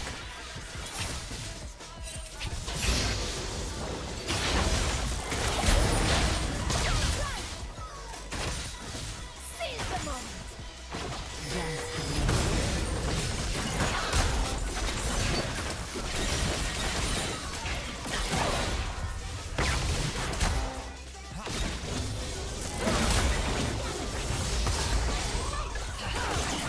My folks keep telling me to settle down. Not my style. That's right.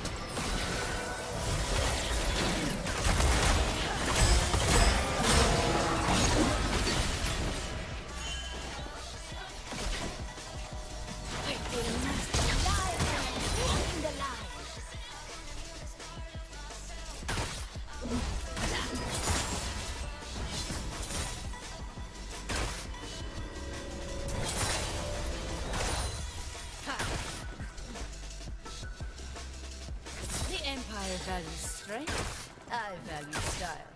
We're good partners.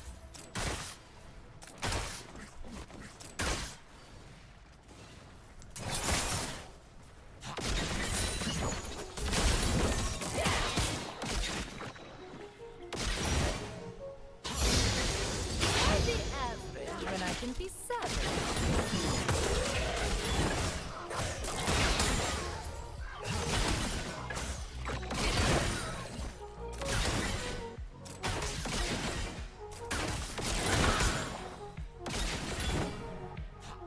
Last person last.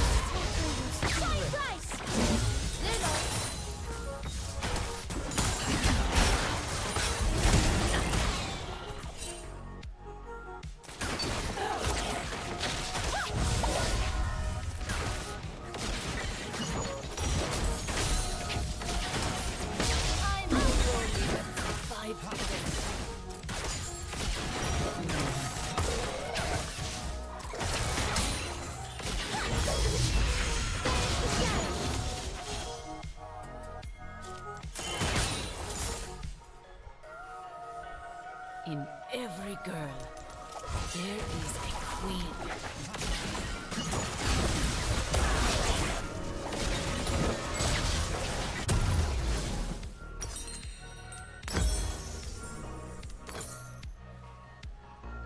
Rampage.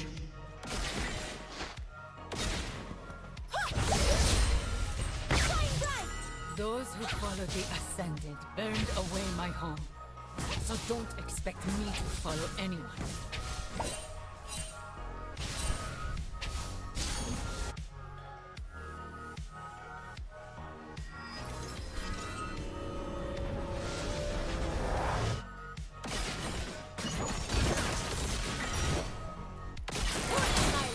I dare you.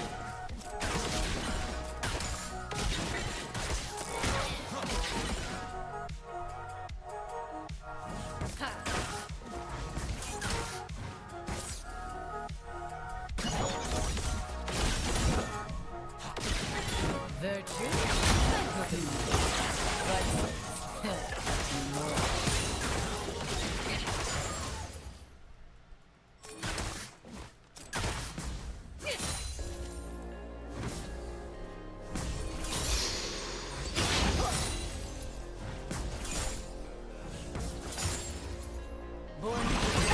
Raised by me. Unstoppable. Maybe I'll die in Demacia to make things interesting.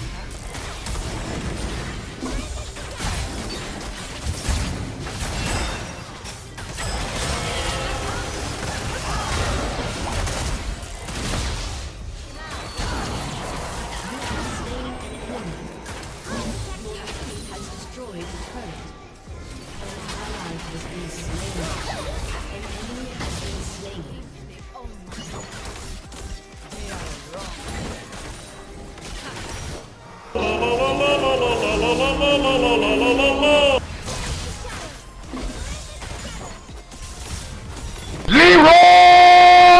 Dragons!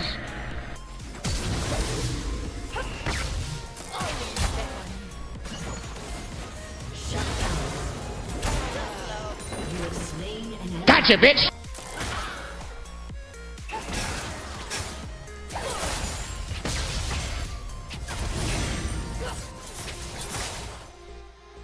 I don't work.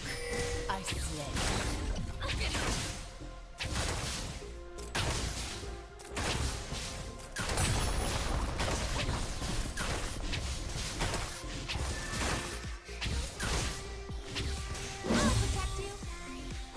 Shut down. Great, it would feel to shoot my past in the face.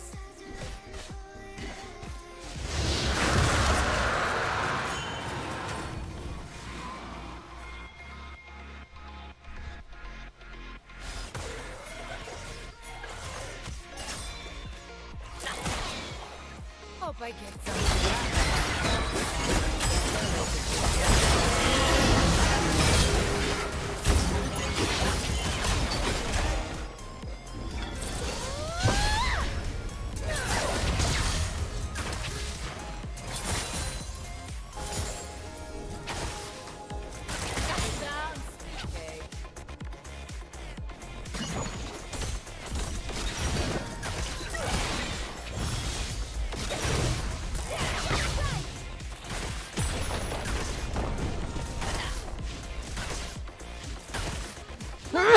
gone. Free Fuck. by Excuse the me. reputation. What is on top of me?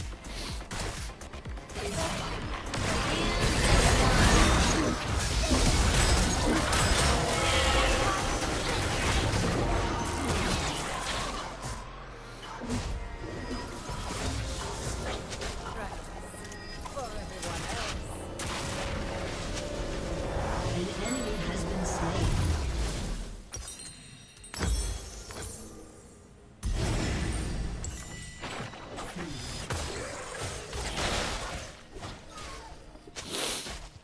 Indari was a great captain. She taught me how to shoot. Yes, I taught myself how to shoot.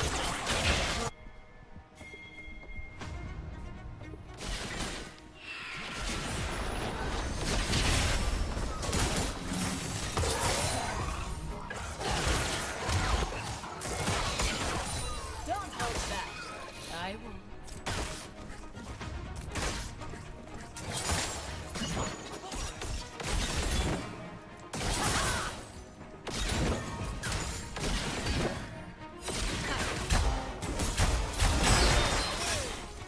Some choose others bullets. Why not both?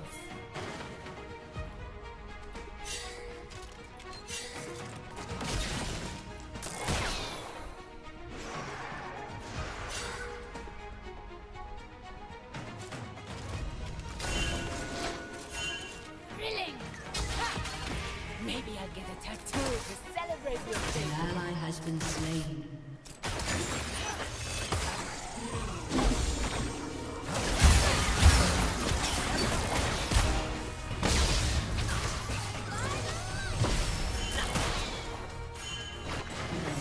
Life's simple. Take the shot or lose the chance.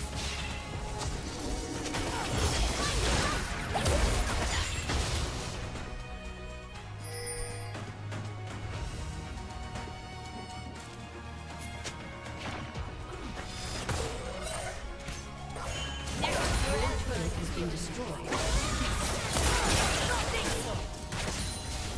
An enemy has been slain.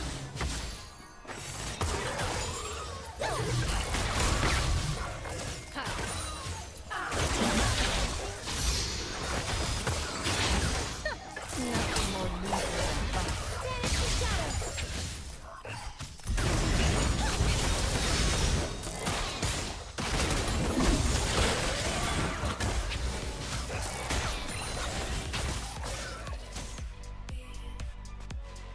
I never go out of style.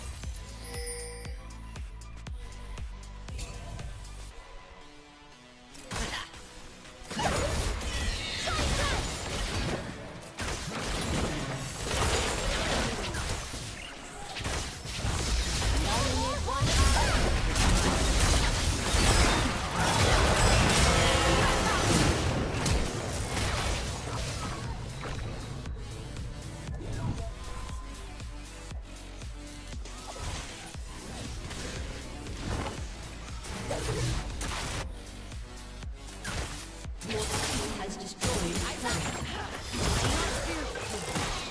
I'm fearless. An enemy has been slain. An ally has been slain.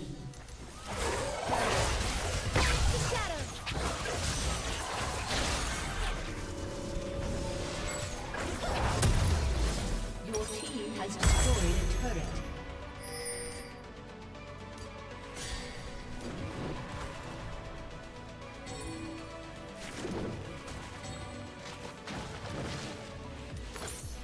Growing up, my mom taught me one lesson. Death isn't the scariest thing. It's a mother's rage.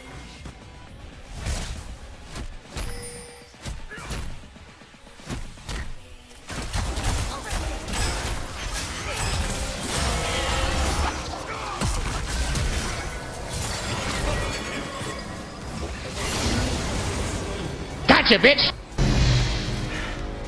Don't fuck with the Jedi Master, son. Don't behave, don't make it excuses.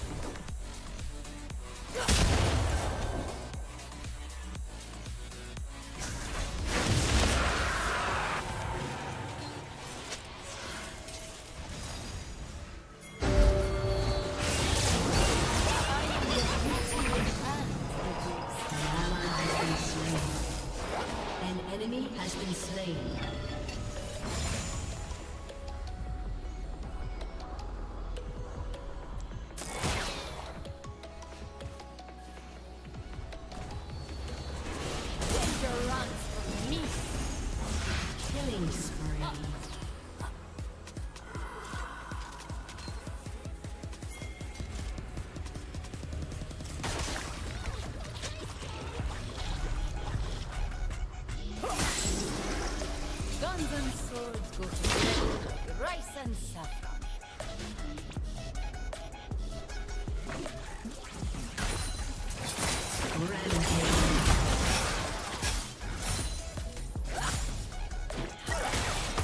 Killing spree.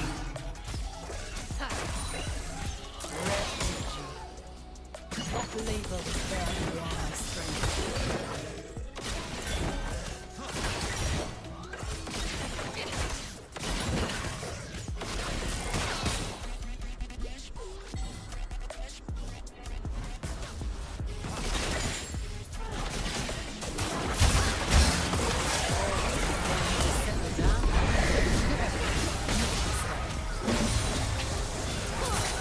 Your team has destroyed a turret. An enemy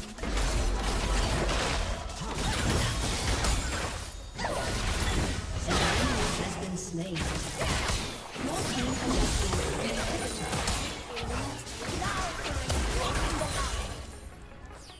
An enemy has been slain. An ally has been slain.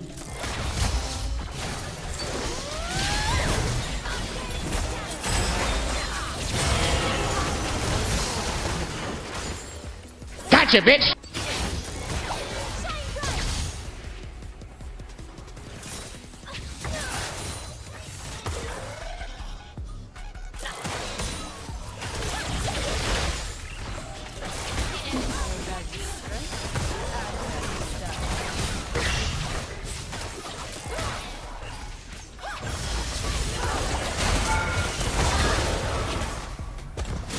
Woo!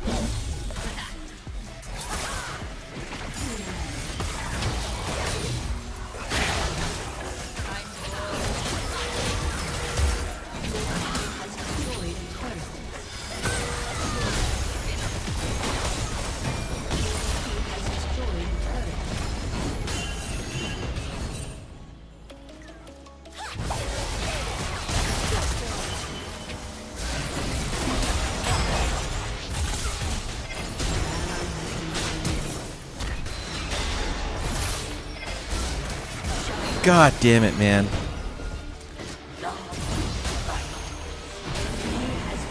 I had no mana.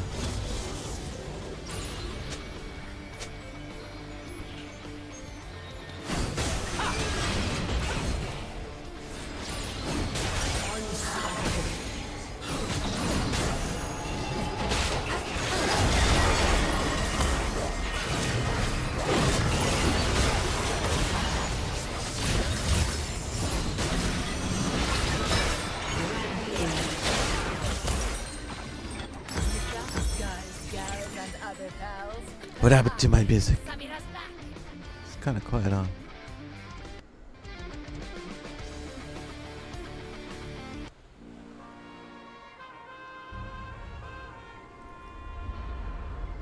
Your team has destroyed a turret.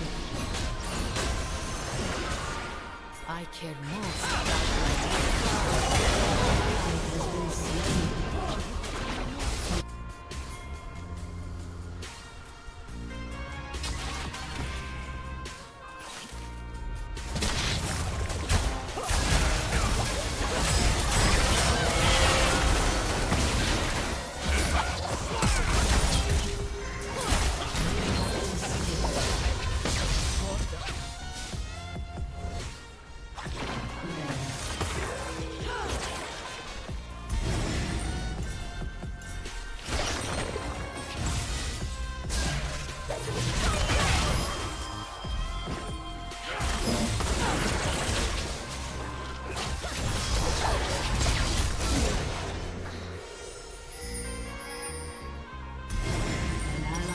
slain.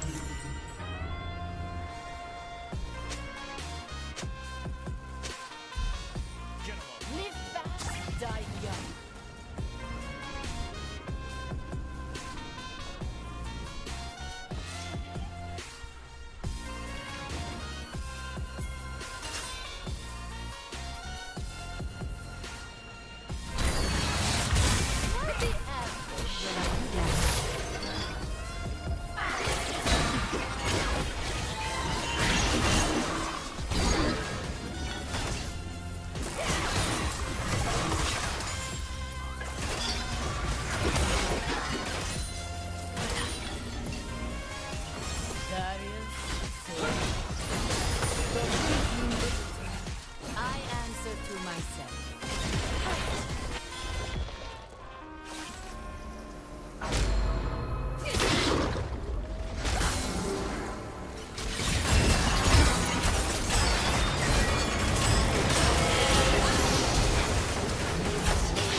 Gotcha, bitch!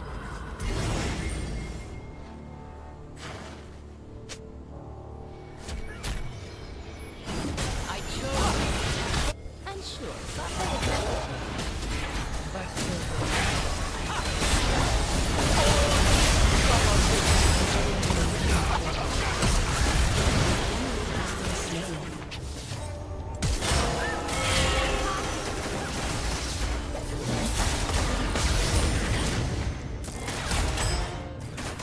What? What? Gotcha, bitch!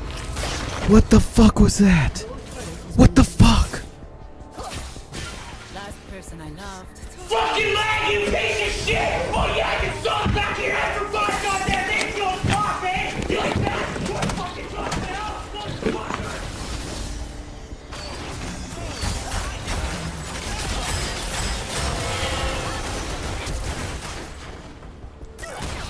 Gotcha, you fucking bitch. Fuck Gotcha, you. bitch! Arrow! I'm the road.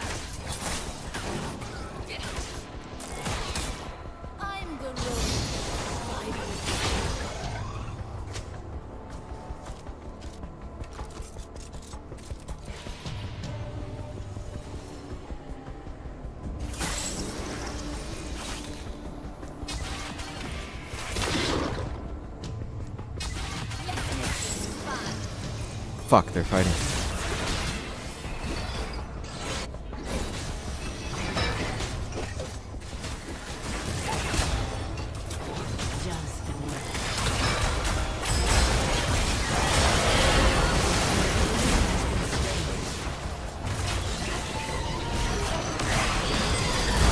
No!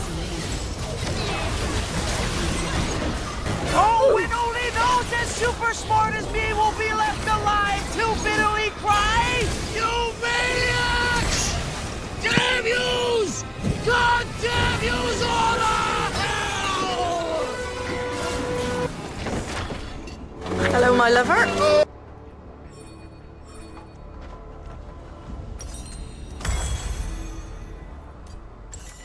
They forfeit?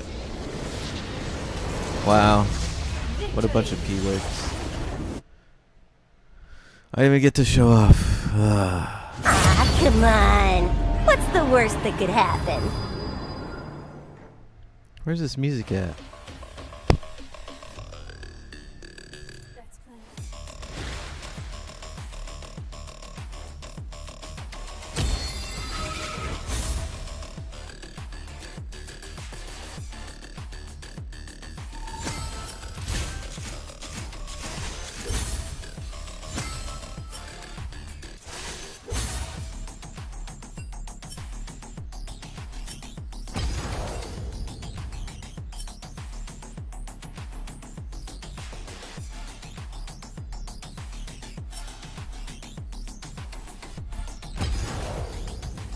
I felt really confident that game. Like, I was not afraid to engage with anybody. That was pretty sick.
You want style?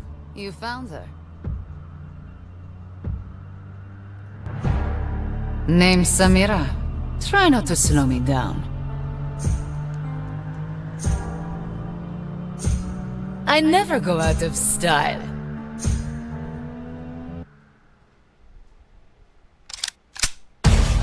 I'm the rose that survived the desert.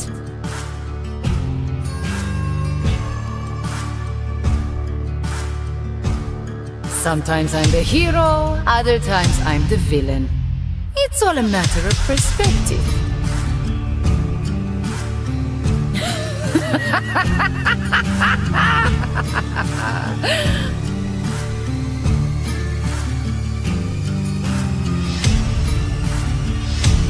Let's make this fun!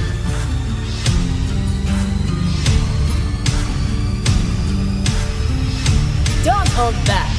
I won't. I'm bored. Fight me!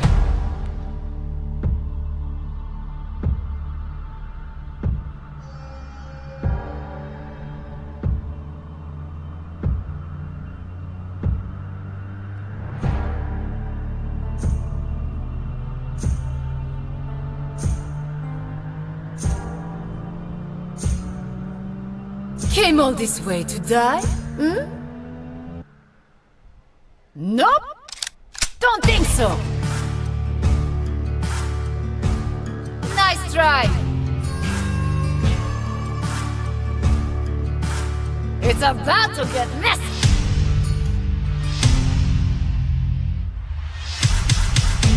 No better time to die!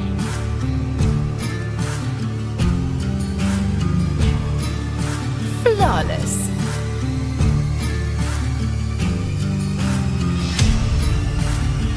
Lucky for you, the last thing you saw was me.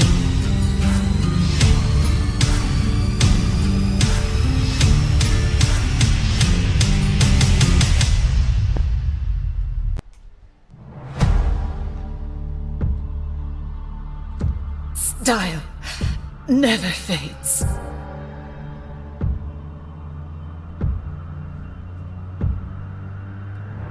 Live fast, die young.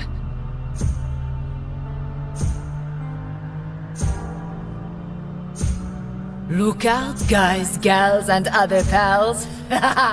Samira's back!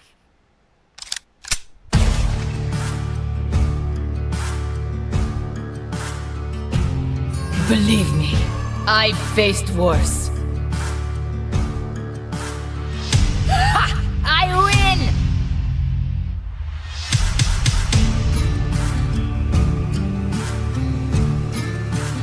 Lucky for you, the last thing you saw was me.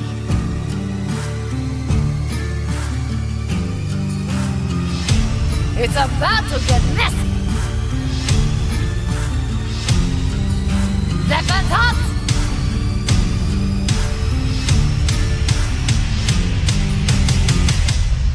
Showtime!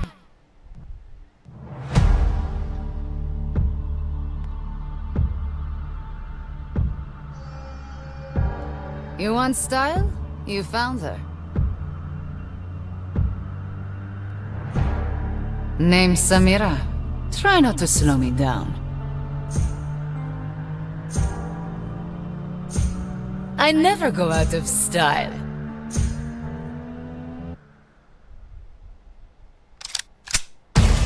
I'm the rose that survived the desert.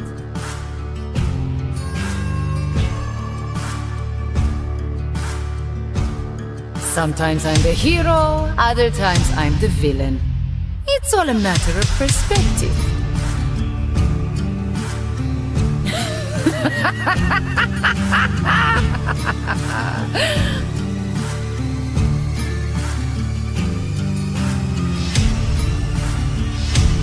Let's make this fun!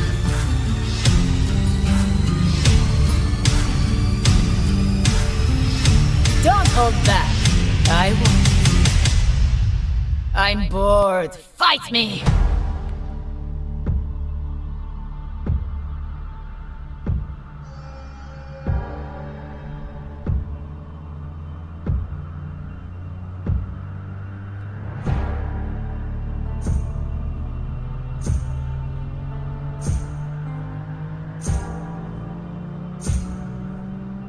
Came all this way to die? Hmm?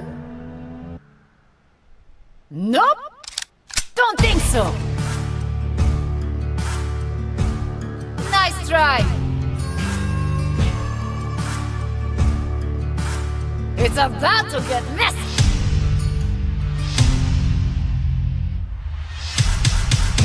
No better time to die!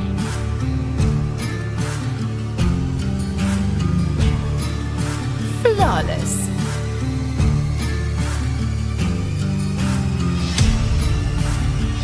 Lucky for you, the last thing you saw was me.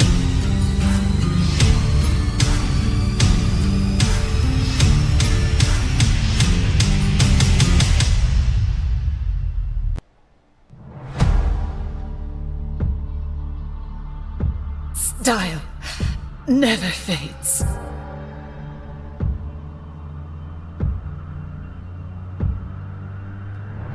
Live fast, die young.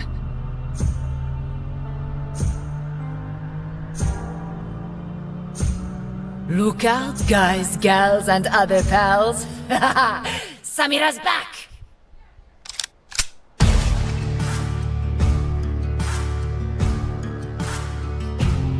Believe me, I've faced worse.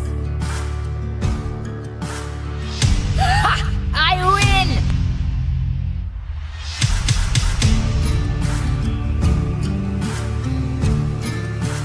Lucky for you, the last thing you saw was me.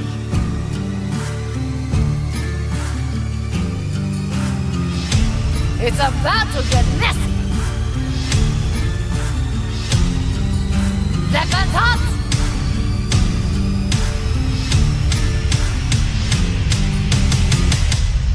Showtime!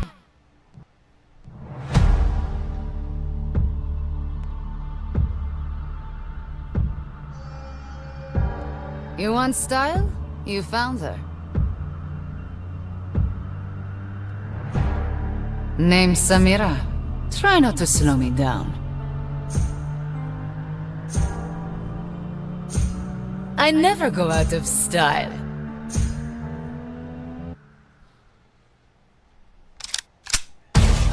I'm the rose that survived the desert. Not back yet. Well, I'm back.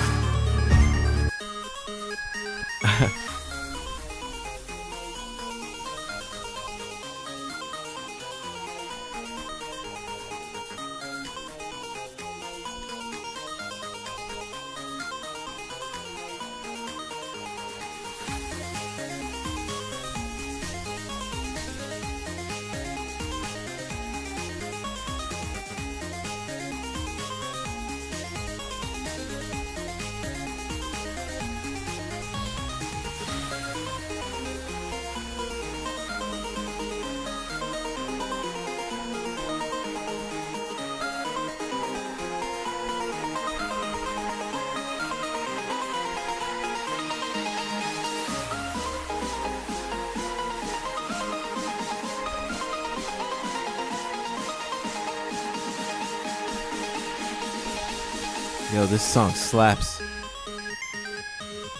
Yeah. Yeah, feel it.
pleased to meet you.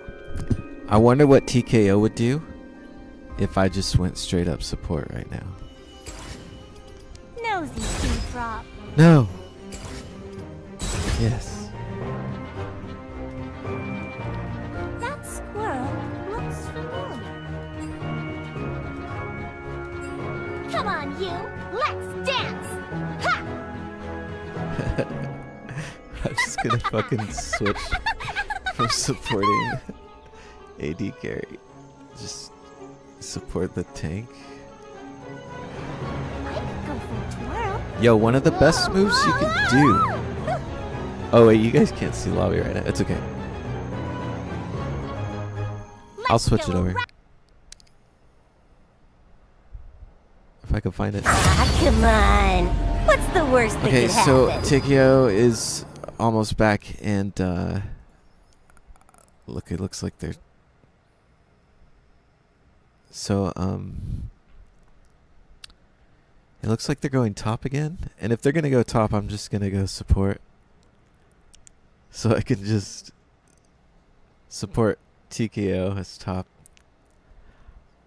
I have no doubt that they will steamroll lane, so if I leave my AD carry halfway in the game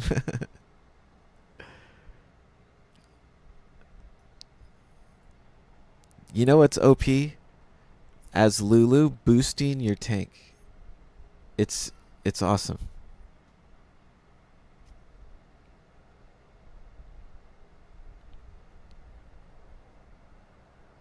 Okay, where's TKO? This is getting crazy. I thought I took a long time, honestly.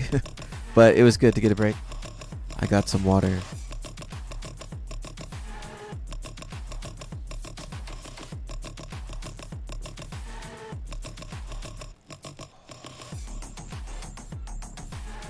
Goddamn TKO, you're fucking drowning me here.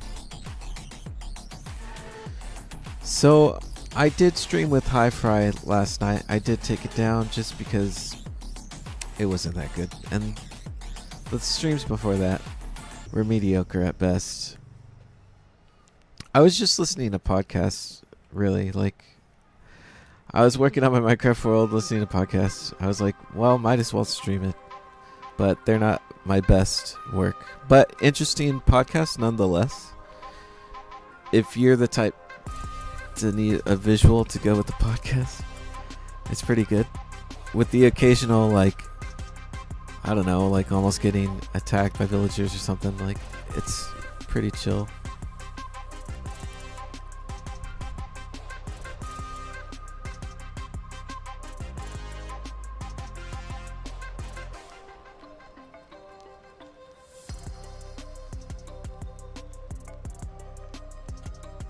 Alright, TKO, you got about 2 minutes on the clock.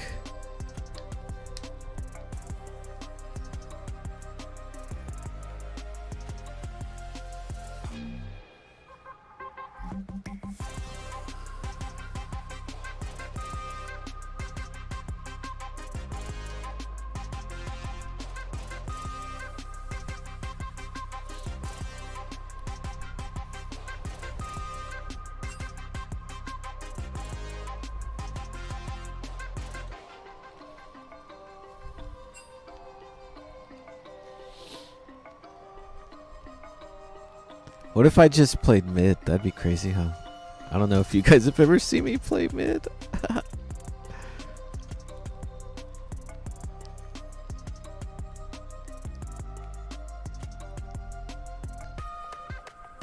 I have a secret champ.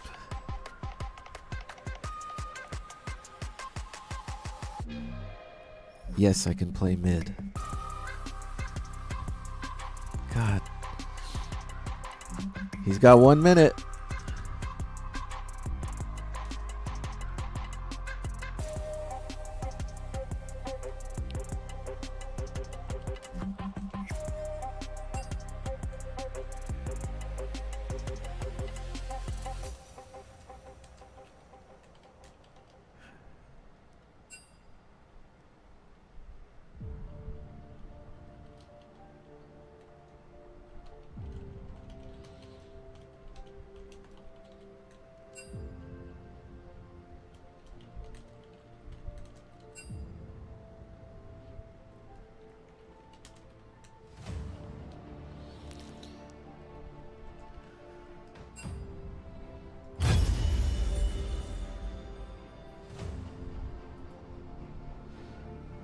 You know what? I don't want to get him penalized.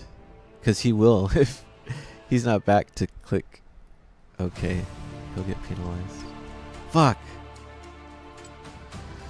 So, they got this one in. I don't know.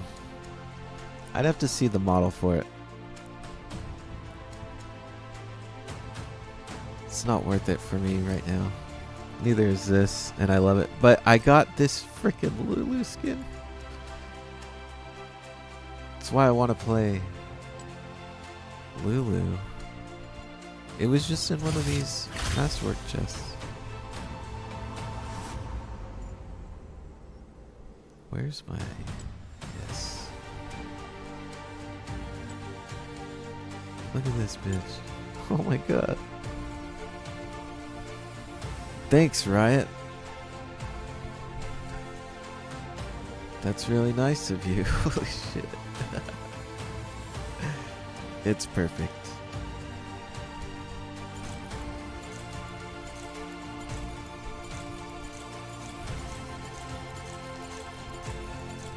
Yo, they released a music video for Vi for the new season of Arcade.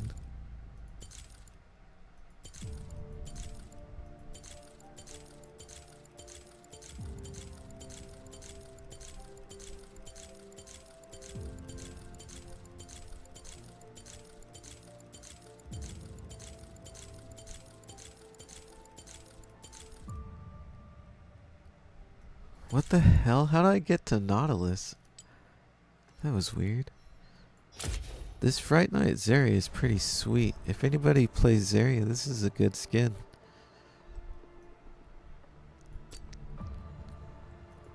I try her out, but... Oh, look at this. But, I don't know. I just don't have time for another... AD carry right now. Oh my god. So TKO said they needed a minute. But I'm pretty sure they're dead now. I'm just gonna play some music. Check out this Harry and Hi-Fi commercial. That kicks a whole lot of ass.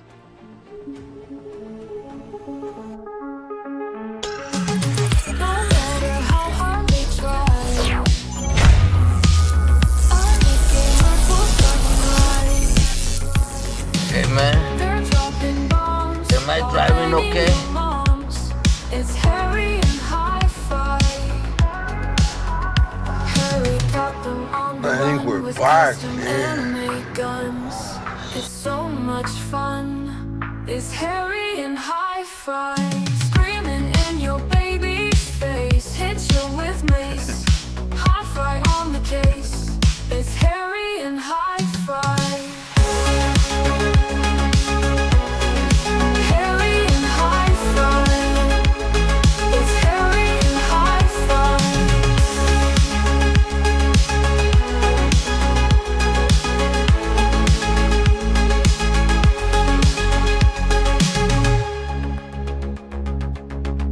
Harry got them on the run with custom anime guns.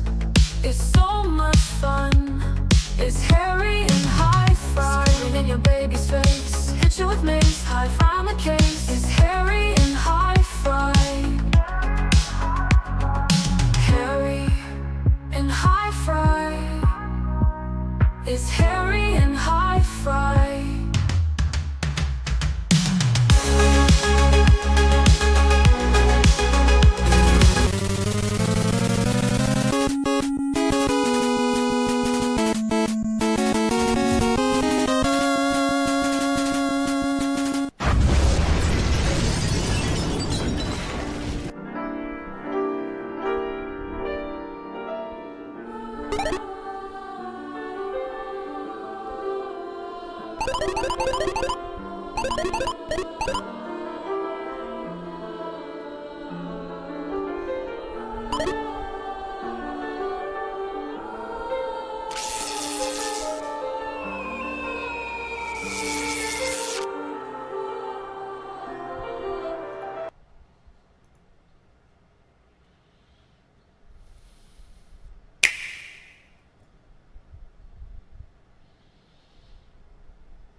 Hey guys, I'm still just waiting on TKO. I don't know. I You should want probably just kick style? 'em. You found her. But I have a feeling as soon as I do that, that they'll come back. Name Samira. It's just how it Try not always to slow me happens. down. I never go out of style.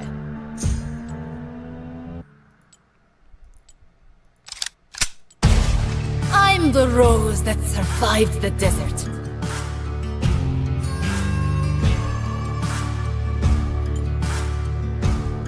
Sometimes I'm the hero, other times I'm the villain.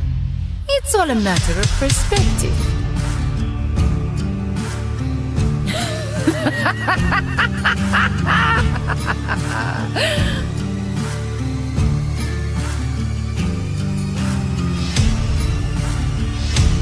Let's make this fun.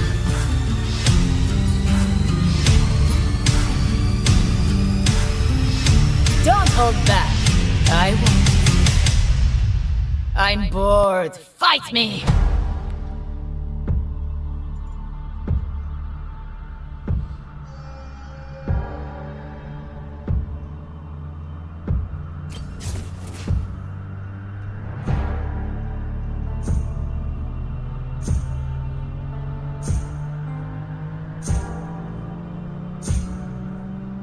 Came all this way to die?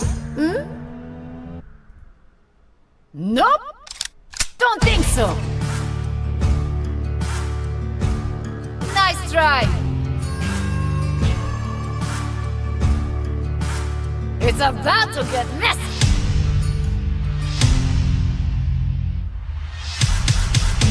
No better time to die!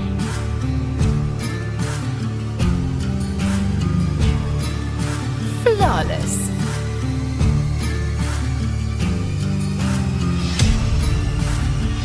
Lucky for you, the last thing you saw was me.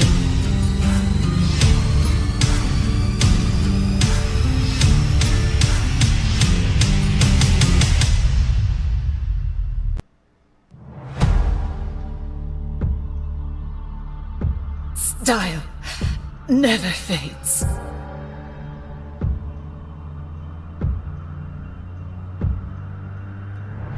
Live fast, die young.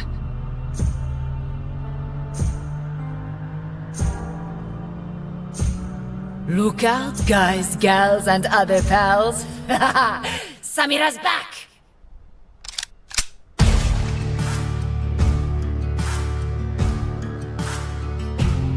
Believe me, I've faced worse.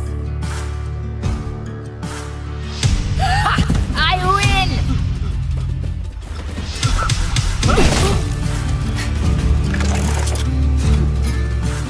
Lucky for you, the last thing you saw was me.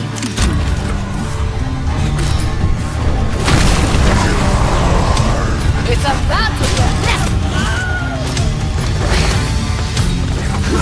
Step at top!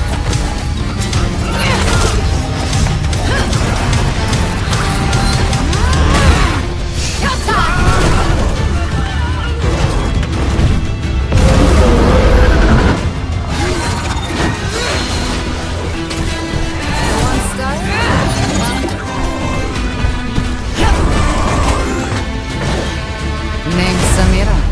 Try not to slow me down. I never go out of style.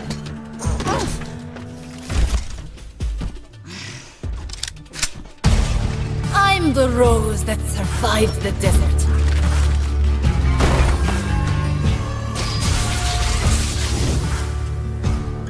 Sometimes I'm the hero, other times I'm the villain. It's all a matter of perspective.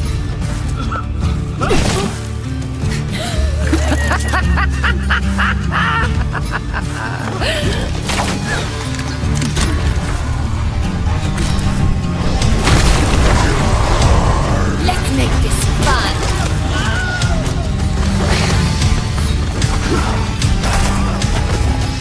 Don't hold back.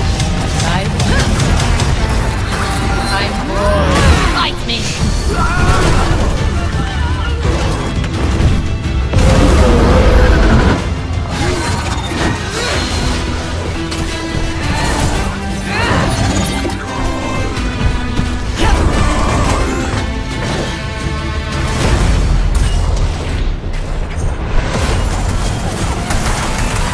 Came all this way to die?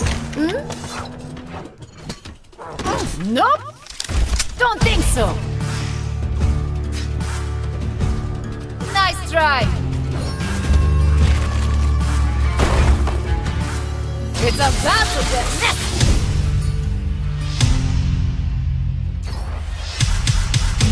No better time to die.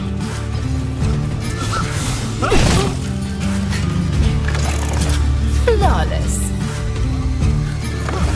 After all this, we're going back to Lulu. Lucky for you, the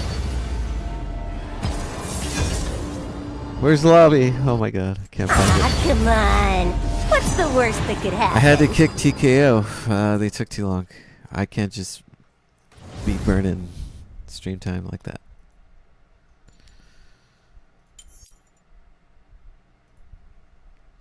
Whoa, whoa, whoa, whoa. I forgot I wouldn't support.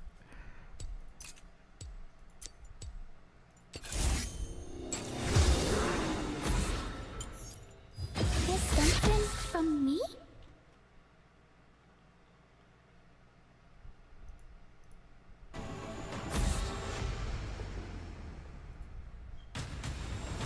Ash banned? Don't ban Ash. That's a waste.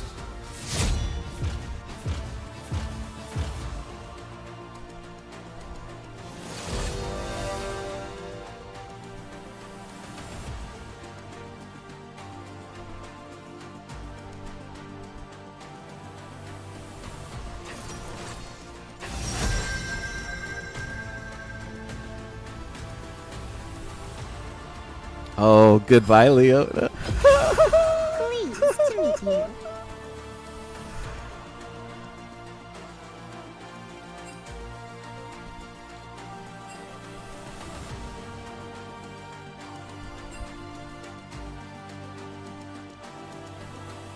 I'm so happy right now. I don't care who their AD carry is.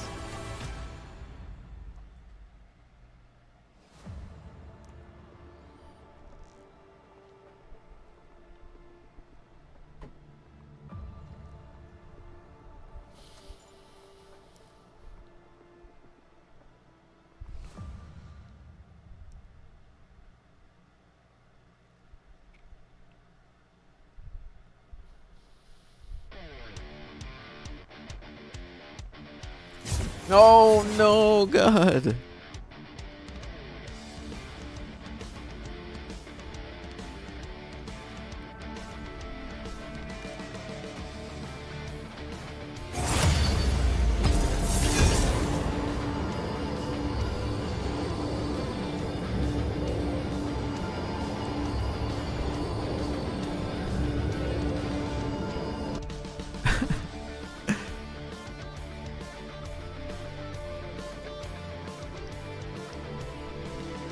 It's just one of those days, I guess. Jeez.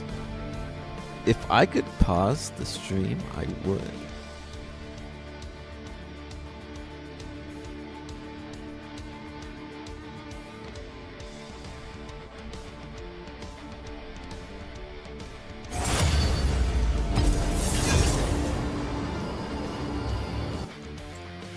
Yeah, this is the worst stream.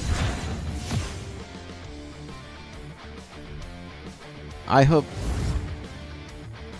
I get to go against Leona again, please. I hope that they think they can destroy me. Please.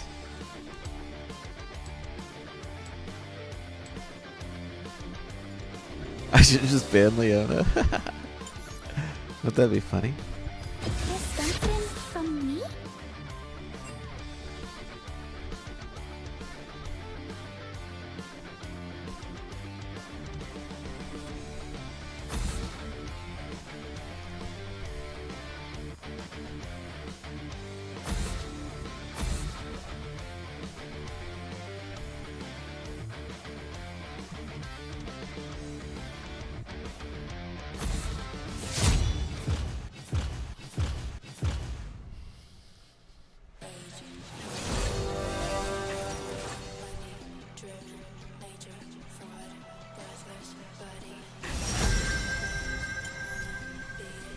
Whoa, what am I doing? That was a Pleased to meet muscle you. memory right there. That was weird. Oh, look at that skin though. She looks a little crazy. I wish they would update her eyes and make them crazy HD.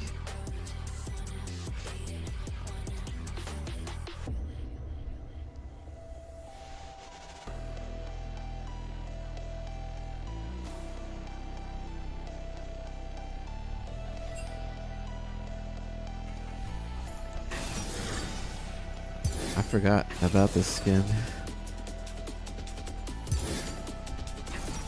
Dude, I have the best Lulu skins, except for the piece de resistance, this one.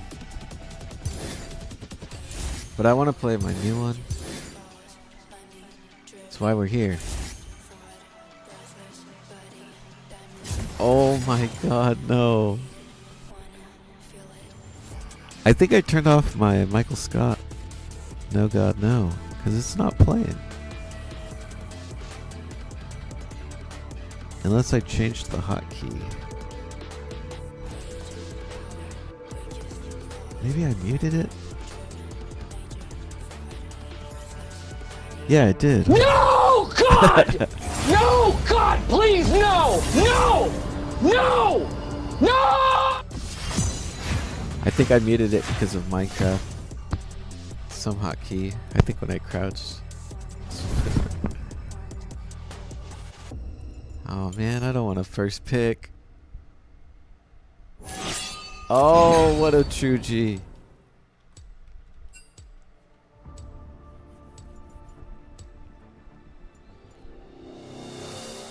Man. Is something from me?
Pleased to meet you.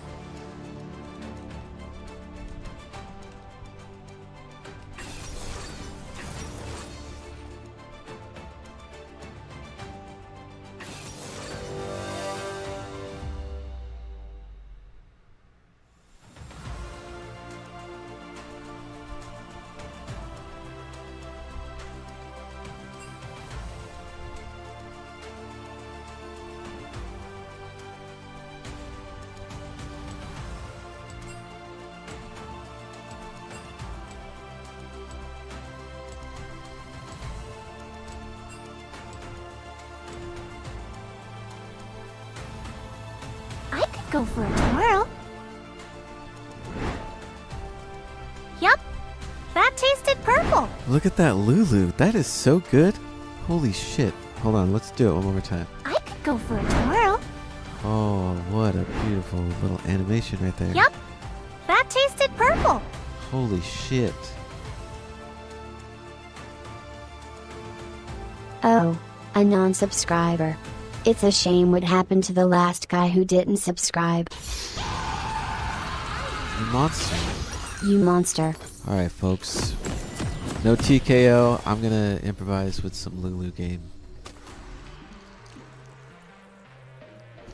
I gotta play Lulu. Look at that skin. Wow. I see you.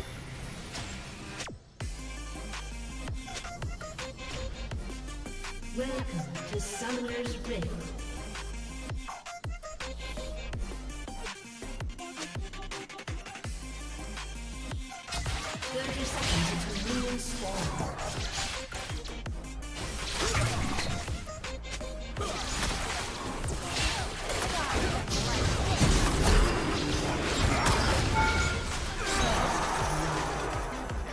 An ally has been slain.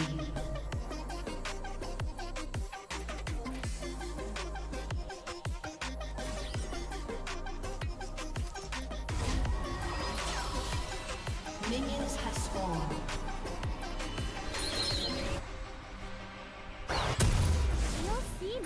What would you do in a situation like this?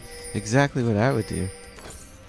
Straight up AP, baby. Let's go. I see you. Hey! Look at me, sure. Look at me, sure. I'm the captain now. I could go for a twirl. Yup. That tasted purple. Let's fucking go. Oh my god, what am I doing? Oh, that was scary. That was so scary. Dude, he would have hated me. I would have hated me. I forgot how powerful I was. Oh, I missed.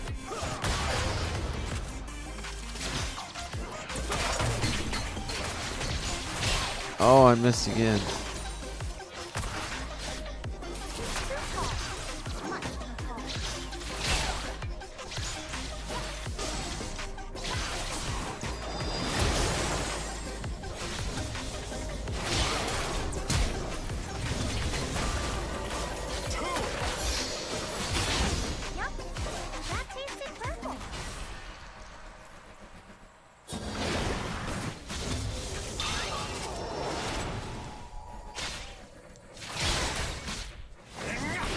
You suck, dude.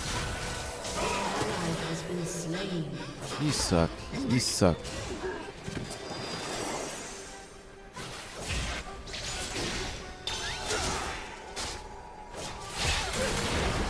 Oh shit.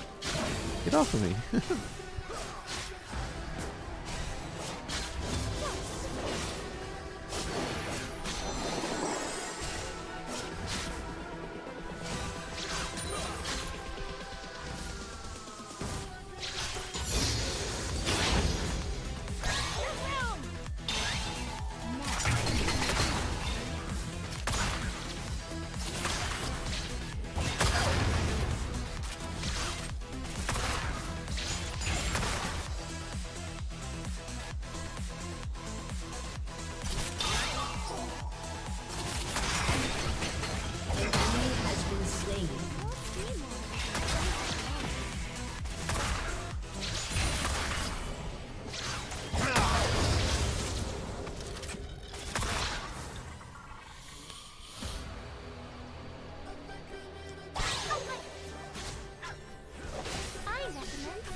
I'm just gonna spam. I'm gonna spam.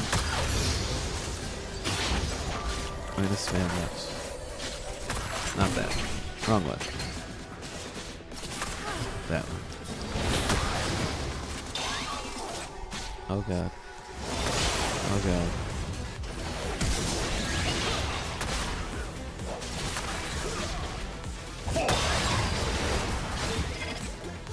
Come get me.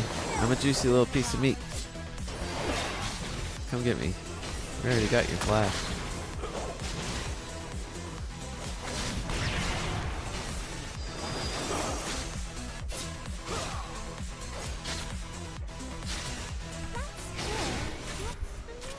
An enemy has been slain.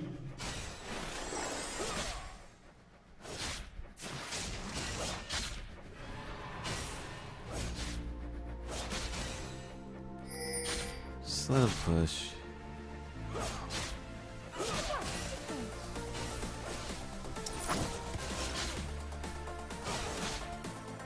We're in bad shape. I live for the applause. You will die for it.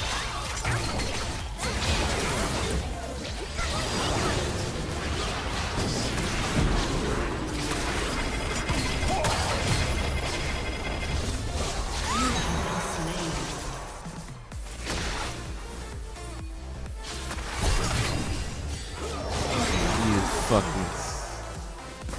You... You'll see more with your eyes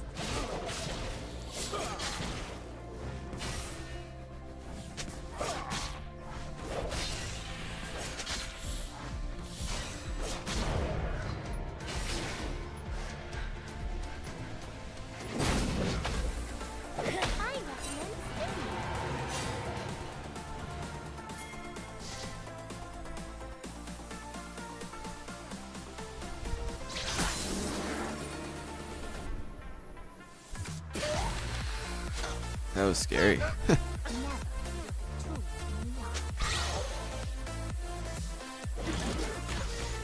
Go, go, go. We need a ward? We got a ward.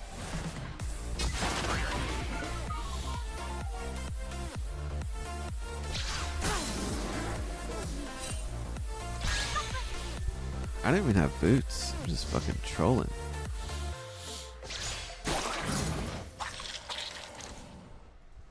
I'm so under leveled right now. I need to stop roaming.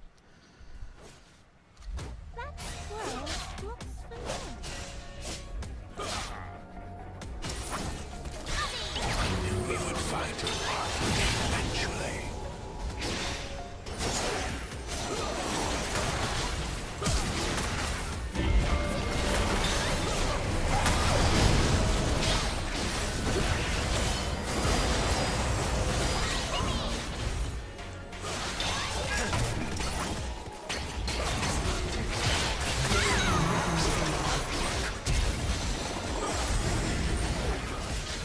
Yeah, that was my bad.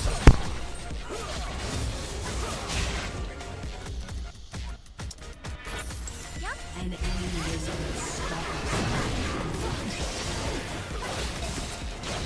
I should have bought boots. Oh no.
God damn it.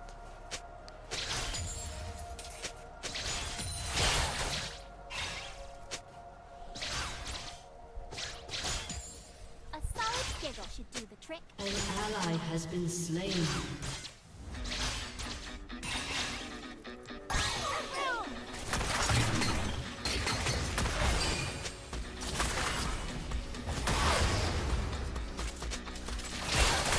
Boom.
slain.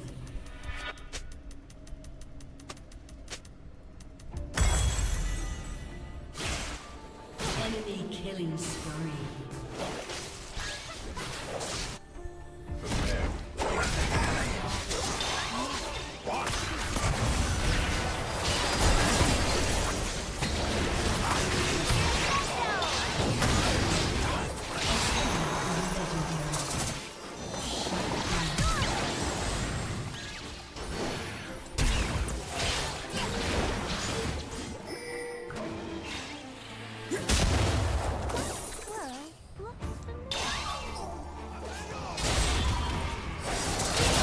Fuck.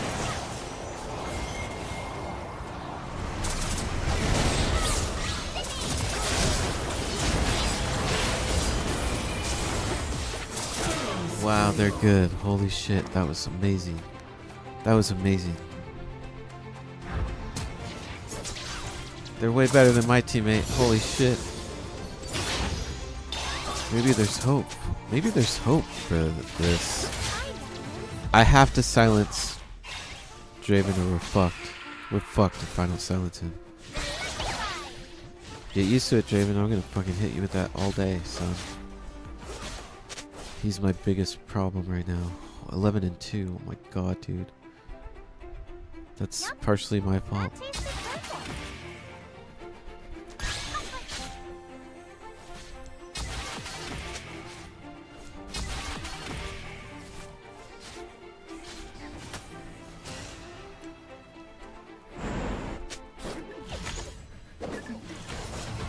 Fucking lag, you piece of shit! Fucking lag, you piece of shit!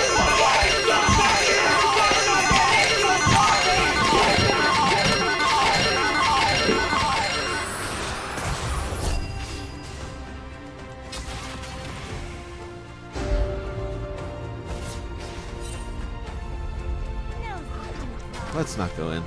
Let's go around. I don't have any rewards, man.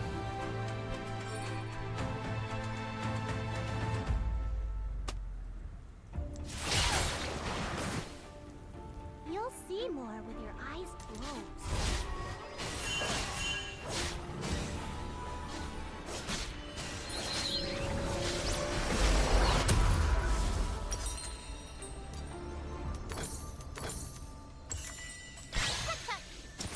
I need some sort of boots, man. I should go for boots.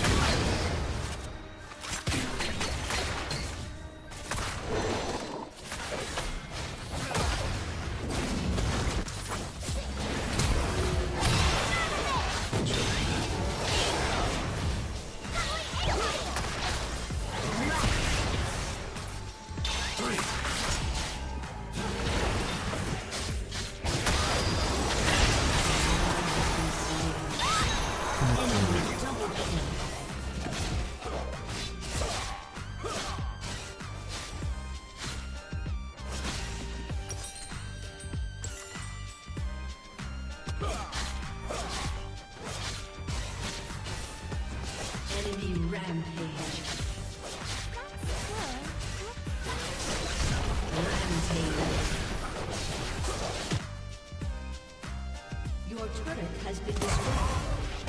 Your turret has been destroyed.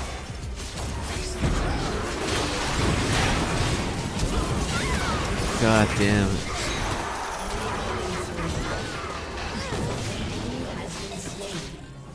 He's just tanking the turret. Oh no. There you go. Oops. Good game.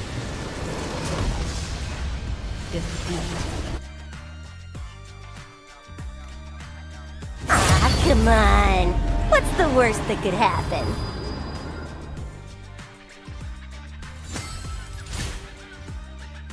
Let's see if I can get this Draven.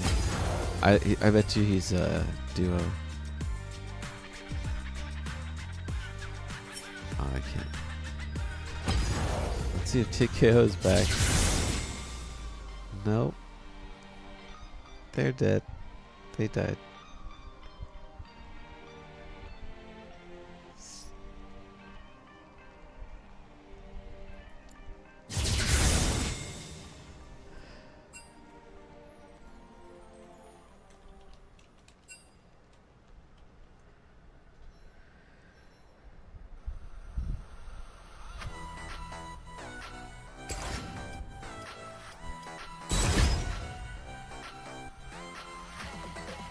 I don't think they're back.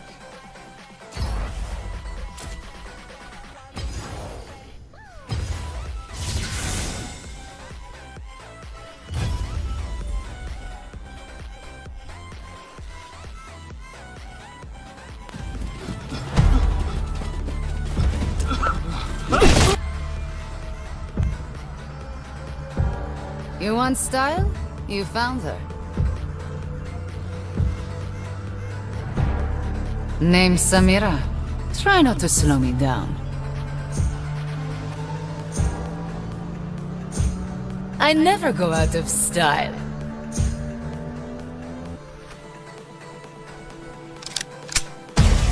I'm the rose I just got an that idea right survived now. the desert. I just got a good idea. Ah, come on. What's the worst that could happen?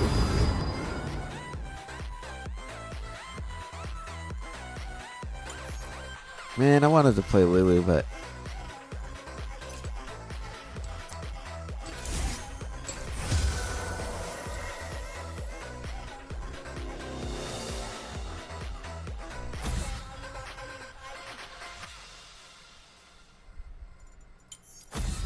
Is something from me?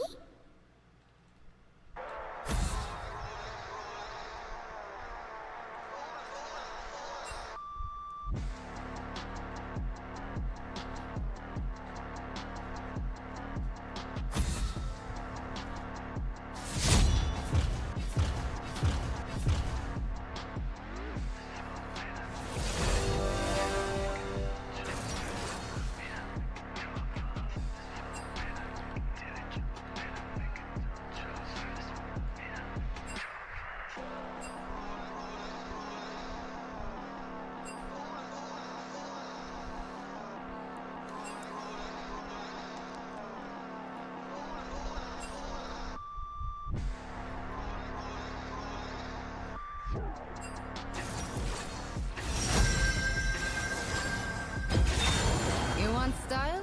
You found her.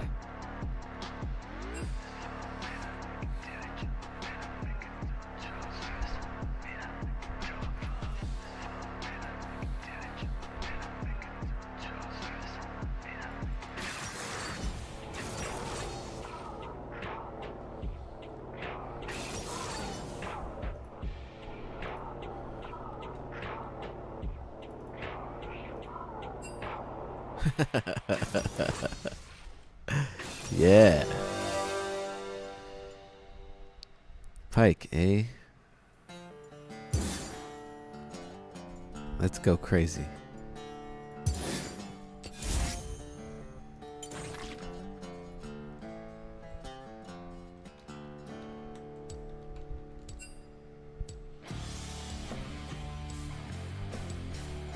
Let's go, finally. Let's get a good game going. We got support Pike with Ignite, nonetheless. Yup. That tasted purple. Oh, a non-subscriber. It's a shame what happened to give the this last another guy who shot, didn't shall we? subscribe. You monster.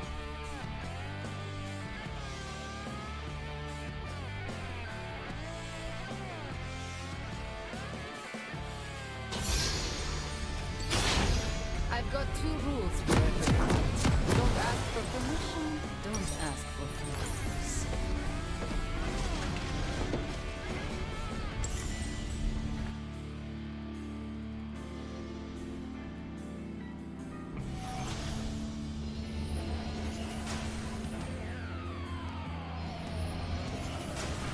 Welcome to Summoner's Rift. I feel most alive when I'm walking the line. 30 seconds until minions spawn.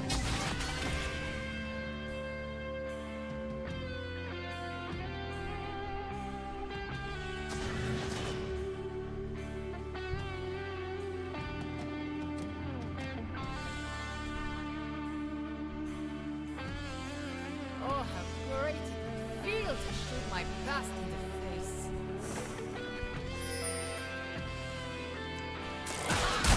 Minions have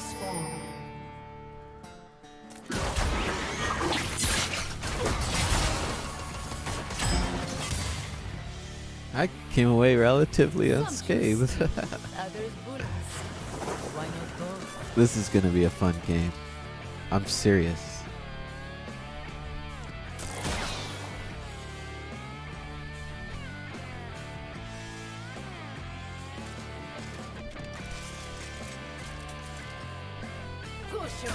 Why don't you help Leash? Why don't you shut up?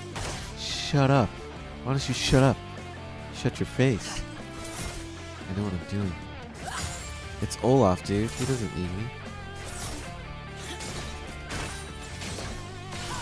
Me? I need to not miss a single CS.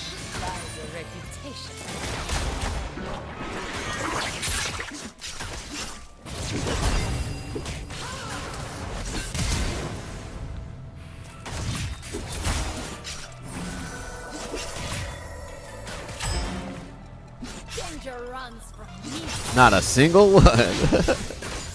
Didn't miss a single one.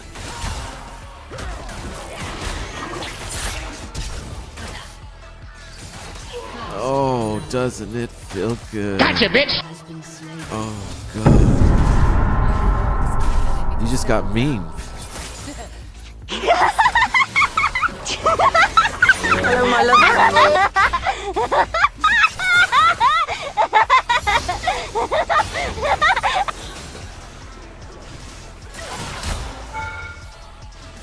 I'm loco, homie.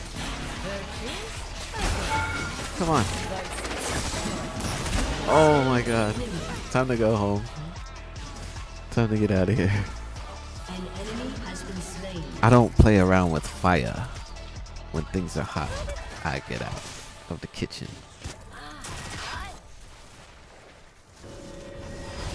I'm an AD carrier. I'm the glass cannon.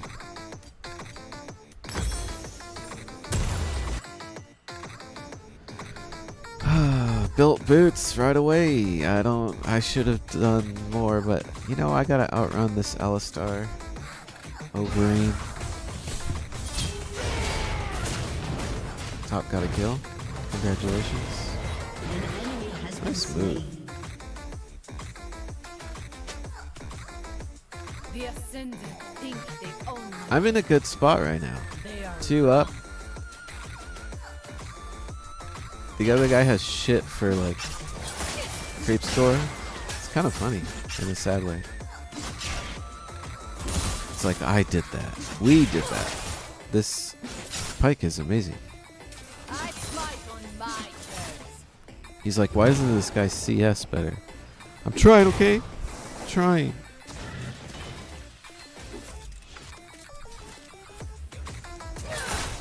Just give me a second. Alright?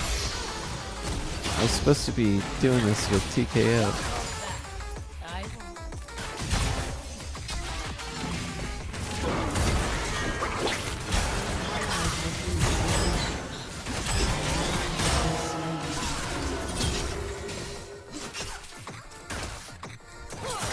Come on, get out of my face, minion, you fuck. I think I won that exchange. Oh, I missed that easy shot though. Jesus. Be predictable. Raziel 616. I like your skin. I'm gonna feel bad when I kill you.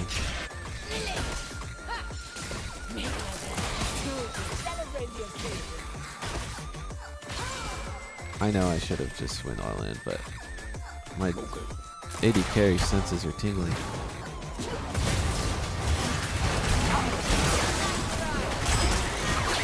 I'm level 4, bros. Well-behaved women don't make it, he knows us.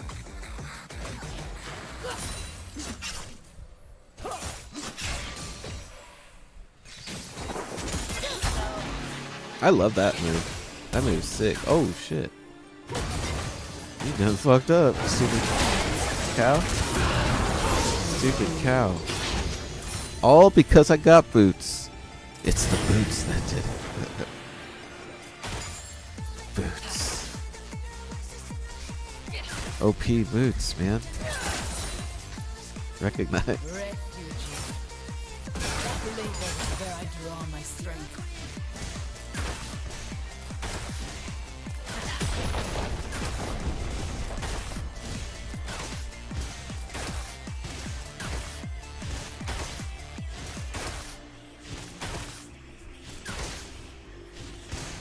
last person I loved thought I was too reckless.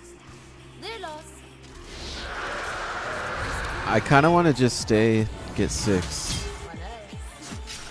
Fuck, they're so far away.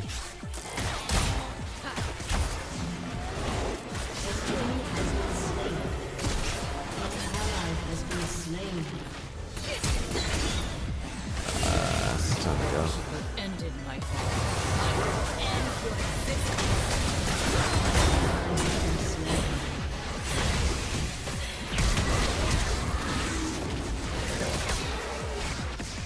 How does he have 6?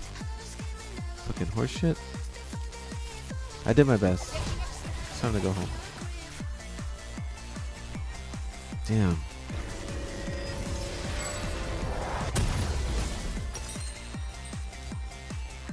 I want to just get BF.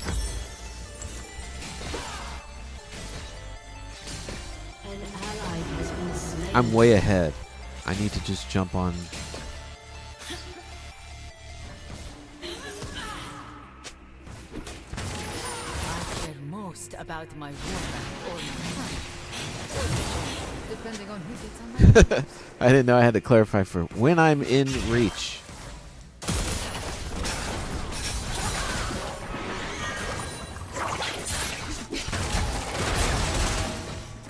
I'm not 6 yet.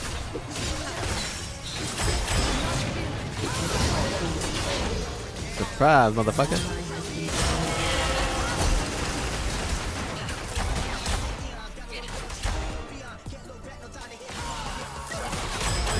Oh, if she would have went straight, she would have gotten away. But she curved. You dumb bitch. Gotcha, bitch!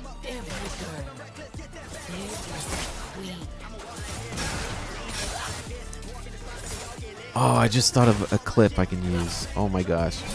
I thought of a good clip. Please don't forget this. Gotcha, bitch! Just, that'll remind me right there. Fuck. Oh, what do I do? I could go get best friend's sword. I feel like I should push this a little bit.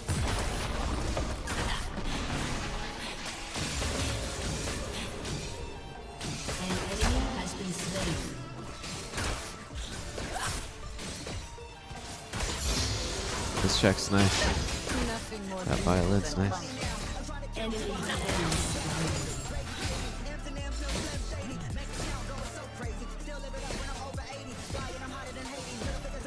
This is probably copyright stricken, man. I'm just gonna try my best to talk over it, and hopefully it doesn't trigger anything. So we got we're 9 and 8. I'm 5 up. The support's good. I have to stay above. Stay ahead while I'm ahead. We could jump this lady as soon as we want. This Alistar is funny, yo. Oh shit! I missed. I missed.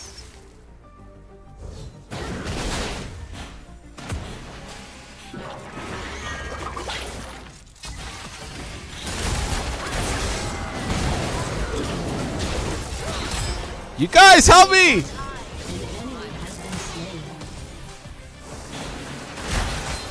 Oh!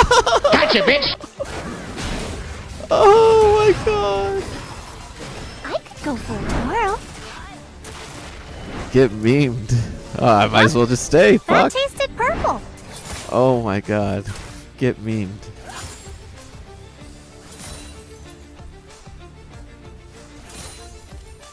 Sometimes you gotta be a juicy little piece of meat. You can't resist a little hunk of meat. Just sitting there.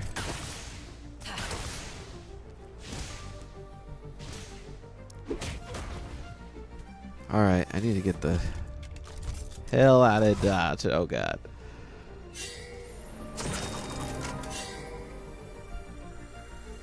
They're pissed. They are pissed. Okay, alright. 350? Should I wait 350?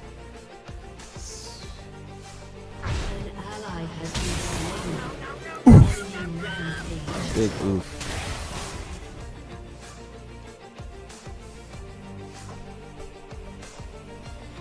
I have to be brave. I need to build Mercurials right away. I have to be brave because I have to get Xerath. How did I miss?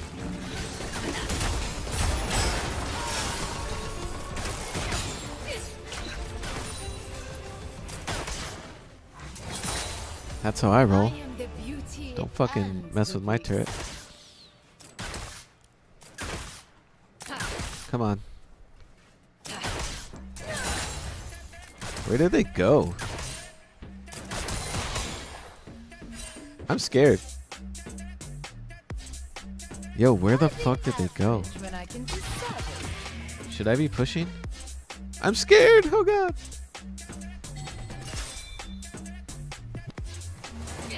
Oh no! No! Do you need help there, buddy? Looks like you need a little help. An enemy is unstoppable. What do you want to do? Cause some trouble? Buck tree bomb? Buck tea. Buck tea bomb. It looks like he wants to cause a little bit of trouble. Which, you know me, I'm all about getting into a little bit of trouble. Okay, we're going to have to count our blessings here.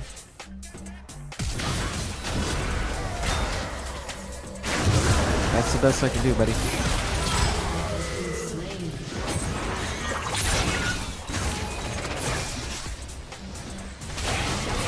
Oh, you dirty boy. You're a dirty boy. Cochino. Oh, congratulations.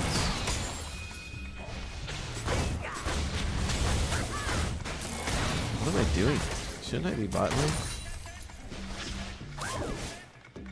Just helping a brother out, man. 1450. Might as well just stay, man. I've been going back too much. I got 2 big items. If I just hold it out, I could rush last whisper. Just hold it out a little bit. Try not to die. I need life still, but I can't afford that right now. It's too late for that. Not with what I'm building. Let's fucking go. Let's take this shit. Give me my goddamn money. Give me my goddamn money. Come on, come on, come on, come on. Come on. I'm dead. It's cool. Turret. Who cares? Turret. Turret.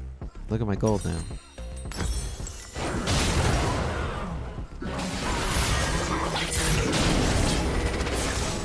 They're fighting tanks. Stop hitting the tank, you fucking idiot. It's the tank's job to distract you.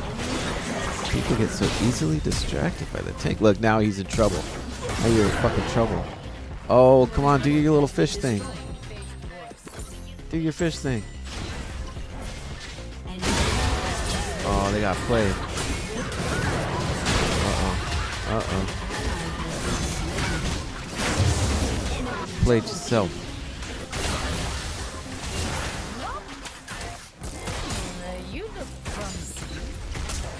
Fuck. Go ahead. Keep taking turret damage. I don't care, man.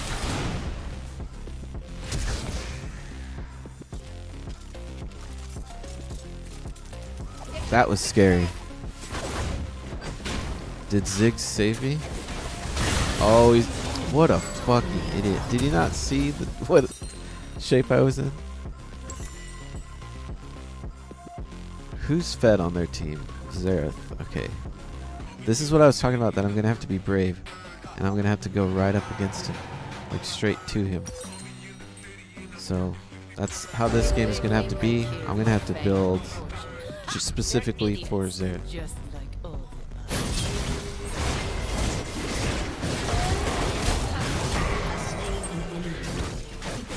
That'll help. That'll help our case. Your turret has been destroyed. Fuck. Your team has Come on. destroyed. Come on.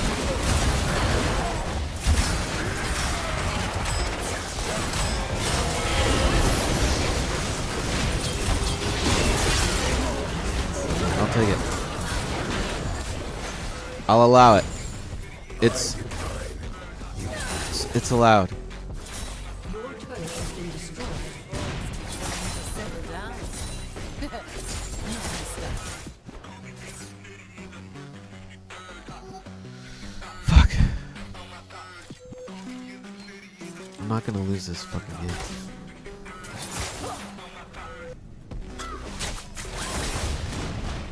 An ally has been slain.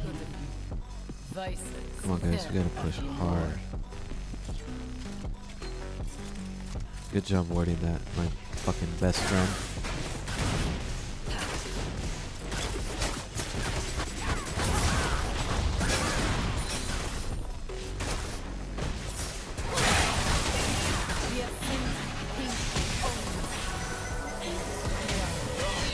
Dude, I can't fucking help you out that much.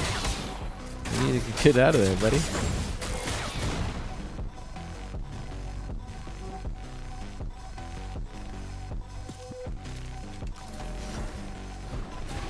This is bad.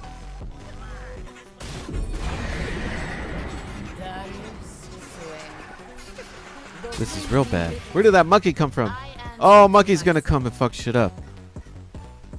Oh, this isn't good. I need to get the fuck out of here. What do I do? What do I do? Can I help these guys? He'll be coming around the mountain. And he comes. Got the hit.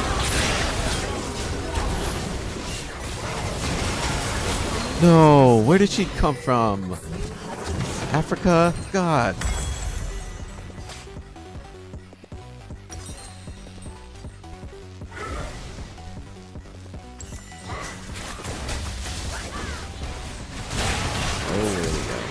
Move, baby. You're gonna get killed. You dumb. You dumb. Didn't even bother placing a ward. First of all. Don't be like that support, which is... They obviously don't play support. What am I building? For real. Fucking... Bloodthirster? I need to against these fucking idiots. I have to get Xerath. It all depends on me reaching this fucking fuck. Look at him. Look at that.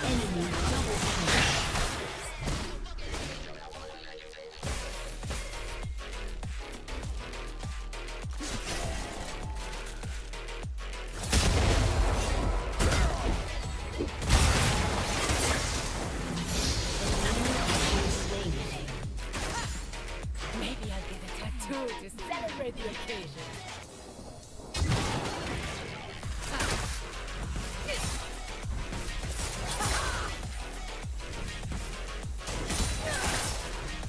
No. Well-behaved women don't make it in Nexus.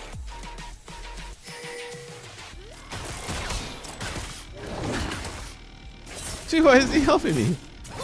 I don't want this shit. We're fucked, man. We're so fucked. He's 12-1, dude.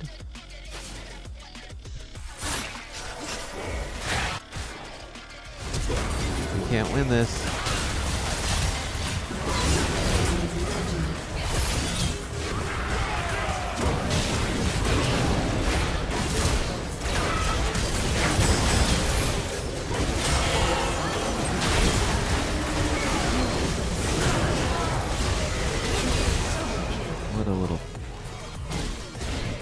What a little biatch. Don't worry, Zig's got this.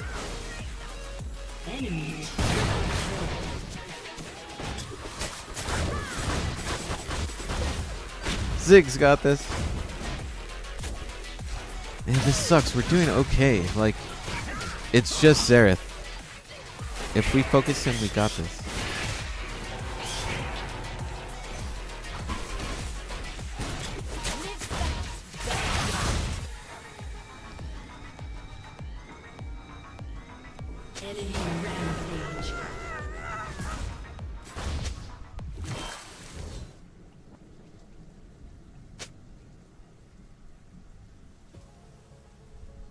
Last person I loved thought I was too reckless.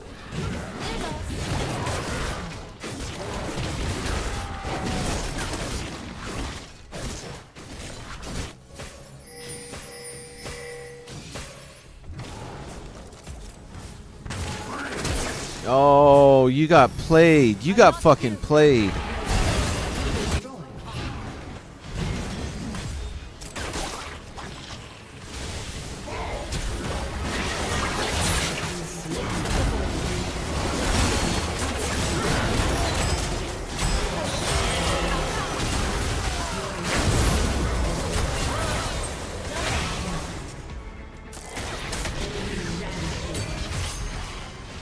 Oh, I should have used my E. Why did I use my E? I'm an idiot. That's not worthy of rage, but man, I could have stayed alive from her. I used my E. Oh, I'm gonna kick myself for that. I'm catching up to Xerath though. I know I just have to reach him, and my blades will take care of the rest. It sucks without spells though. They'll be coming around the mountain. We got this. Just have to get Xerath.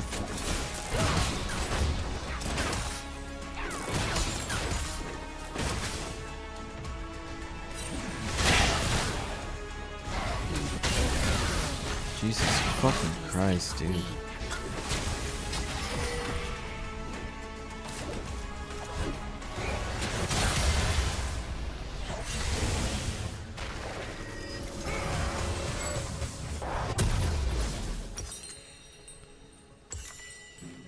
Fuck. 1200. I'm a long ways from 1200. I slay. I gotta remember I'm ahead, so I just need to get in there, do work. I need to stay alive, first of all, not go all crazy.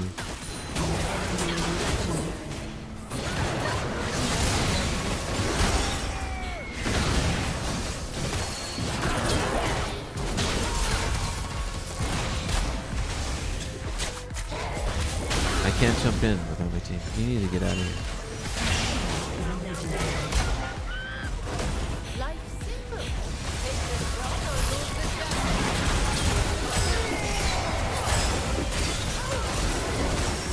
Dude, I couldn't get it off. I couldn't get it off.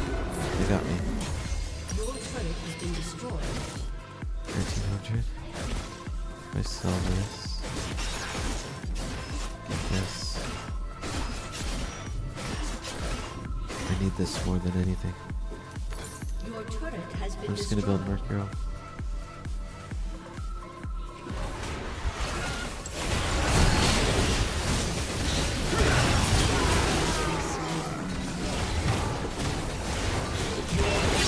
Oh, you got played. Shut down.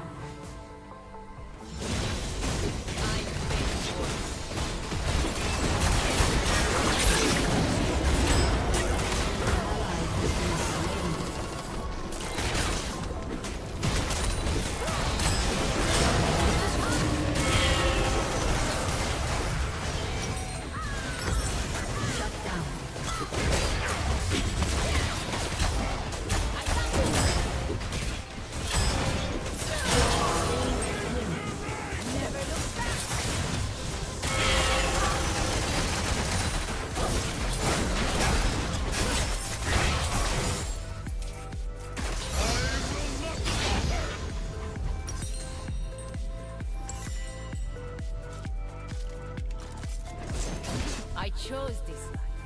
And sure, someday it might get me killed. But till then, I'm unstoppable.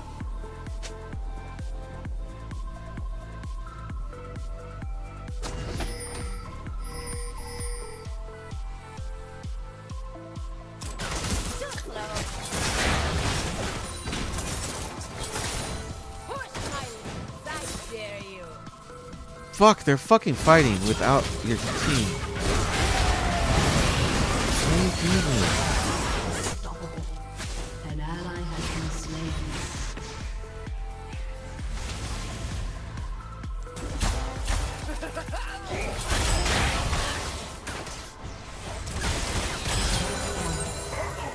I just have to be brave. Shurima, your world is set up.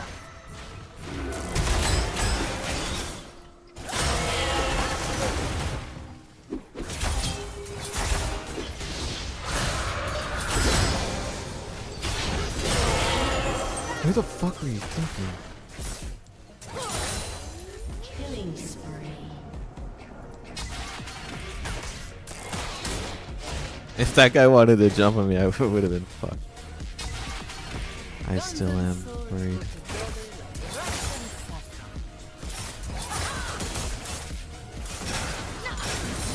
It's do or die time, man.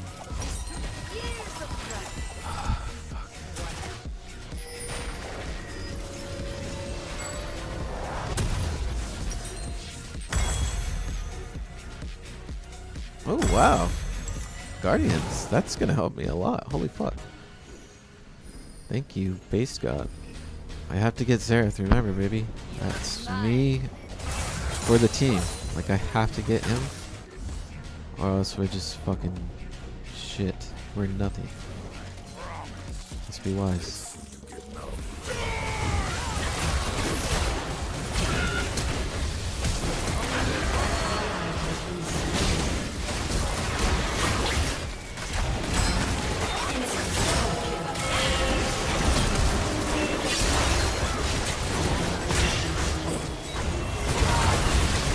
No! Stop voting. Fuck. Oh yeah, it's GG. Damn. Just go win it.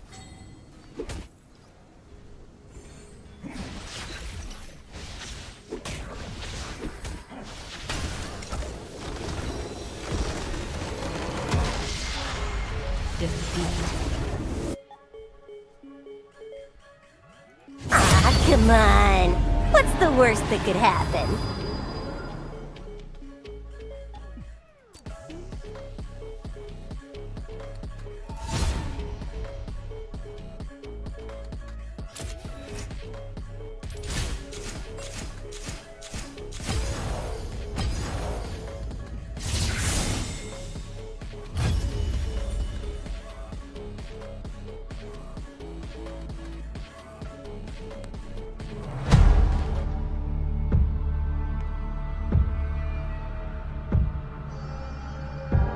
You want style? You found her. Name's Samira. Try not to slow me down. I never go out of style.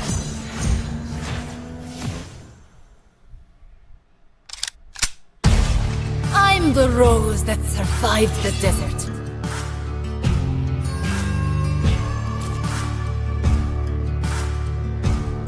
Sometimes I'm the hero, other times I'm the villain.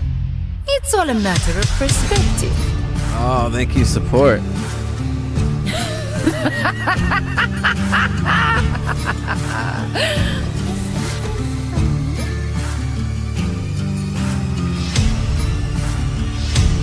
Let's make this fun.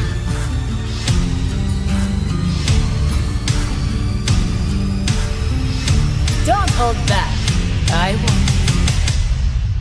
I'm bored. Fight me! Ah, come on.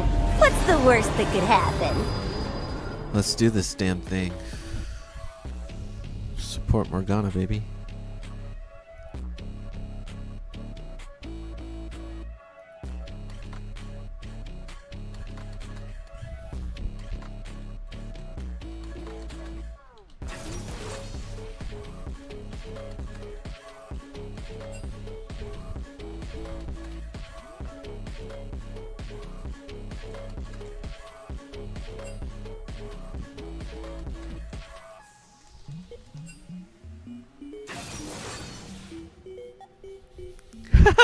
They changed it. They changed it. Oh my god, they changed it.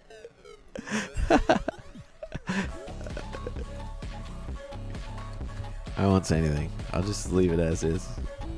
Please don't pick Yumi. So I'll take a Lux, even though. Oh no! Lux. Oh, okay, look.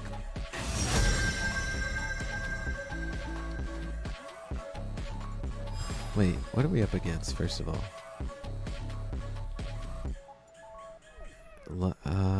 You know what? Pimp decisions. On one arrow. Pimp decisions. My team will thank me for that.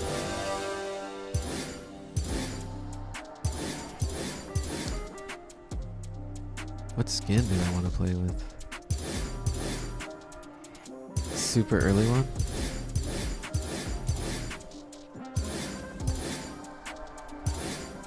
I kind of want to do this one, though. Cosmic Queen. This one's pretty sick. Catch you on the flip side. I could go for a twirl. Yup, that tasted purple. Oh, a non-subscriber. It's a shame what happened to the last guy who didn't subscribe. How do you like my guns? Shock. You monster. Hello, my lover. Now you fucked up. Now you fucked up. Now you fucked up. Now you fucked up. Oh, now you fucked up. Now you fucked up. Now you fucked up. You have fucked up now.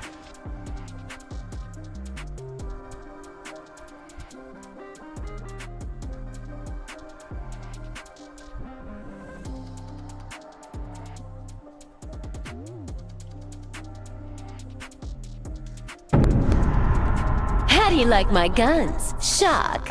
And I mean, my heart's beating, my hands are shaking, but I'm still shooting, and I'm still getting the headshots. It's like boom, headshot, boom, headshot, boom, headshot. Whoa, 2.5 on Yasuo. God damn, we're gonna win. Millie, that is. That's crazy. That's insane, actually. I think of how long I've played Ashe, and they're like, oh my god, that's insane. 219. Wow. They only play Yasuo like day in, day out. That's crazy.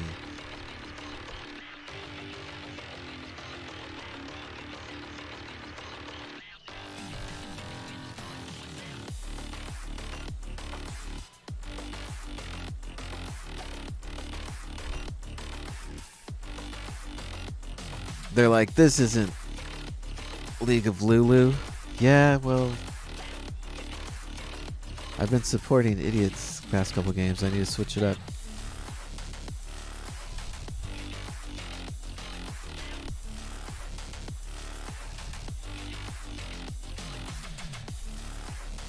Ah, Porcelain Lux. Nice. Nice skin. I think we're going to do quite alright. I'm going to be sitting in the back, chilling.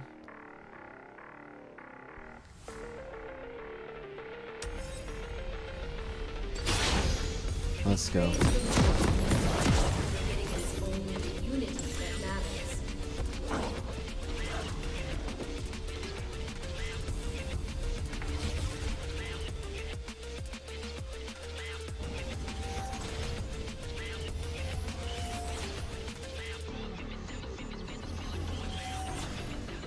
welcome to Summoner's Rift. Alright. We look cool. We kind of match. 30 seconds until minions spawn. You idiot. Do you think I'm just gonna forget? Come at me, bro.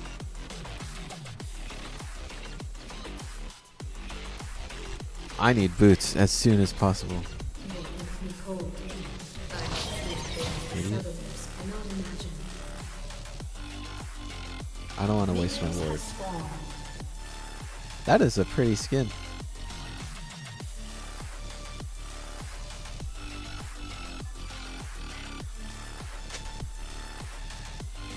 My people know only cold and hardship.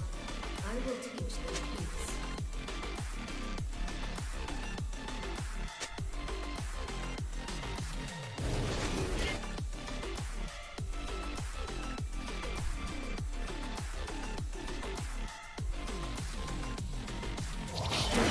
Written except by us.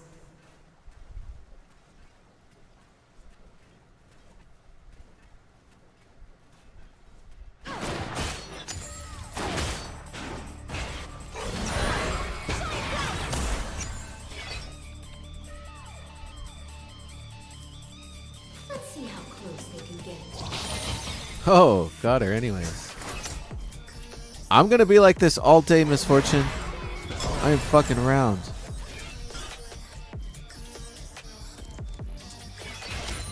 I'm gonna make you my fucking B word. Position well, and the battle is won for blood. First blood.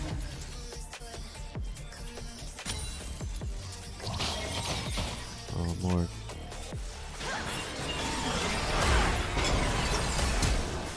Where you going, sister? What is goodness? We're trying to do better than your forebears. Uh-oh. Uh-oh.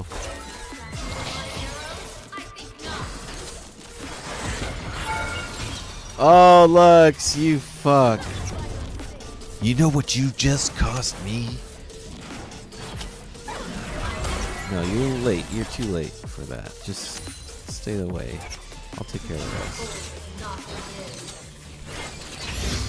Thank you for that.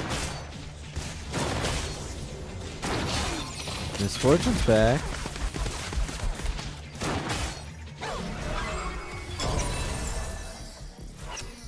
When I say evolution, I kind of want to build I kind of want to build Ash how I build Samira. Magic resist boots? I don't know. Is that stupid? It's probably stupid.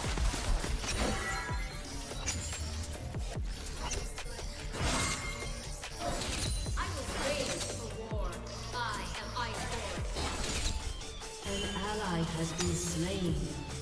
Spirit, reveal our way.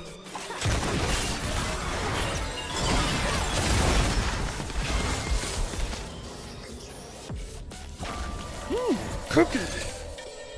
Cookie.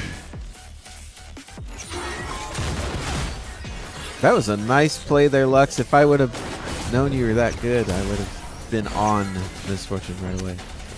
But I'm staying patient.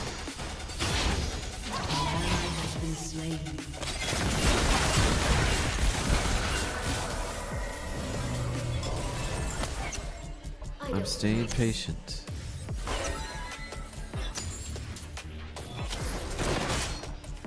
Because I need Lux to land.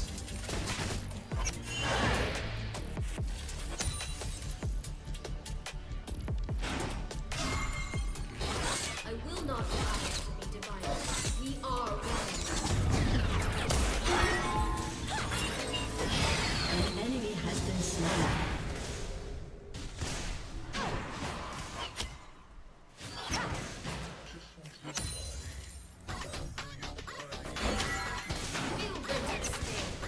Oh, come on. Where is that one? I'm so slow right now.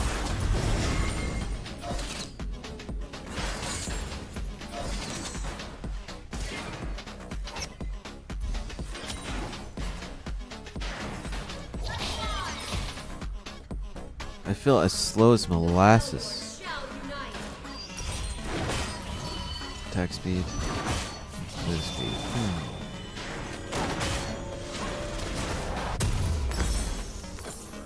Can I get boots? Fuck yeah. Give my people the resilience of your wilderness and the fury of What are you, nuts? Get out of there. He knows you're there.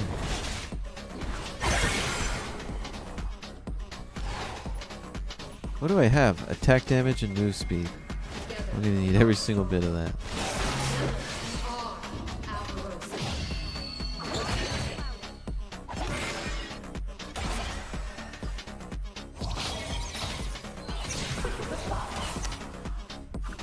Just stopping in to say hello there, Ari. Just to let you know you ain't shit. You ain't shit.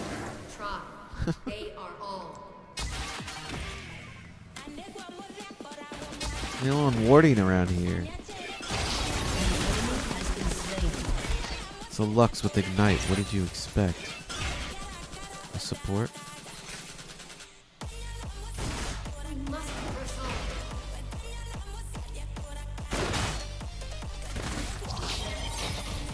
You out of line.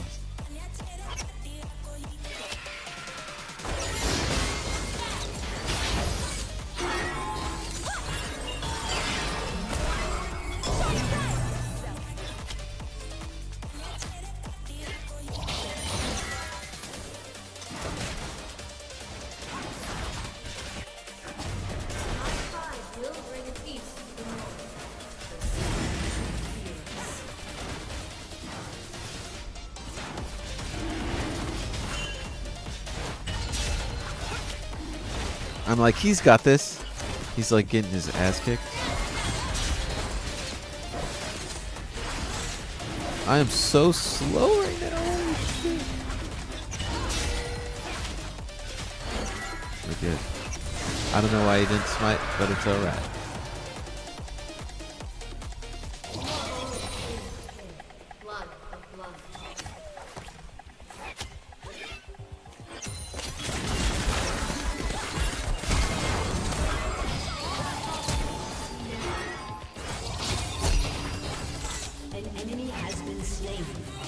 Gotcha, bitch!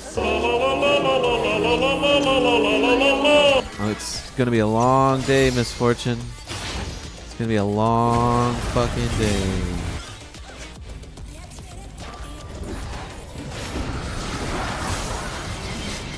Fuck, I missed. Was that the greatest play of all time? Was that the greatest play of all time? I don't know. I don't know. I don't know. I don't know. I don't know. Oh my god, oh my god, oh my god. Was it the greatest play of all time? I think it was the greatest play. Almost killed him, you effing mother of God in heaven.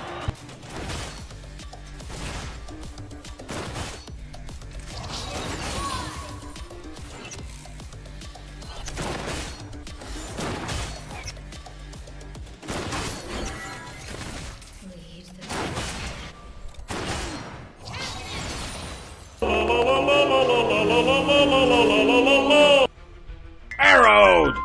That's the one I was looking for. I'm not even fucking. I'm gonna stick it out.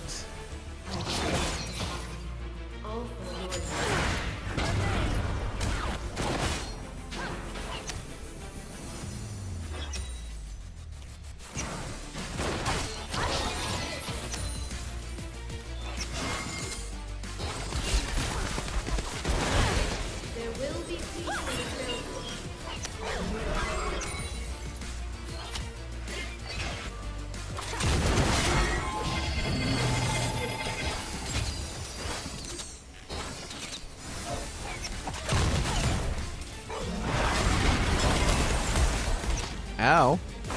That hurt me.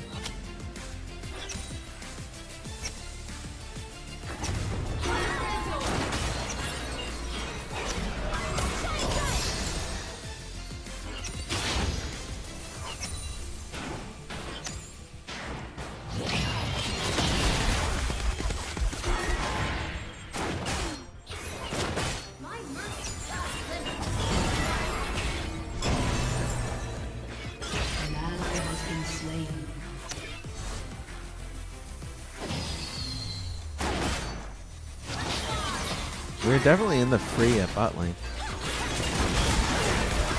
I was worried about that. I'm glad Lux is playing to win.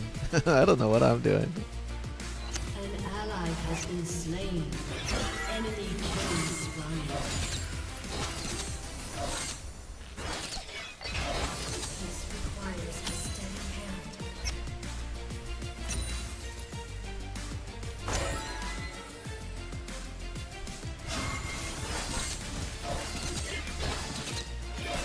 Come on, we can hit this line.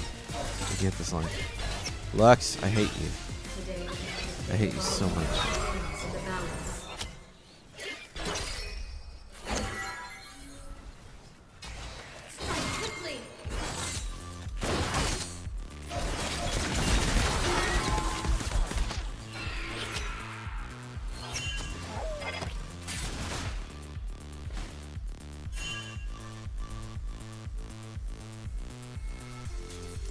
We good, dog. We good, dog.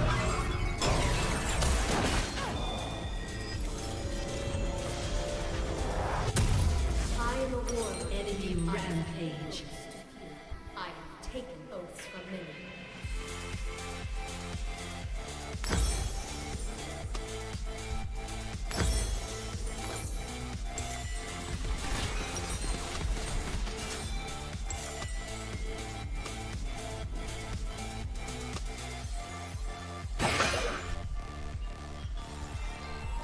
Killing spree. Rest in peace, misfortune. Oh, don't get played. Don't get played. You got played. You got played.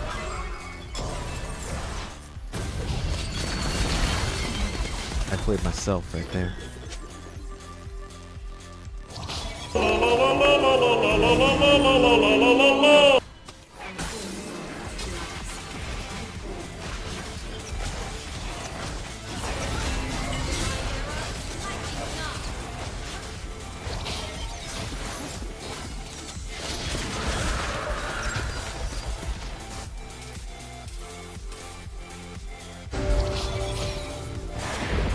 Dude, I'm not fucking around right now, dude.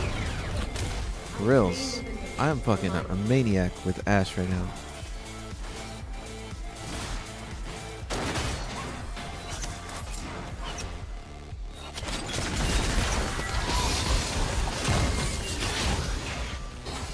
Get minion block.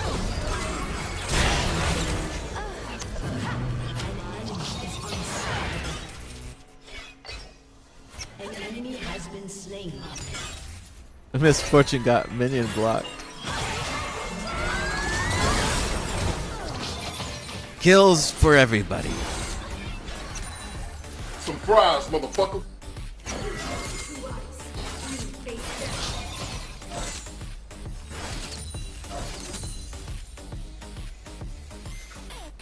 Your turret has been destroyed.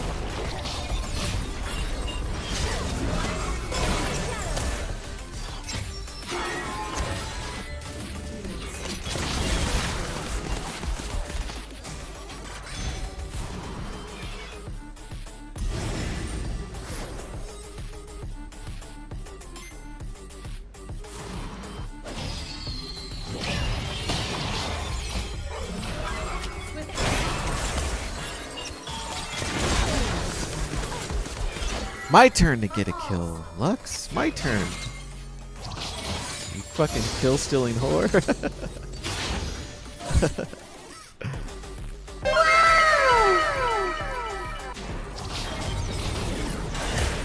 Nice try, work, guys. Really nice.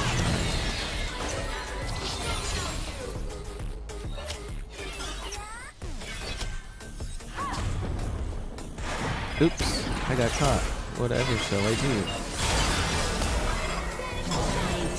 Get baited. How about that? I need to count my blessings. Get the fuck out of here. Kraken Slayer it is.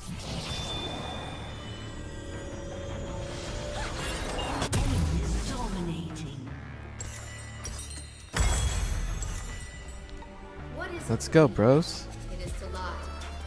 Who's voting? We're like winning.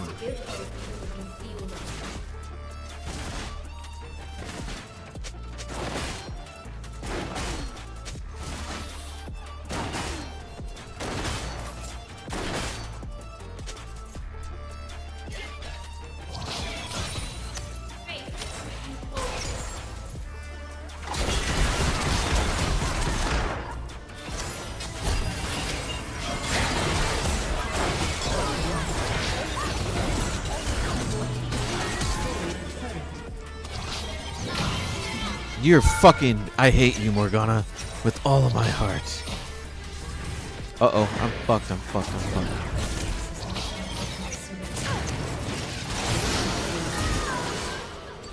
Shut down. Get out of there, you fool. That was nice. Anti-tank. Let's just go anti-tank. Actually, what am I doing? Ash, Kraken Slayer. Let's do attack speed. Spit hot fire. Maybe it's suggesting Phantom Dancer. Become ghosted.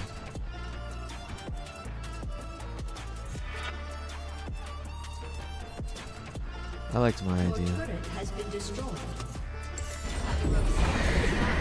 Go AoE. AoE, AoE. Do some work. Do work.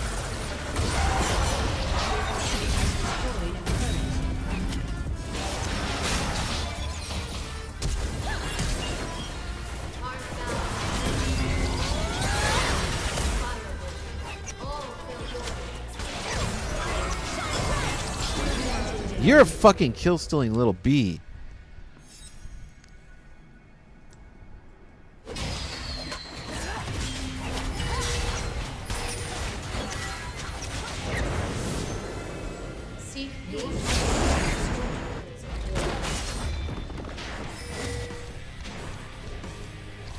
Oh, I was a lot farther than I thought.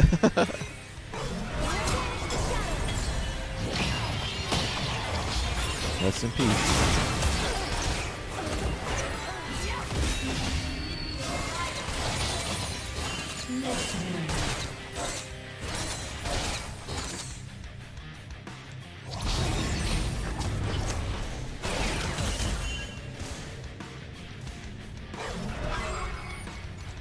Let's go, Foxy Lady, you and me.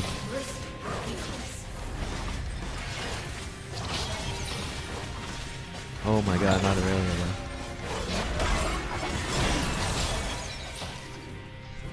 though. I'm scared. I'm scared. I'm scared. I'm scared.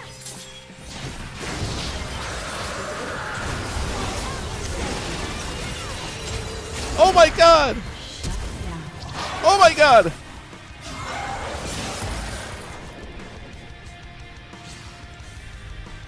Oh my god, no. Damn it. I thought I had turret.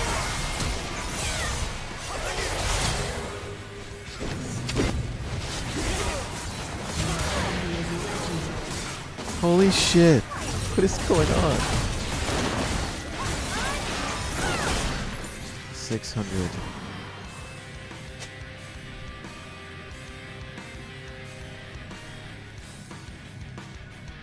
Let me think. Let me think.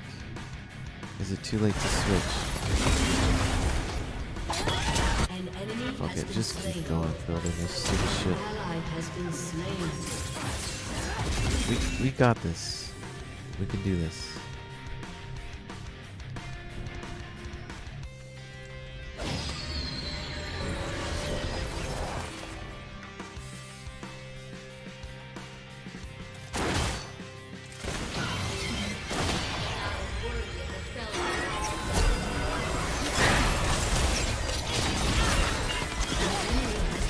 You fucking kill stealing bitch! Oh my god, I'm gonna Oh yeah, I can stop back here after 5 goddamn days, you don't talk, man! You like that? Fucking Lux! That's enough, you're 11 and 1. What the fuck do you need 11 kills for?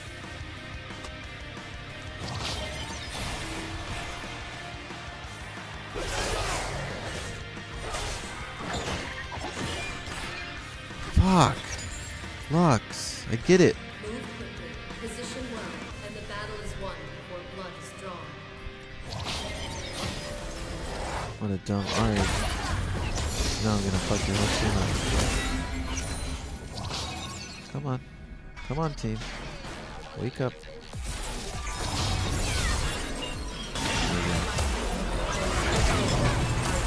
Don't let her off the hook.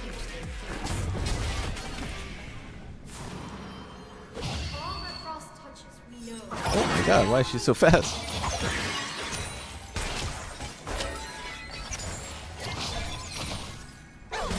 I'll keep throwing that shit. What was that?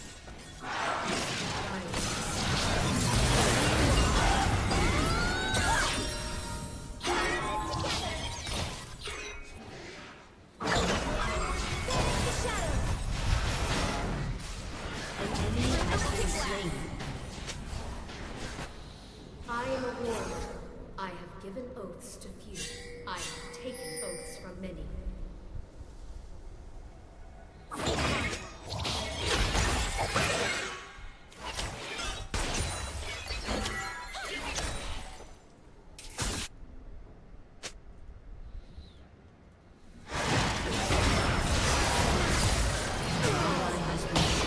I say I hear her voice, but I don't know what you think we're gonna do, Lux, except besides make them mad.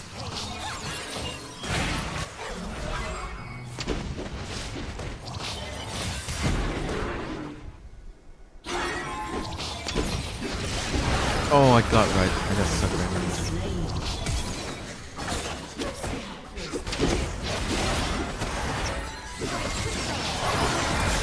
Come on, play the game.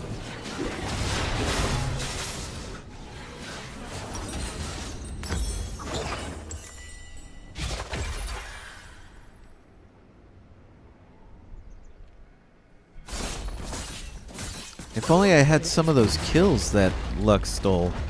Well, I wonder where I would be.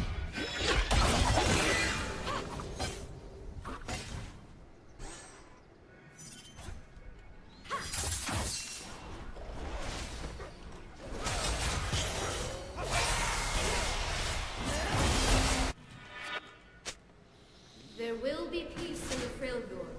I will forge it.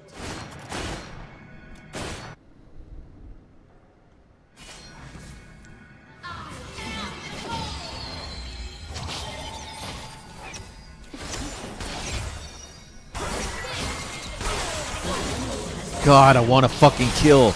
Just for once in my fucking life. This fucking team, dude, I swear to God.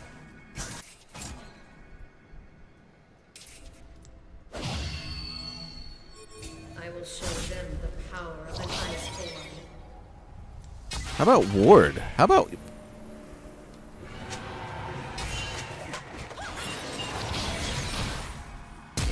Yeah, you better get out of there.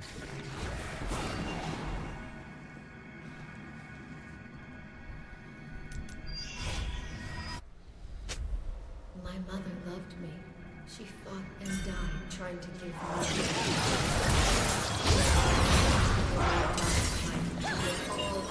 Nice.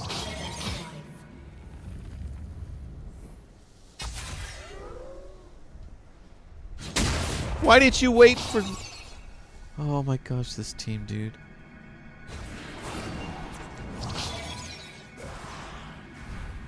The Freljord shall unite. Don't make me flash over this wall, please.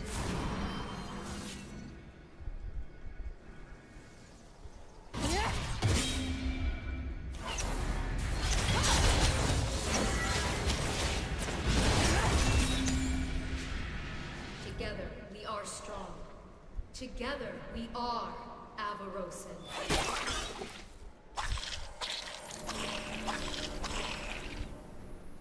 Your team has destroyed a turret.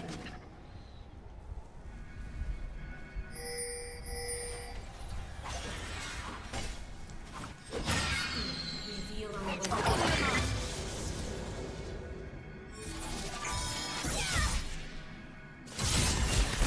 Oh, I missed.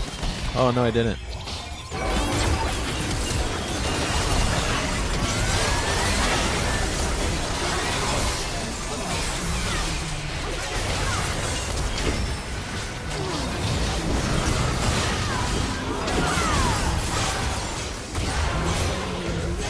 Don't worry, tank. I'll be the tank for the team. I'll be the tank. How about that?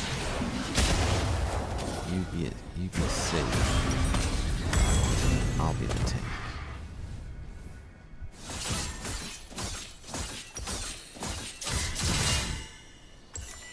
I don't know what I'm building.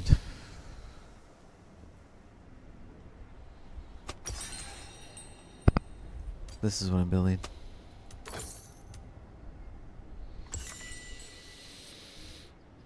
What happened to the music? Jesus.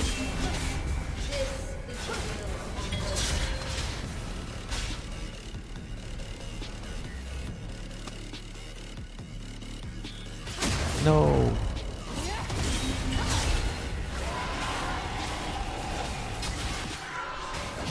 Feel what is hidden.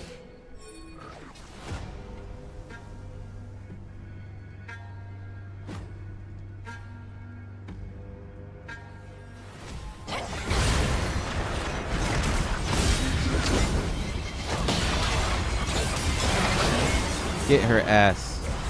Get her ass. Oh my god.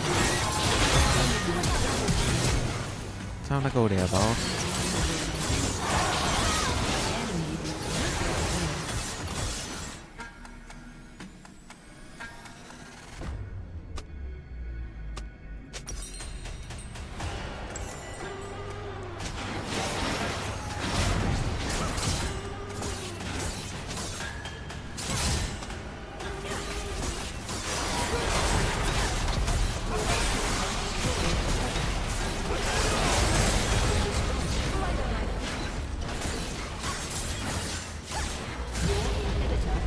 We did our job. Look at their misfortune. 1 in 11. Come on, man. We did our job. We didn't feed top.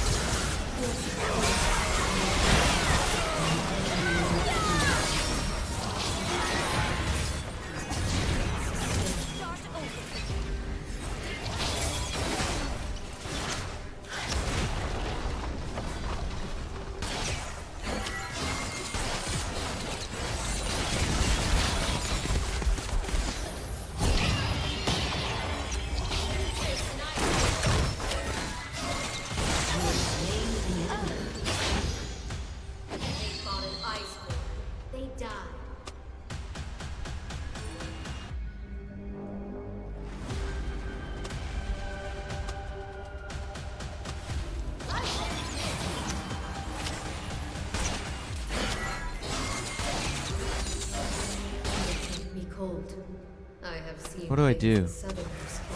Buy 700.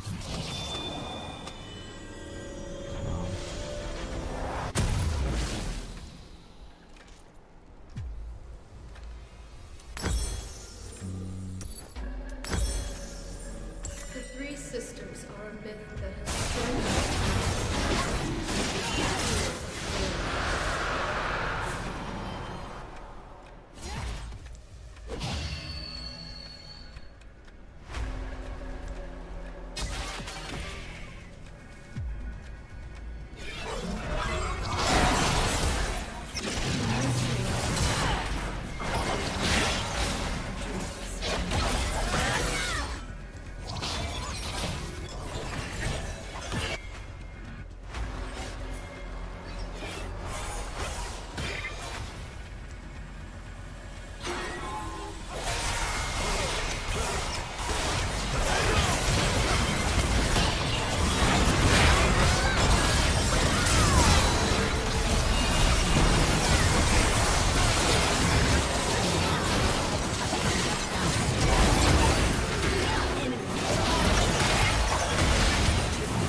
Oh! What happened there? What happened there? She got silenced. Oh my god. That was crazy. I think that was the bunny girl.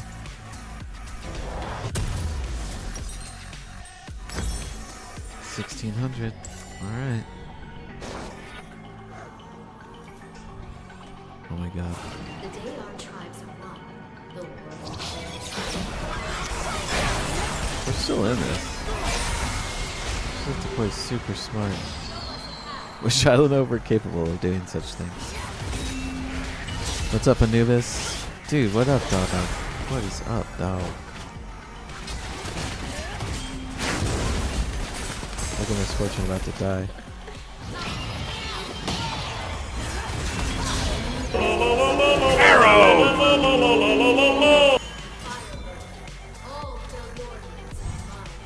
Oh, a non-subscriber. It's a shame what happened to the last guy who didn't subscribe. You monster.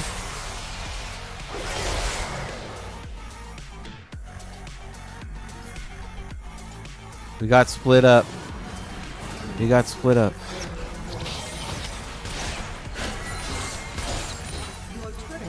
Fuck, do I go back?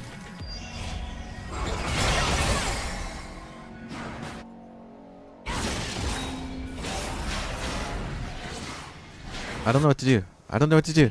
I don't know what to do. Your inhibitor has been destroyed.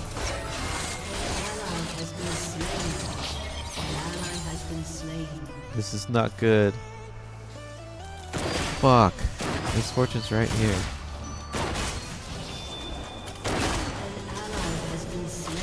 Oh, my team's getting eaten alive. 1600.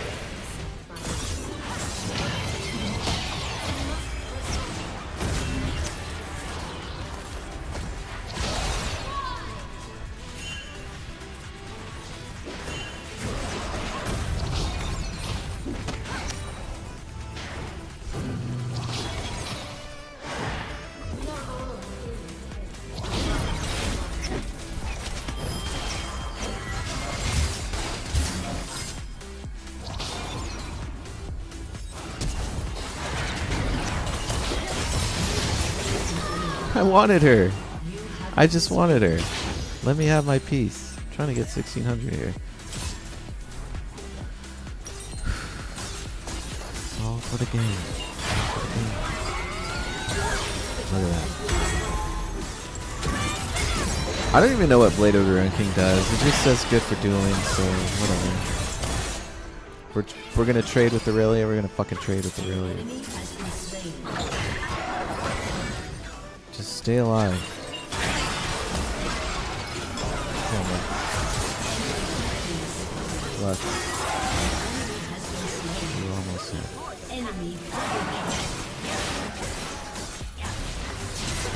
Oh, dang. You almost got a 460. That would have been great. You'd be able to stream on that thing.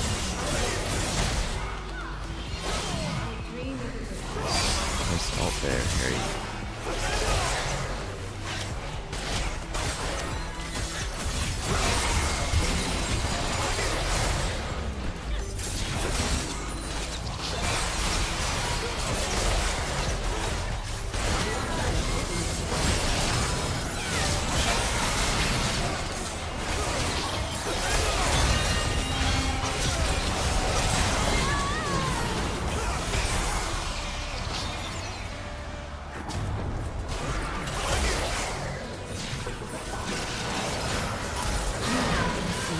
Damn, thank you. Thank you for doing that, Ben. I don't know, I just thought he would... I don't know.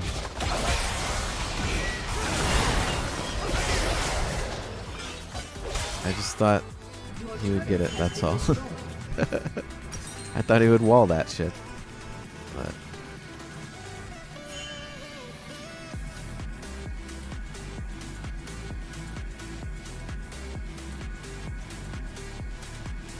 Hey, it's cool. Like, those things are gonna get cheaper, like, pretty soon. They're gonna get you cheaper, I think. Because, the new series is gonna be coming out.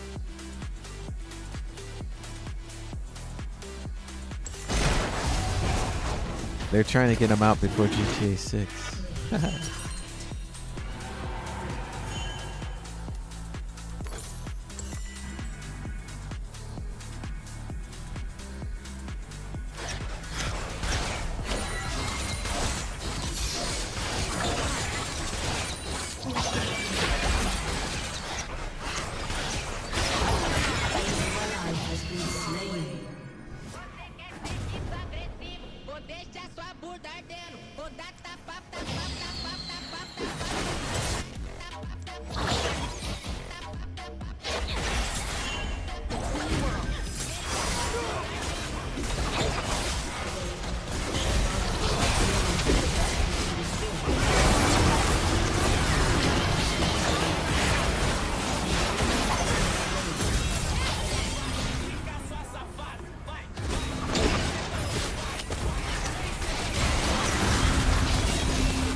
Yeah, a 4080 would be great, man. Even the base 4080 is good.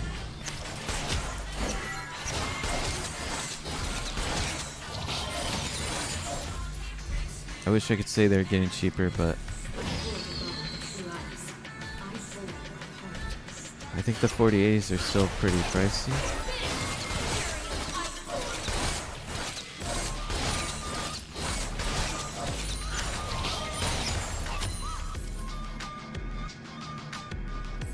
Fuck, my team needs me. They're going to try to Baron without me. In the north, the great chieftain is called War Mother. Who will a mother has the right to risk lives in war?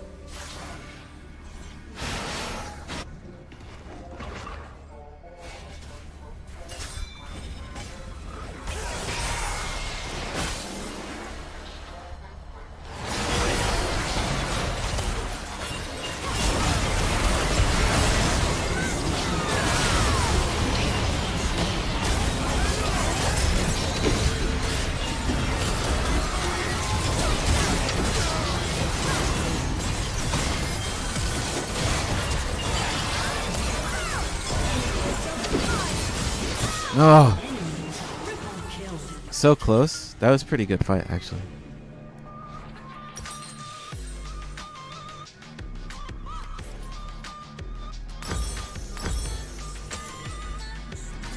Fuck. I think that's a good game. Your inhibitor has been destroyed.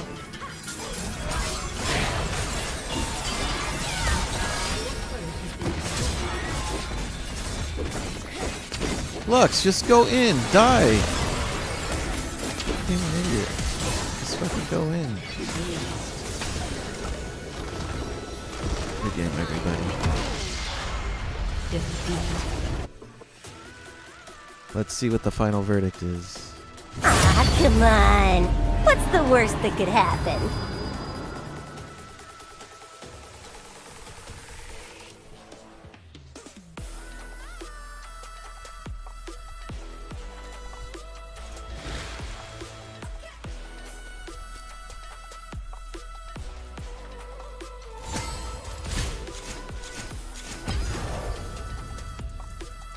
I wonder if I would have had some of those 15 kills, or if any of us would have had some of those 15 kills that was supposed to be support.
Yeah, I guess now that you mention it, Black Friday is coming up.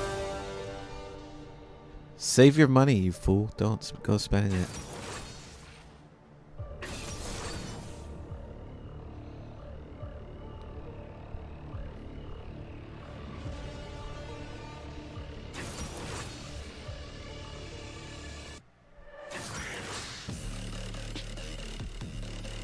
Dude, your will's gonna be so much better once you get the new graphics card.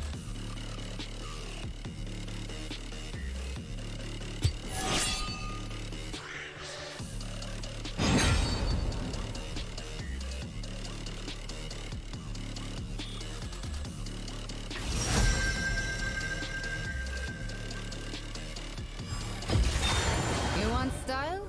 You found her.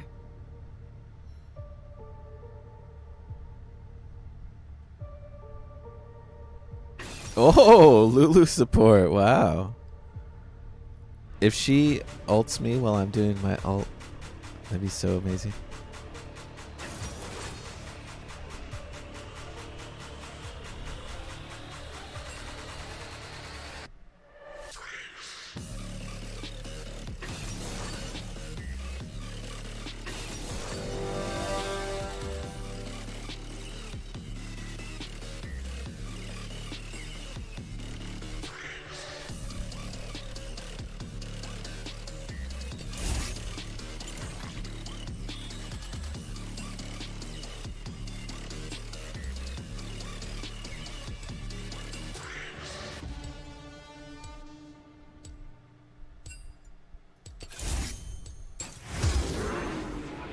What's that? You didn't grab heal?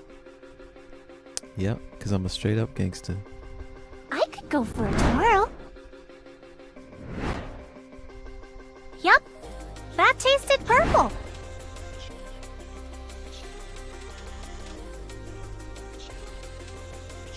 Where were you on that one, dipshit?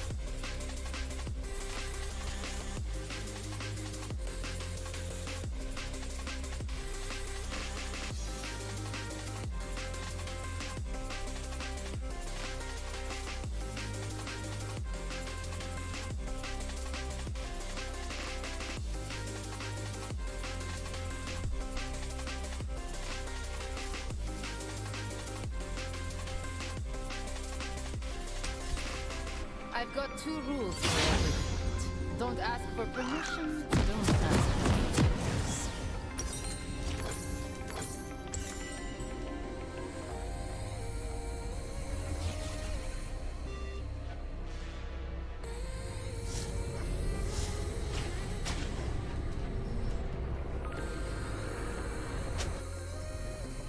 Welcome to Summoner's Rift. I am the beauty and the beast. 30 seconds until minions spawn.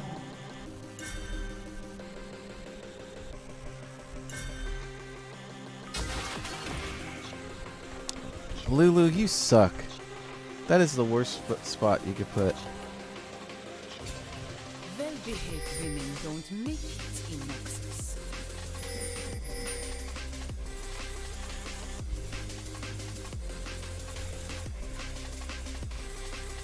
Minions have spawned.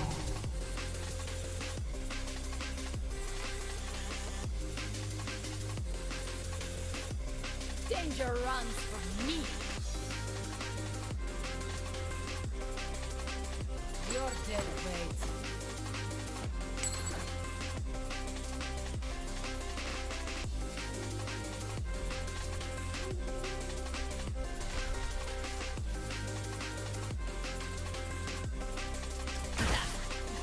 The Empire values strength. I value style. We're good friends.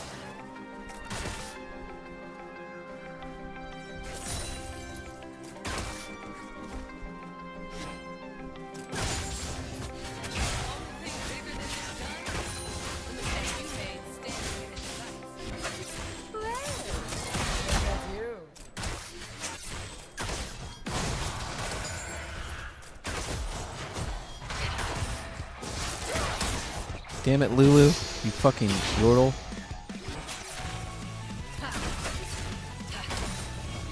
I fight on my terms. Who am I up against? Is that Ash? Holy shit.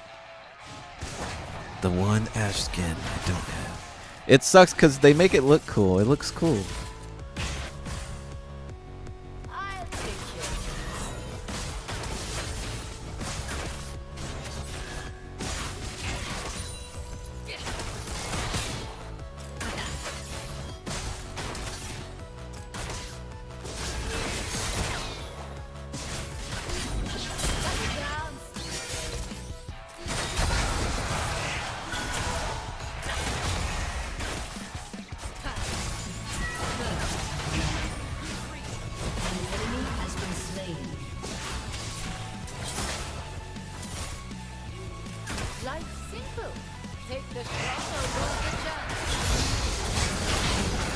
Ah, I used that way too late.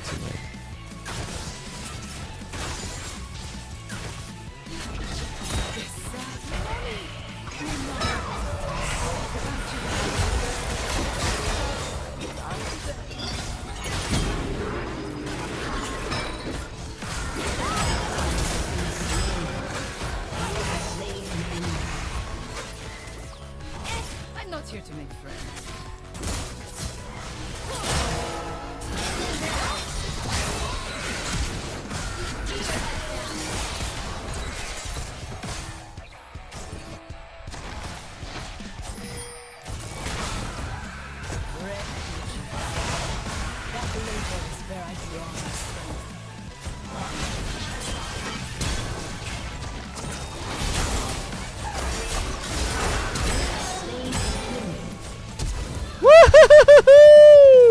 Gotcha, bitch!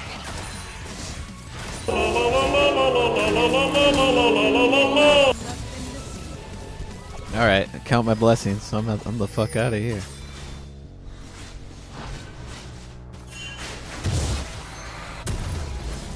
You guys are overstaying, you're welcome. An ally has been slain. How did I not see that coming? Growing up, my mama taught me one lesson. Death isn't the scary. Lulu, you better fucking make some magic happen. How about you put a ward down so we can fucking see? How about that? You ever think of that? Warding? Damn idiot fool.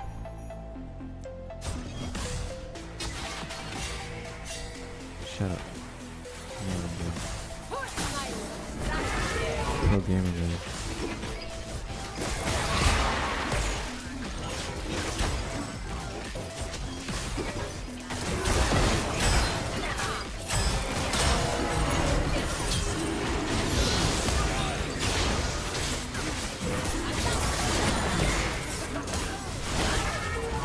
Lulu, get that kill! Get it, Lulu! I wanted you to have that one. Can we take this?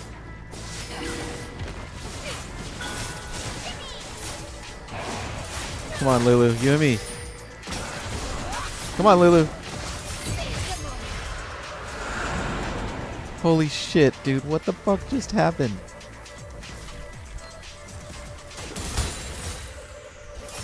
G Fuel, sponsor me, please. You're like, no, you still haven't backed yet. It's like, I can't, I gotta get 6. That's one step closer to the edge.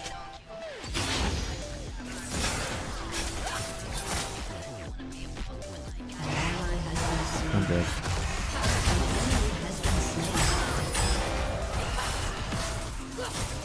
Oh my god, I almost got him with nothing. That's crazy. I'm gonna destroy his life right now. Okay, look.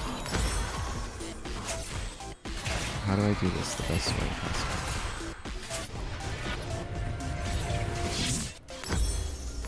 How to destroy his worlds. I'm quite ahead right now. At 6 minutes, 7 minutes.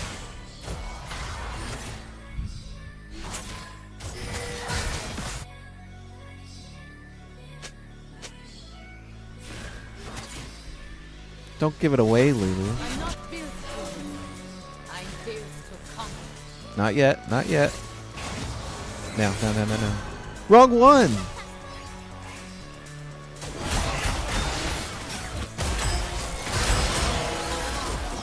I don't have 6, I just realized.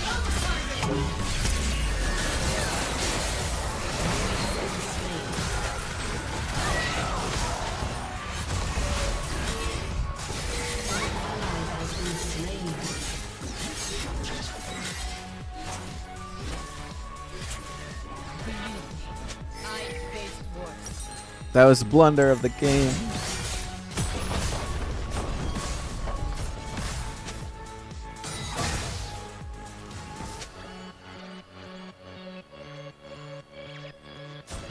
Gen Z. Yeah, Generation 0. Right on. Maybe I'll join you in a little bit. Unless you're going to be playing with your racing wheel. Are you going to play Gen Z with your racing wheel?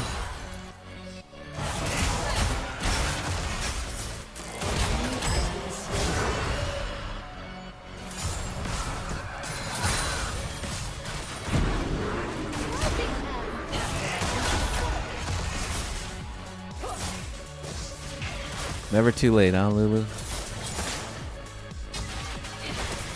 Goddamn Yordle. You drunk Yordle?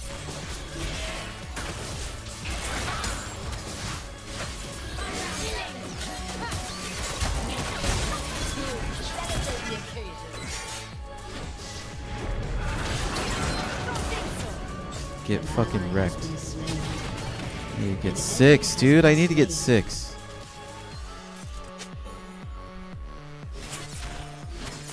Ash is ahead? How is this possible?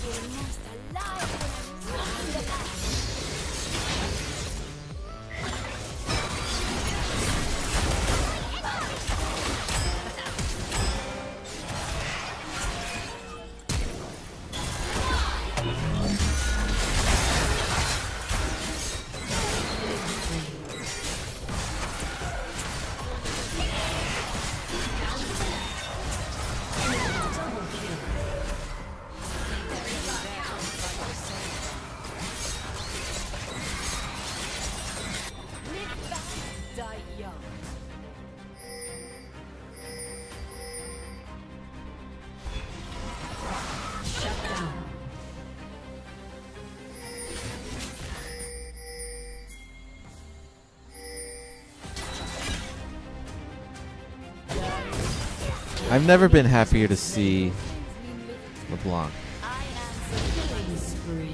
Look who's deciding to play like a team all of a sudden.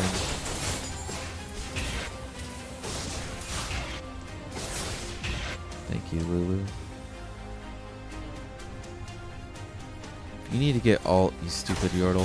I keep thinking Lulu's gonna ult me. She doesn't even have 6 yet, dude. I told her she's a drunk Yordle, dude.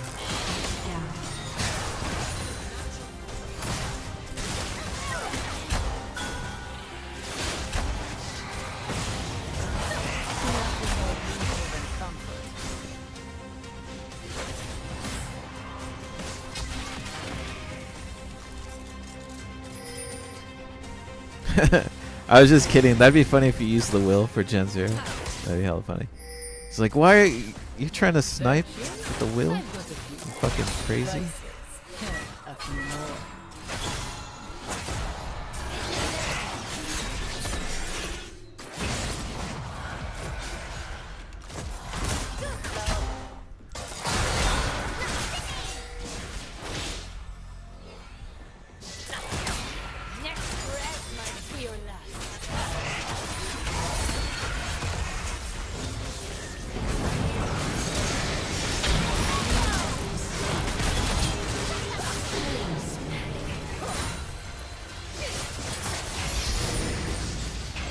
Lulu actually ulted. Holy fuck, I don't believe it.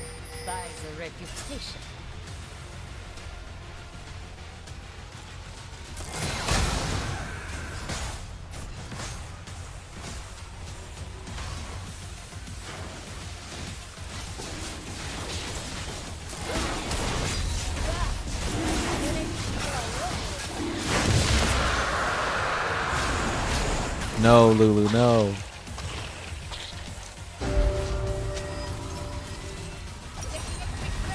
If you go back, I go back. That's just the way it is.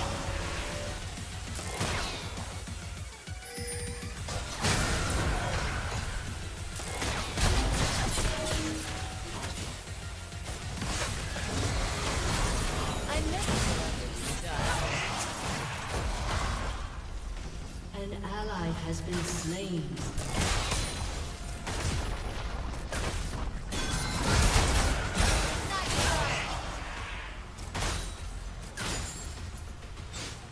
Be like water, my friend. Feel to shoot my Be back. like water.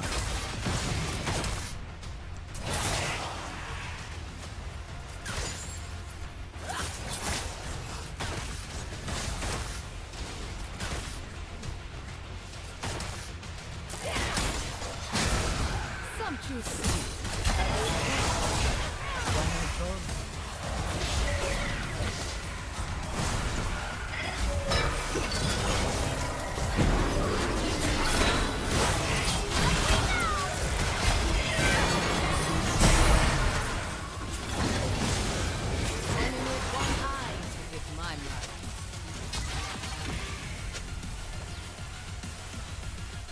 We got a pro Lulu, everybody. A pro Lulu. Watch out. Watch out.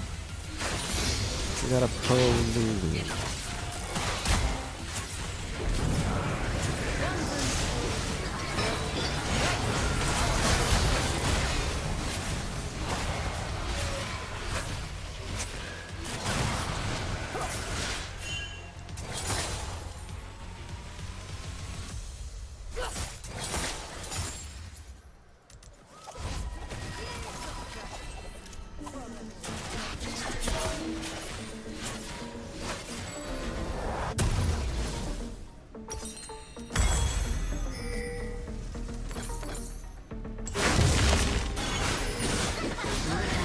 Wow, Lulu, good job.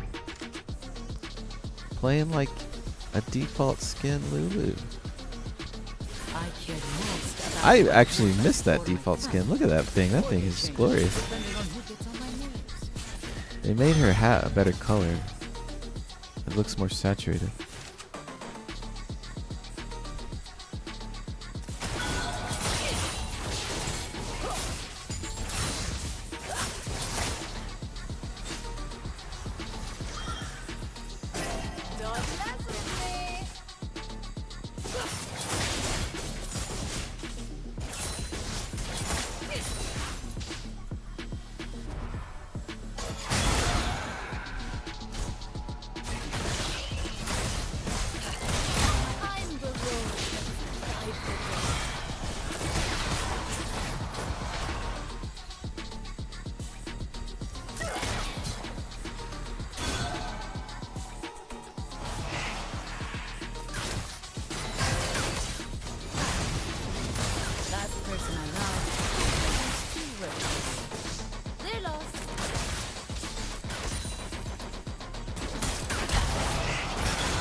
On me.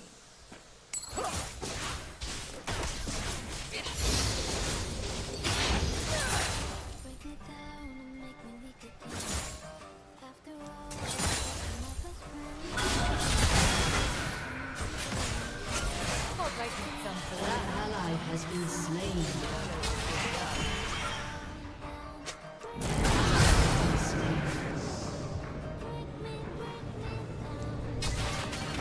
Unstoppable.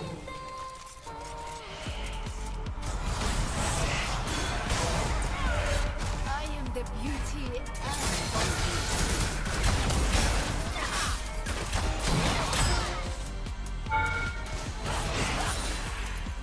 Look how big I am! Oh my god, I'm so big. Ah! Why did it do that? Oh, wait, what? Wait, what? What the fuck just happened there?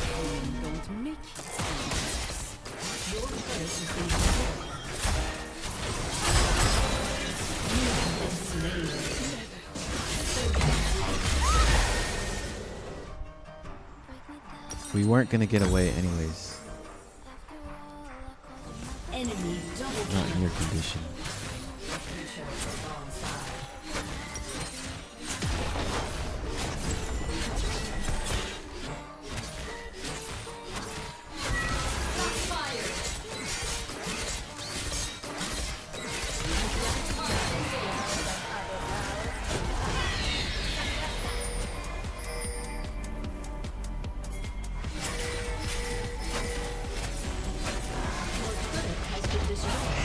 Get her, please. Lulu. Your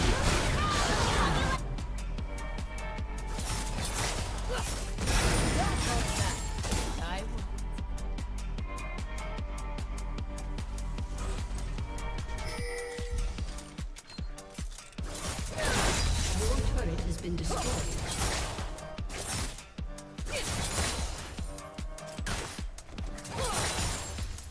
Danger runs. Fuck, what am I doing?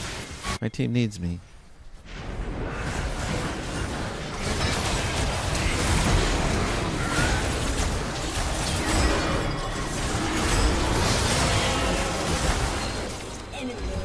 You guys can get him. Enemy triple kill. If only we had... Folly Bear, what are you doing, man? Oh, that's what you're doing. Okay, what are we at? 4, 5 up.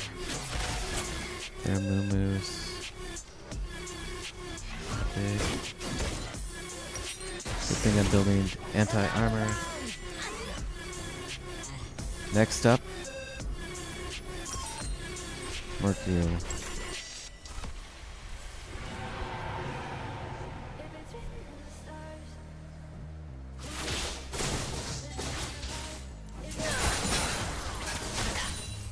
The Empire values strength. I value style. We're good partners.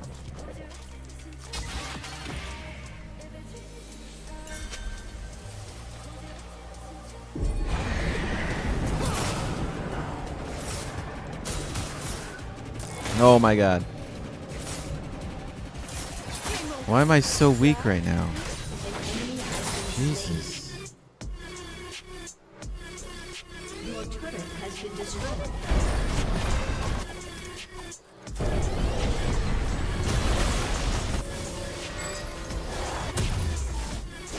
Your turret has been destroyed.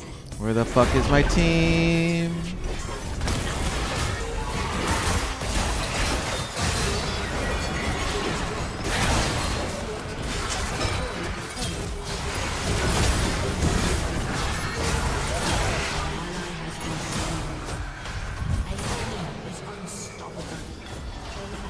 Has been slain.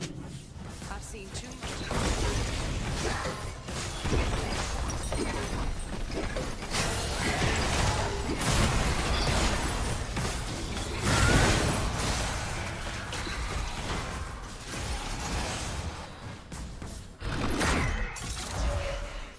I chose this life. And sure, someday it might get me killed.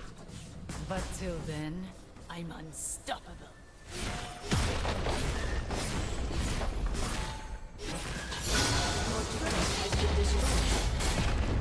Thanks for nothing, Lulu. God damn, what a piece of shit, Lulu.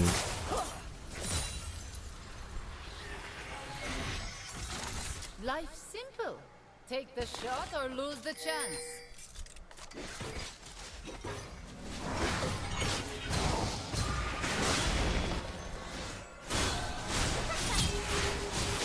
Boost me, how about that? For once. That label is where I draw my strength. Boost me, Lulu. Fuck.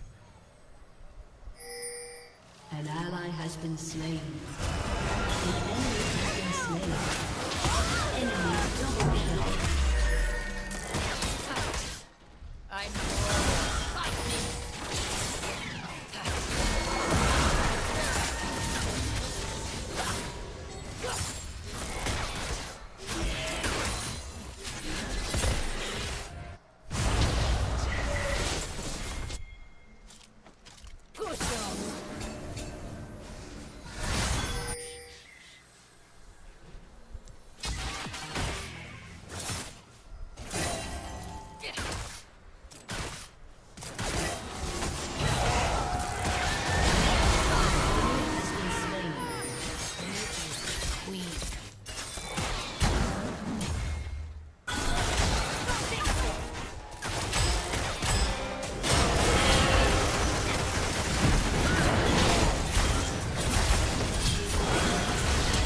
Gotcha. Lucky, lucky, I gotta hurt you.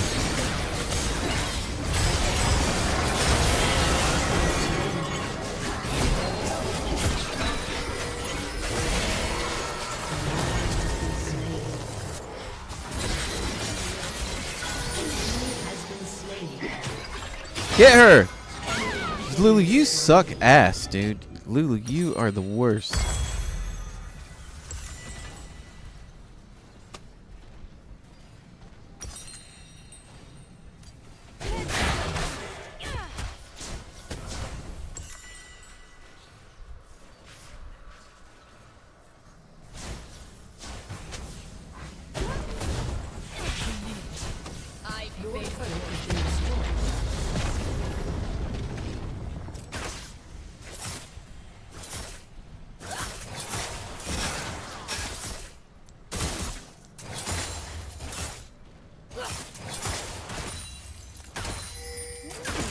You look promising.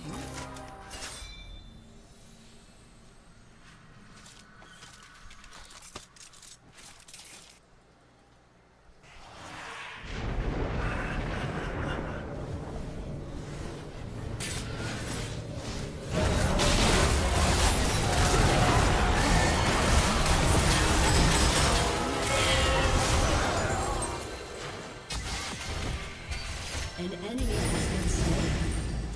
You have slain an enemy.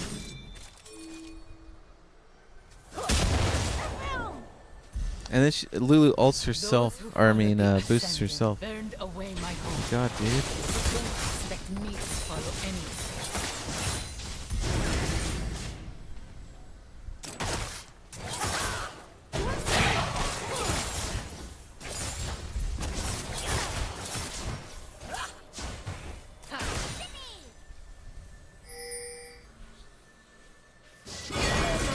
Ask about my weapons. Right hand blaze, left hand throw.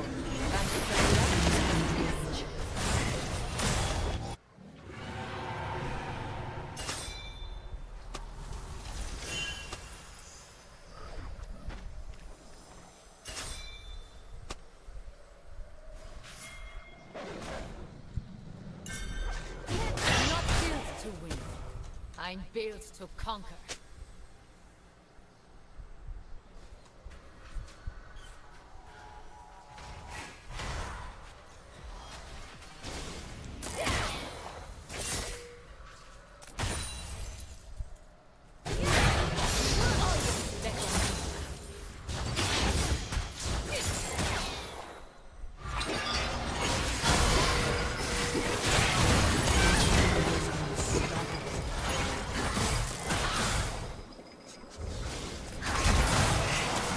The Ascended think they own my place.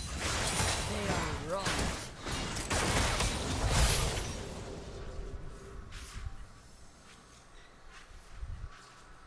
Your team has destroyed a turret.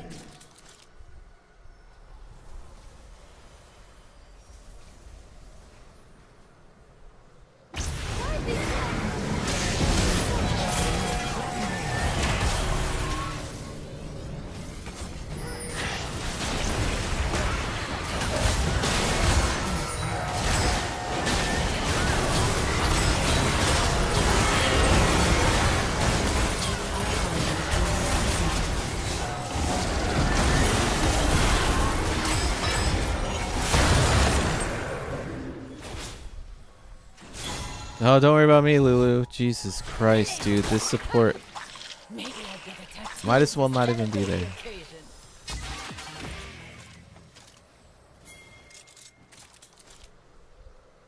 This non-existent support. I'm just gonna push bot. Hopefully they capture this turret. We're winning team fights. Your team has destroyed a turret.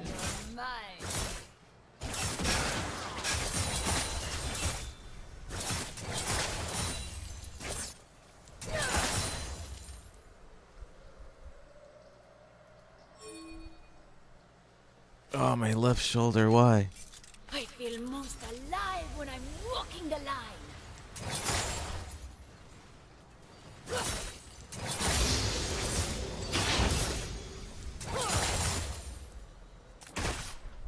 I see Vex ugly ass coming down to get me. Maybe go take turret, please. I don't work. Our team has destroyed a turret. Yay, Winions.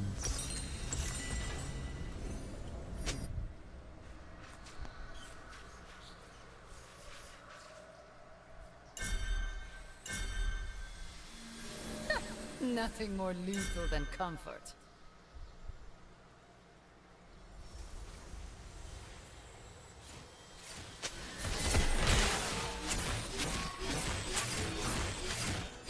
I don't know if I can get Ash. On my left.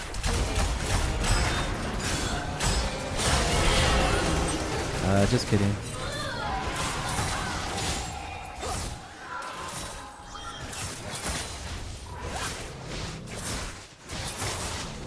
Man, I got Ash bad. Bad. I've got a few. I guess that answers that question. A few more.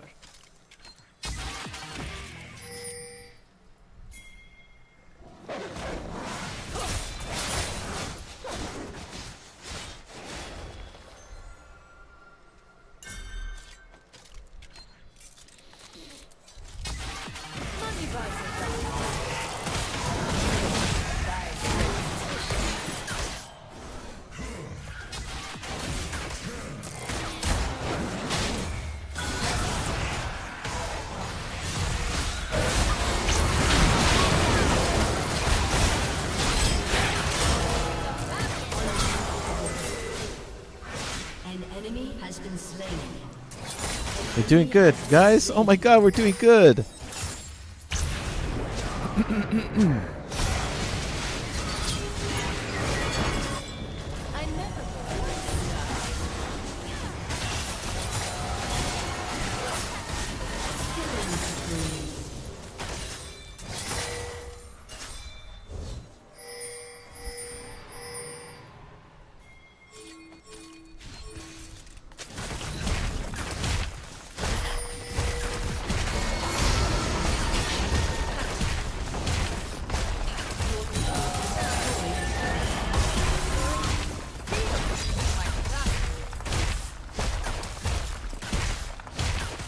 I want to do a pro gamer move. Oh man, pro gamer move.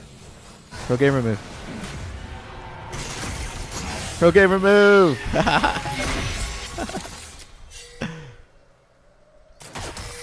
Now that was a real pro gamer move. That was a real pro gamer move.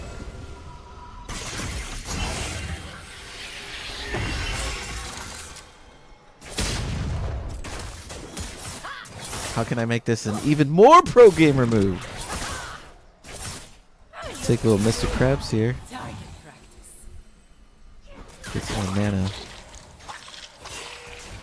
case some little homies want to play. I don't have any more words. Now I do. Only need one eye. My mark.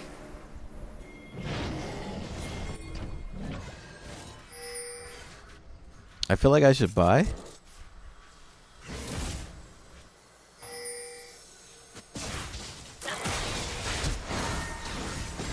Guns and swords go together like rice and saffron.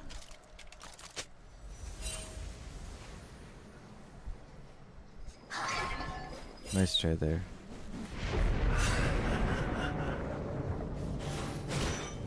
Fuck. I'm gonna have to defend this myself. An ally has been slain. Oh shit. An ally has been Oh slain. no. Shut down.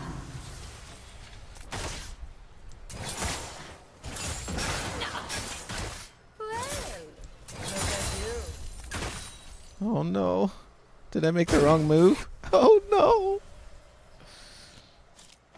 No, but really.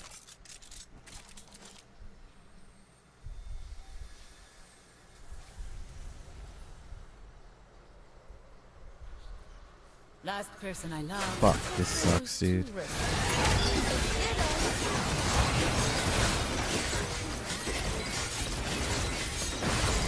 Inhibitor What happened to our turret?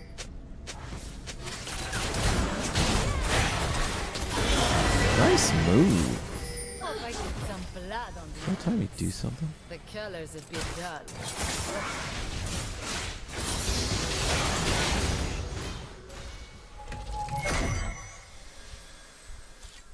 Okay, Olaf.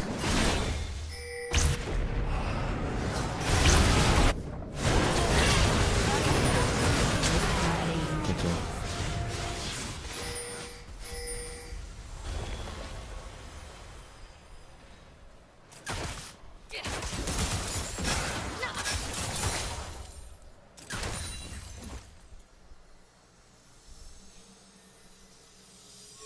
Well-behaved women don't make it in Noxus.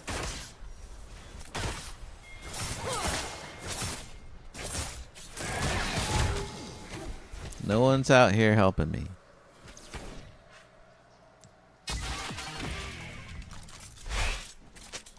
Danger runs. An ally has been slain. Of course it's fucking Lulu.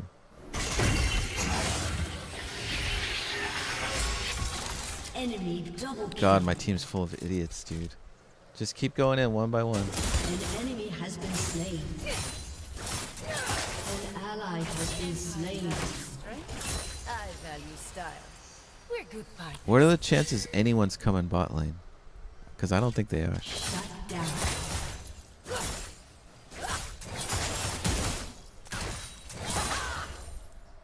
No one's coming bot lane.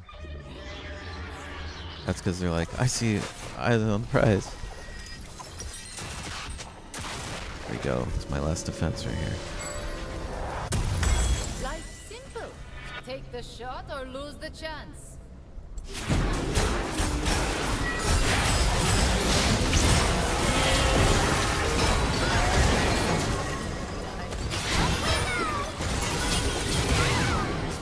The worst Lulu I've ever seen.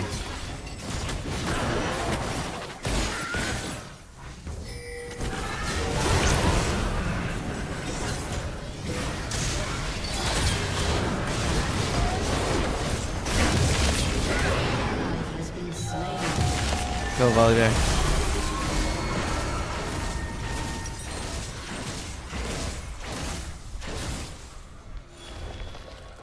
Oh man. I need to go mid drills instead. Fuck.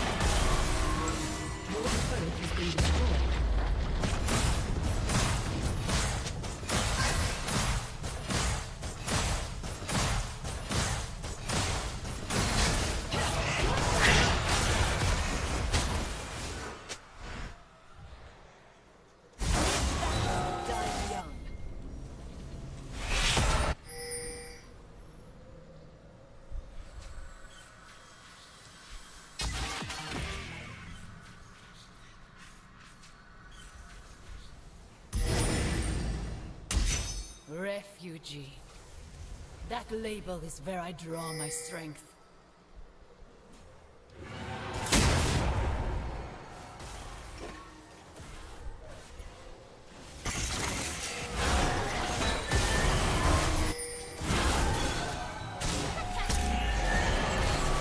Every girl, there is a queen.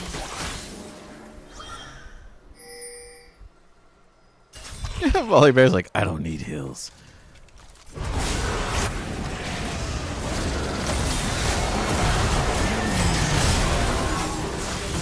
Come on, this is our fucking one chance. Not my style.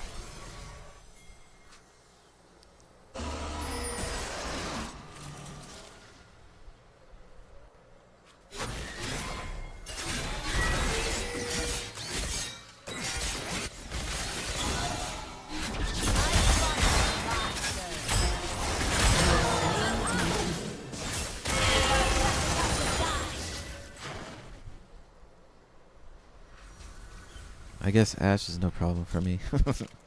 She exploded. Jesus Christ. That was a murder. I'll take care of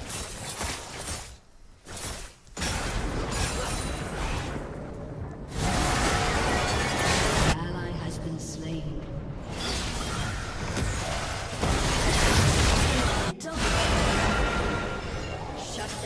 Come on. Let's fight.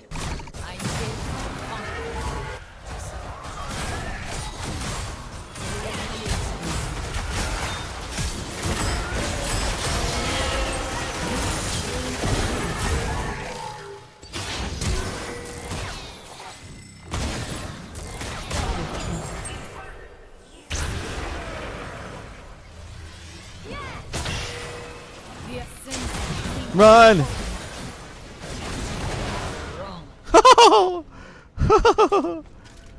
Some fries, motherfucker. 11.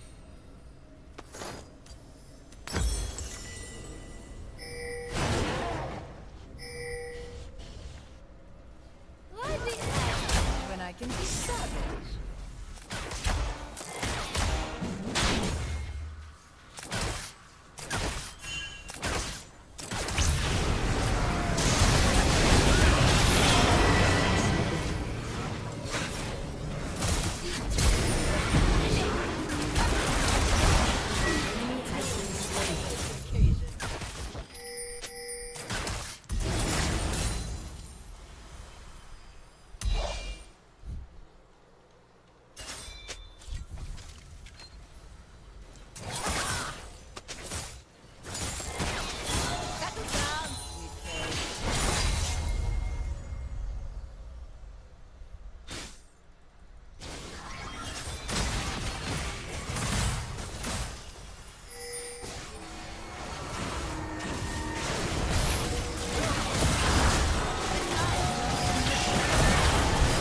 There must be trouble in paradise because I heard the other team chatting.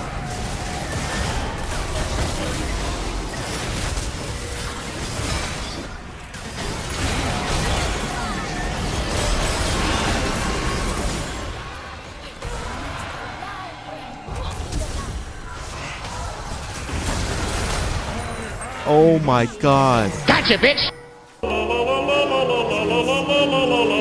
Could this be comeback of the century? Could this be comeback of the century? I don't work. We have to push now.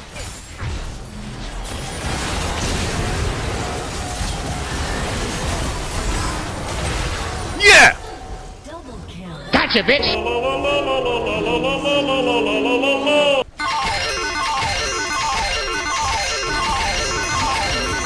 Come on! Let's win this shit. Good game, everybody. Good game. Good game. Good fucking game, dude.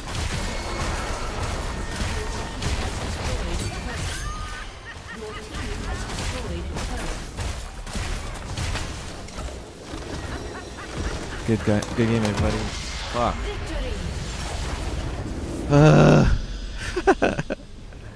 That one's for Anubis. Ah, come on. What's the worst that could happen? I hate that Lulu. I'm sorry, Benicio del Toro. I hope I never play with you again. I'll give it to this fool. Snoils. What a name. I should have given it to LeBlanc. Glorious Champion Capsule. What do I get that for? Summoner Icon Border? What did I get this for?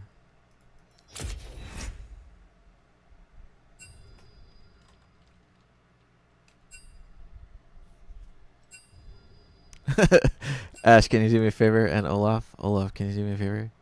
Let's see what Genius Response is about to.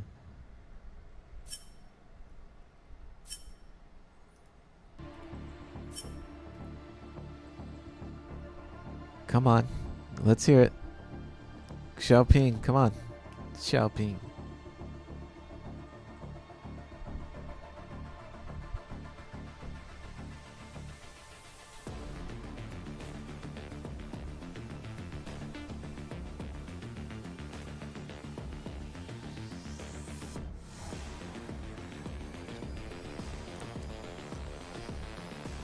Please don't ever put me with this Lulu again. Please. Well, I need to get some water. Let's see this commercial real quick.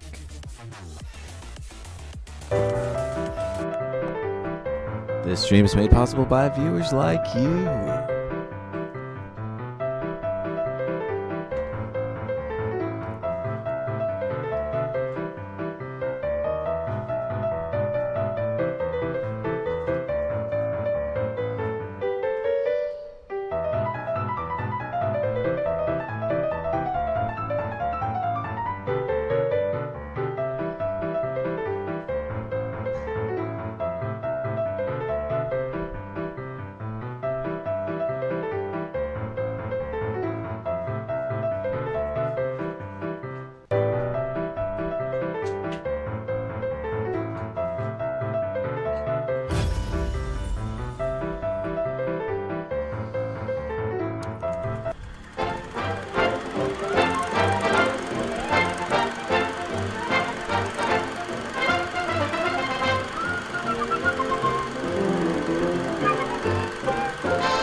so funny. TKO went out for a smoke and just died. Just never came back.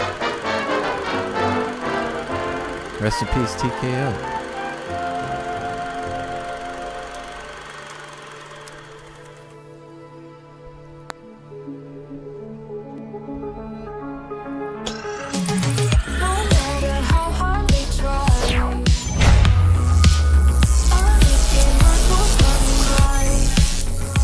Hey man, am I driving okay? It's Harry and Hi-Fi. Harry got them all. I think we're wired, dude. Ah, come on. What's the worst that could happen? We're going Samara. We've been on a tear. Been on a tear with Samara.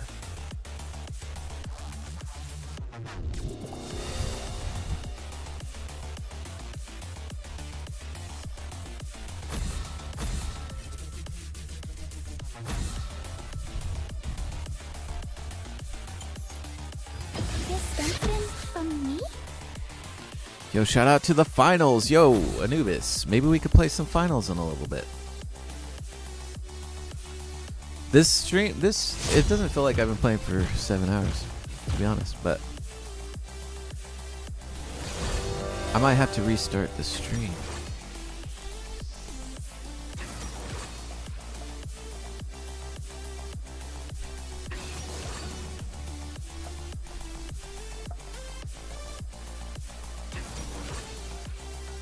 I'm gonna keep using exhaust on Samara because I can't trust my own support to grab exhaust. And let's face it, I know when to use it.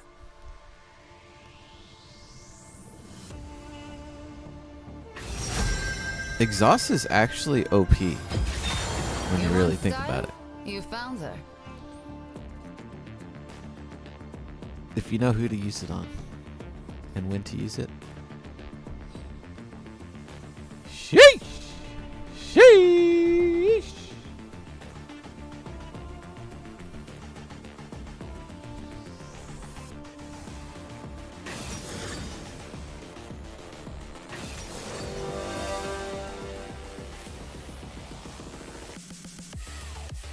What color shall we go today, folks? Everyone looks like they're purple, so I'm gonna stay with purple.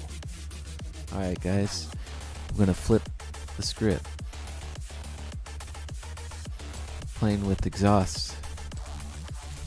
Rest in peace. Actually, Anivia doesn't have any heals. Man, this is gonna suck. I can feel it. Go for a twirl. Yup, that tasted purple. Come on, Lulu. Hit him again. This time with the name. I could go for a twirl. Look how beautiful that looks. Yup, that tasted purple. Hit him with the misfortune. How do you like my guns? Shock and ah. Oh, a non-subscriber. It's a shame what happened to the last guy who didn't subscribe. You monster. Listen to GLaDOS. If you haven't subscribed, please. I would appreciate it. We're going to the moon. I want to show you guys the moon.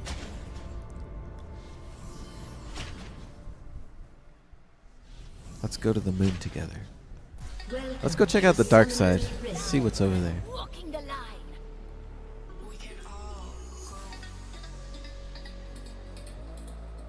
30 seconds until minions spawn.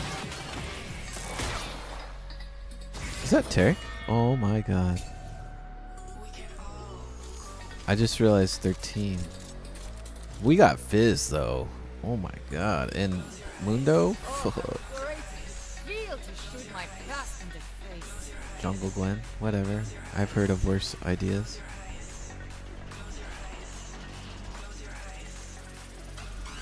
Minions have spawned.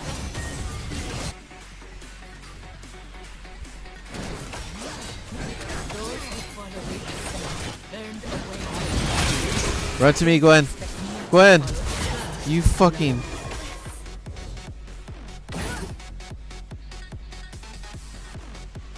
Oh, I can't reach her for shit. There's no way. I'm out of here.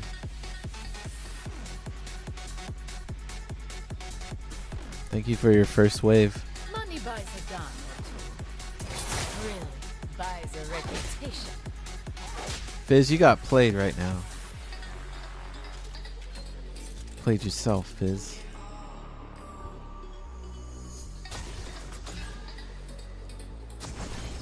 Gwen already got wrecked. Wait, no one killed her? Interesting. I didn't realize that. No one actually killed her. What? Oh, now someone's dead. Now it counted. What is that about?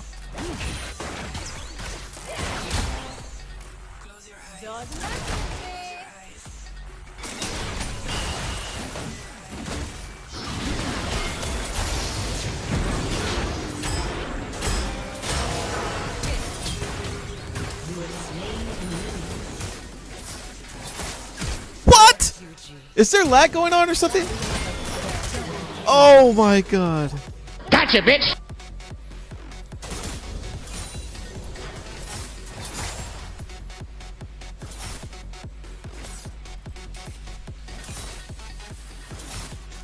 Crazy.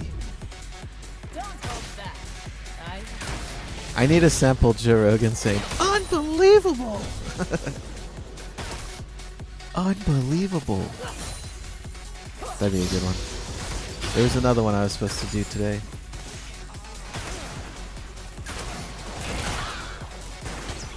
Nothing more lethal than comfort.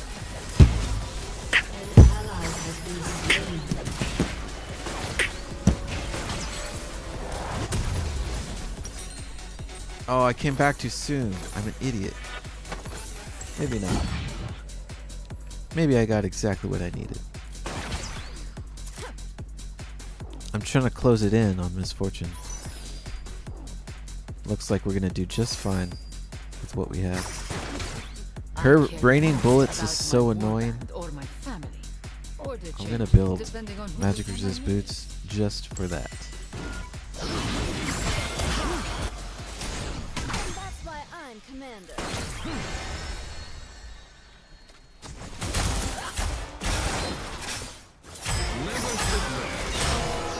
I'm not built. I'm built. Man, you guys suck. That was an easy kill. Gwen, you are the worst. I hate you and your dog. Because it's got to be worse than you somehow. Some choose steel, others bullets. Why not both?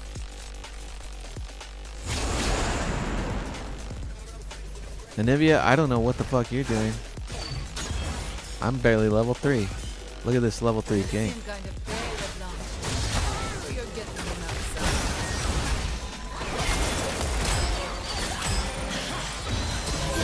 Oh! Gotcha, bitch! Oh my god! Gotcha, bitch!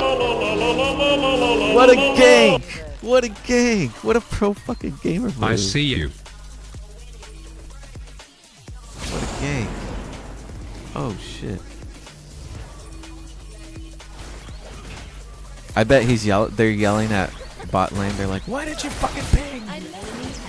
Like they always do. Just blame bot lane for everything.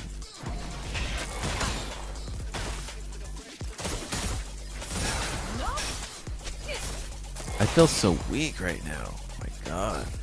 It's hard going from a game where you're just smashing back to zero. You gotta adjust a little bit. They look pretty, what's the word? Hesitant? Timid? Shy? Bashful?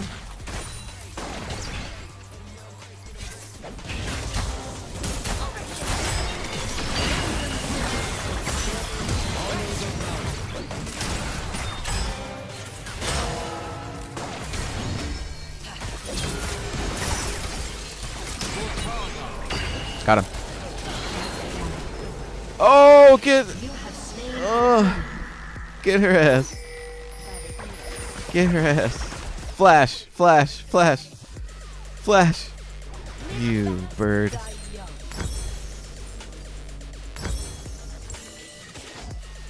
No? Nothing? Anticlimactic? At least we got this sweet kill on top. No? Yeah? Easy kill? Gwen probably needed that more than any of us.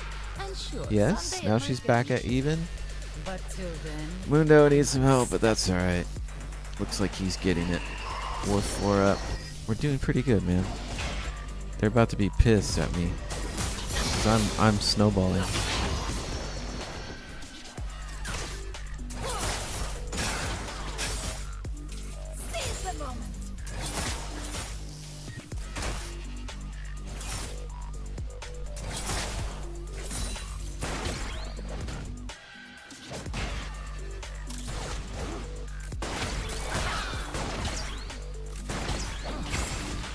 last person I love. They don't know I'm by myself.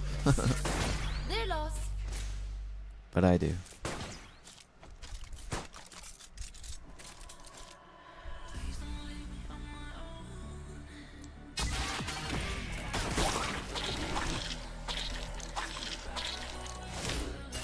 Every girl, there is a queen.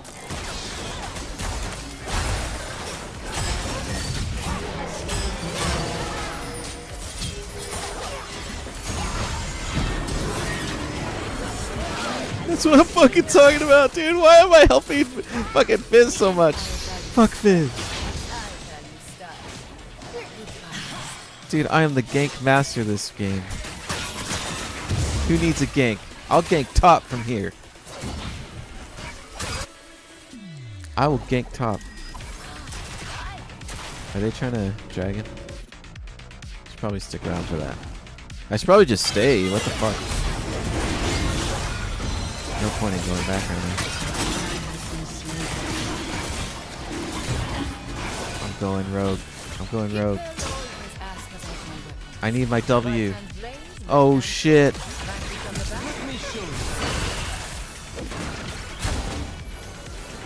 Surprise, motherfucker. You guys got baited. Ally has been slain. An enemy has been slain.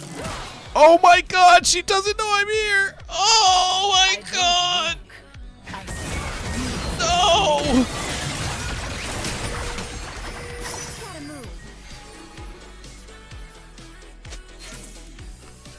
Get her ass. Oh, walled. Oh, walled.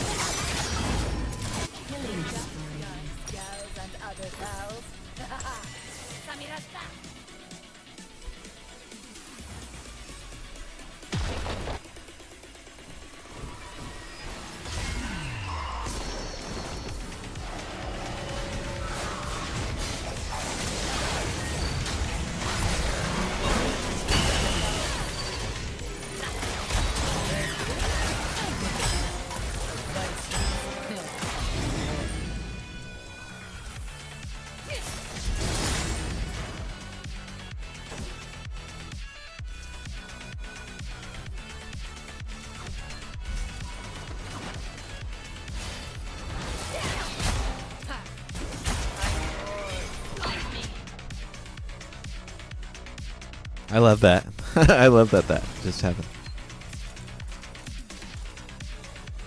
Just saying hello. How about ward right there? Stupid. The beauty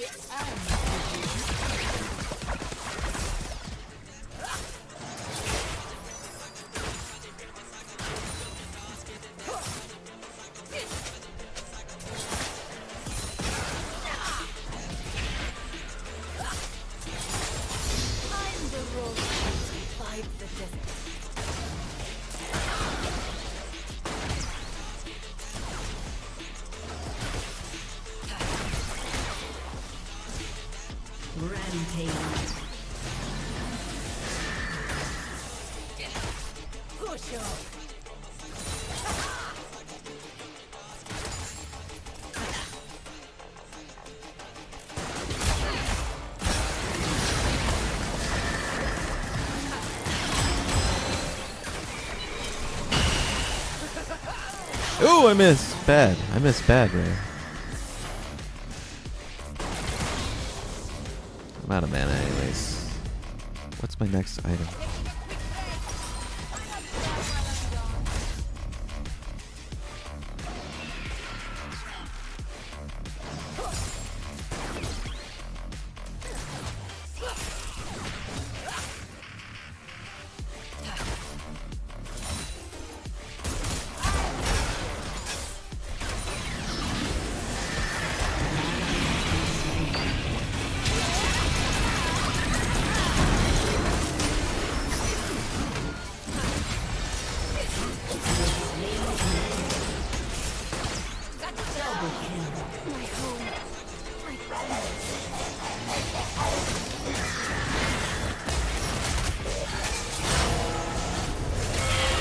Oh! Gotcha! Gotcha, bitch! Arrows!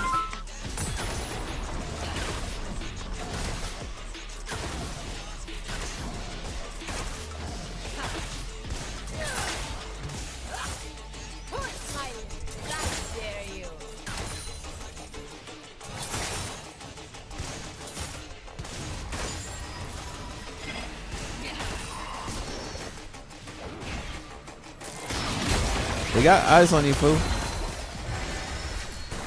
Well-behaved women don't need inoxes. Oh my god, where did he come from? What are you gonna do? Jump us?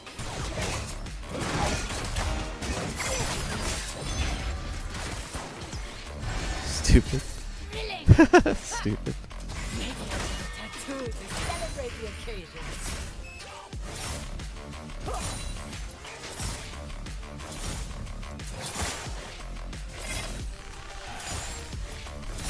Good job. Good job, buddy.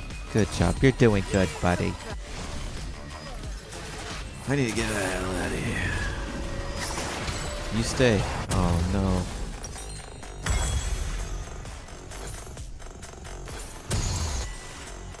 What am I at right now?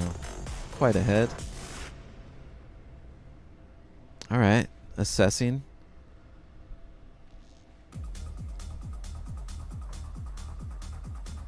You know, it's a good feeling. This Warwick is 0-5. That's the game's over. I take it back. I want to jump him so bad. Please get down here.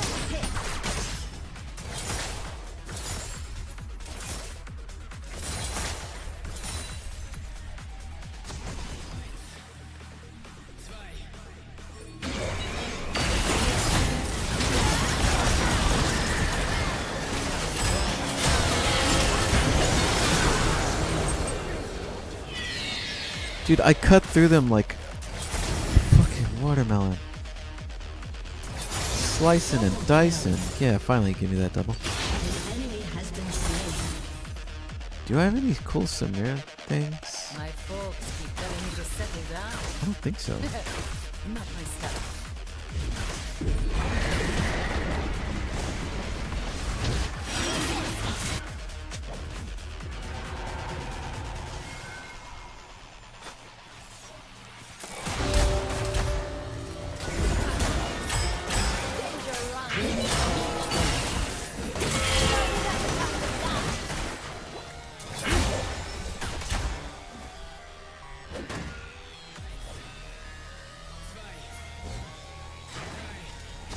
You idiot. You just had to come back, didn't you?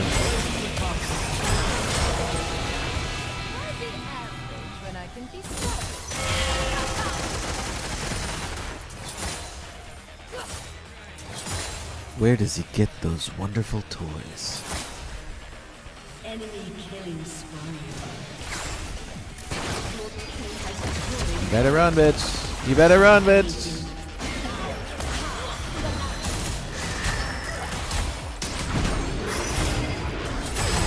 Oh, what's up? What's up with the exhaust? What's up with the exhaust? Wolfman's sniffing me out. It's time to go. Feel to shoot my past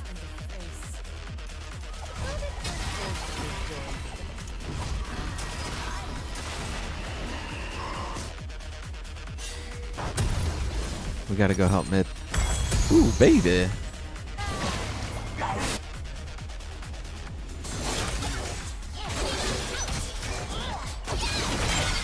There you guys go. Look at that teamwork. Get her ass.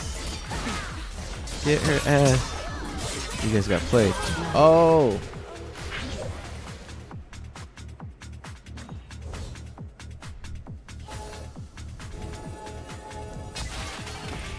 This is madness. This is League of Legends. Money buys a gun. Thrill buys a reputation. Push up, Misfortune. Push up, Misfortune.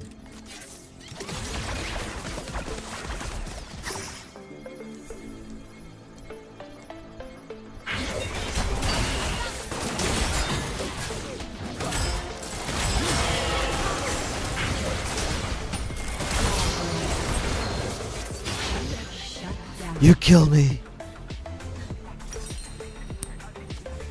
At least I know I could chop through him, no problem. Your turret has been destroyed. Misfortune's like, bring it. Bring it. Bloodthirster it is. I'm just feeling it today. Go Fizz, do your thing. You slippery fish. Let's go, Sushi Boy. Yo, I heard Fizz is a Yordle. Does that blow anybody's mind?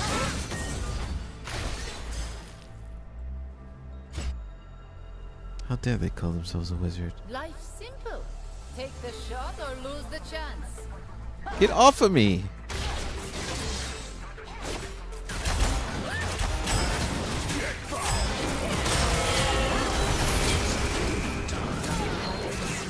Thanks for the help. God damn, what a fucking idiot.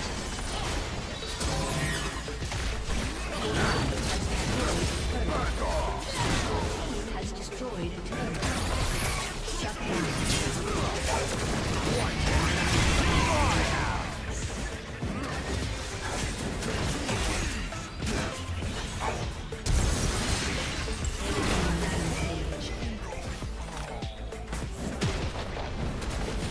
Your turret has been destroyed. Your team has destroyed a turret. Here comes Samira to save the day. What can I do to these fools? Probably not much.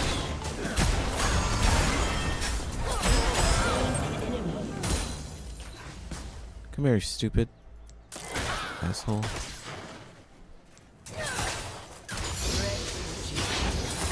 That label is where I draw my strength.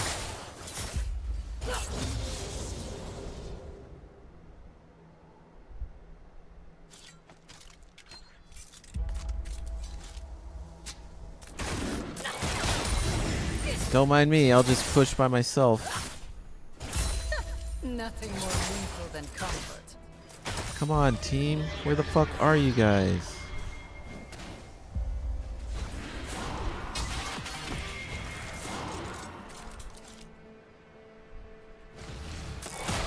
Ha! Missed. Missed the giant dragon.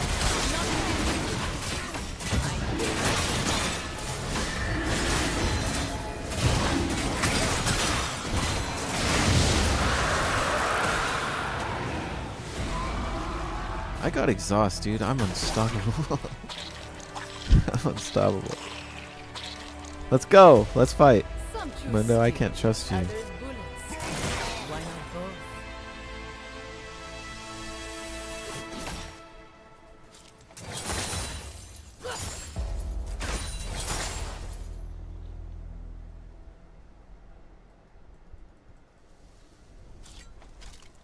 I never go out of style.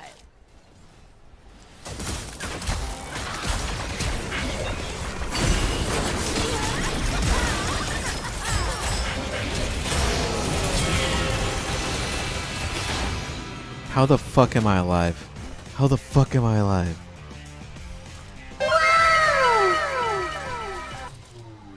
How am I alive? I'm so glad I got out of there. Sorry, Anivia. You're on your own. Fuck. My mama taught me one Please let me just back. Please let me just back. Isn't the scariest thing.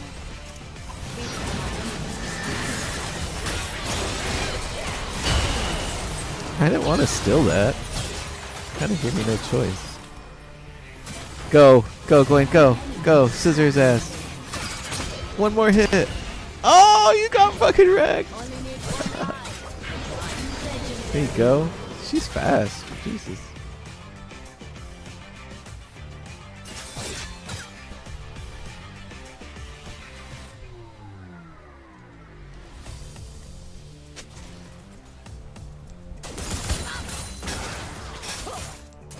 Guns and swords go together like rice and saffron.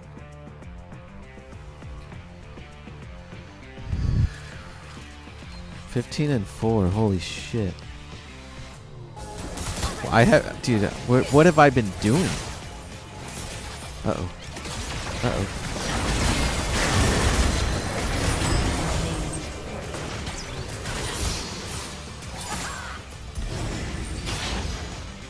LeBlanc's about to do some magic.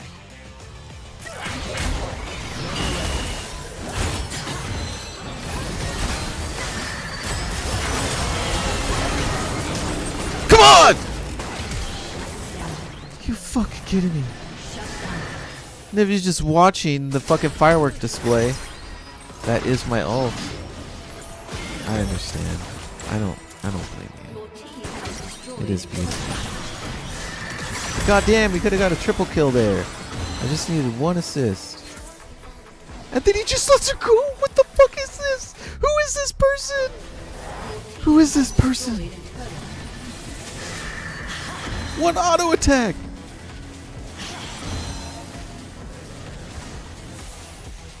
Do we have the little transporters things? Nope, sure don't.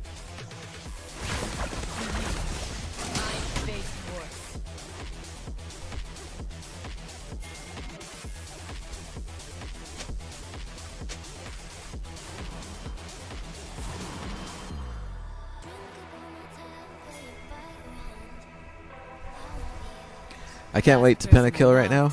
It's gonna be fucking glorious. I need a fucking Leroy right now. Arrows! Leroy Jenkins! Surprise, motherfucker! Let's get ready to fucking pen a kill.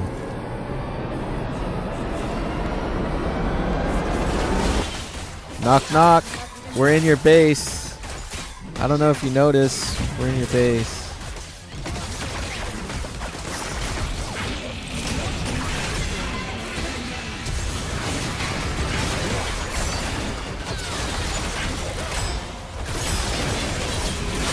Come on! Fucking jump in, dude. I'm fucking way strong.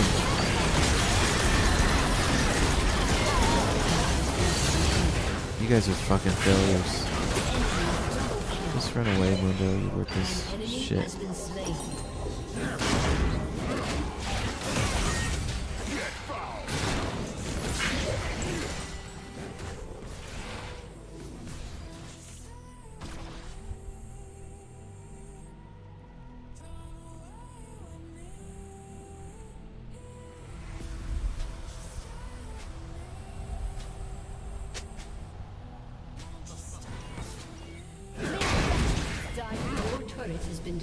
Leave Garen to me.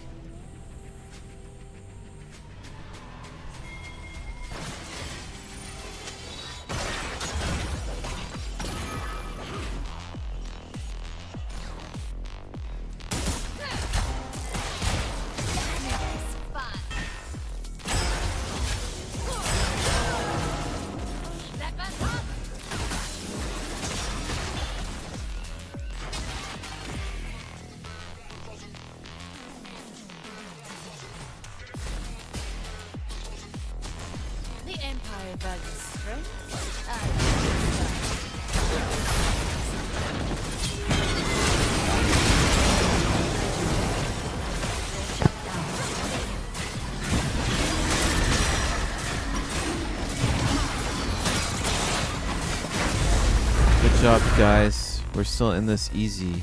We can win this easy.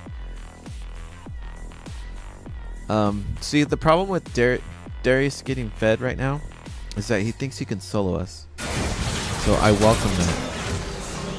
Because the only reason why we lost that last team fight is because I got caught. It's not gonna happen. I just need to stop standing in Misfortune's ult though. This is fucking amateur hour.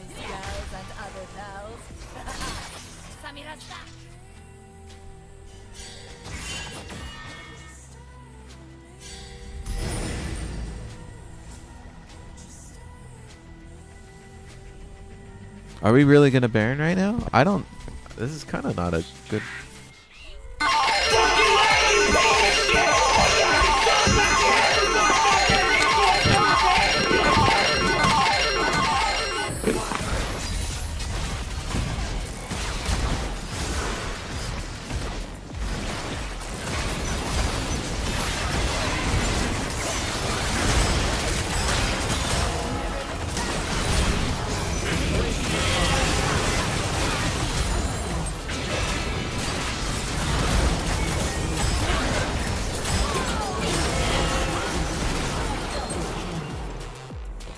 Imagine if we had all of us. That would have been sick, right?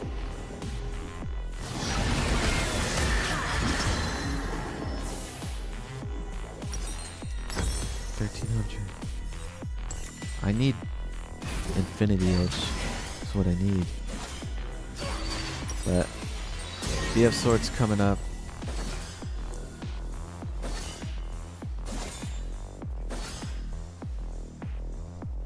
I need to go after Darius. Even though he eats my ass. I'm the only one who can melt him down at least most of the way.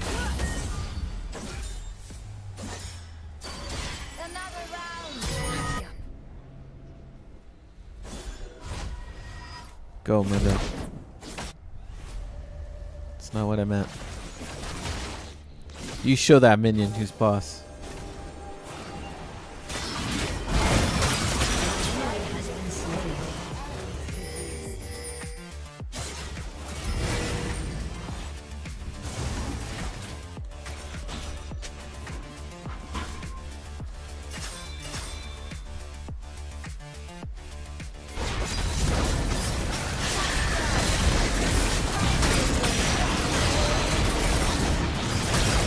They fucked up. Do you know how? Did everyone see it? They fucked up by showing that they're a bot lane.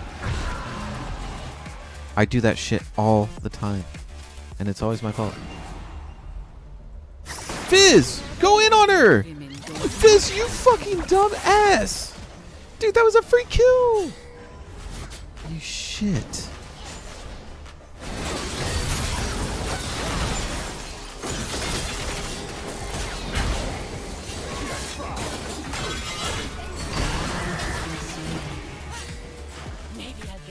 Fizz, you're fucking fired. This is all your fault. Are they gonna push? They're all fucking scattered. They're worse than we are. But they're coming back. They have momentum right now. Because of this Darius. It'd be a shame if something happened to him. Oh, he's split pushing like an idiot.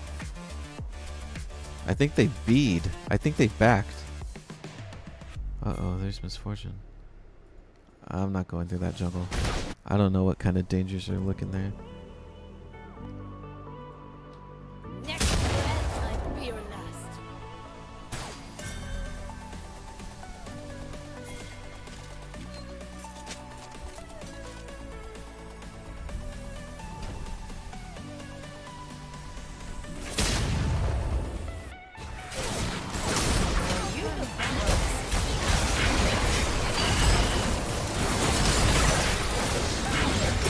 God, I fucking missed. How did I miss two people?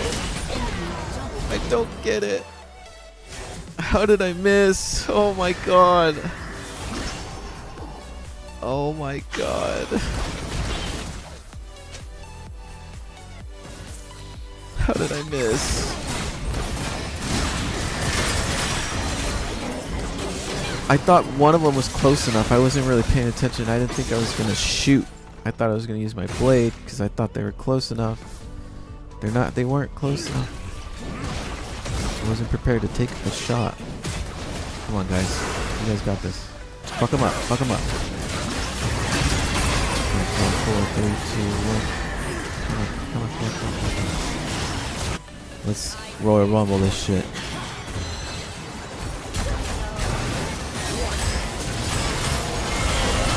Get the fuck out of my fucking spawn.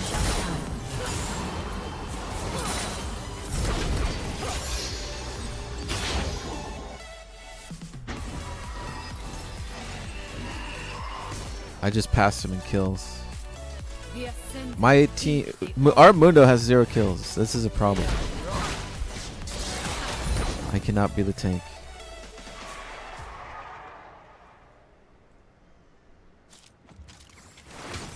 I'll solo dragon. Oh my god! They're already here. To settle down. Not my style.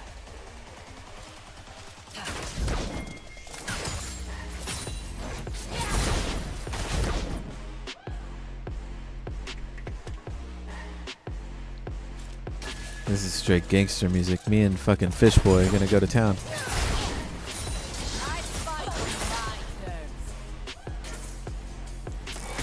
Ooh. Getting dangerous there.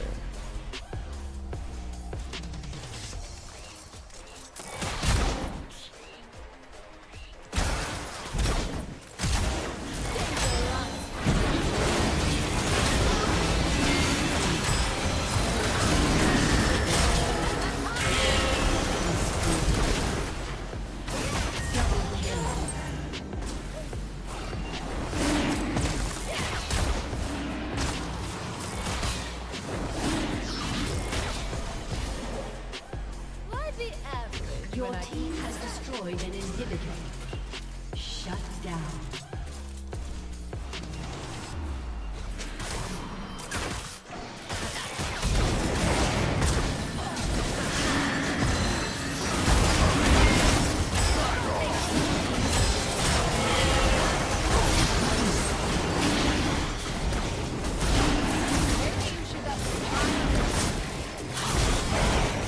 It's up to me to win this. Mundo's pushing. He's actually doing something. Mundo keeps doing something. Oh my god. Mundo's actually playing the game. Oh my god. Hey! Look at me, sure. Look at me, sure. I'm the captain now. How do you like my guns? Shock and ah.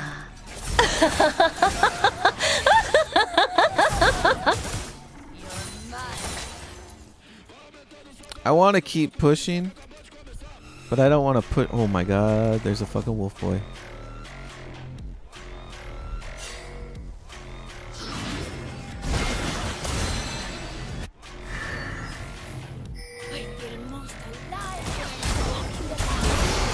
He exploded! Gotcha, bitch! Dude, he exploded. I'm gonna nuke their team right now. Holy fuck. This is wild. Enemy has been slain.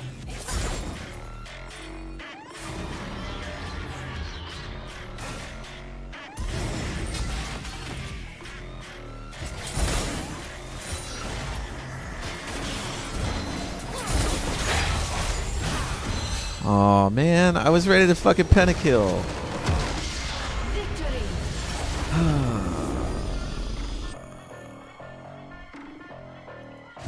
Come on. What's the worst that could happen? Well, look. If you are watching right now, please subscribe. I'm gonna restart the stream because this one's pushing. This one's about to push 8 hours, which is weird to think about.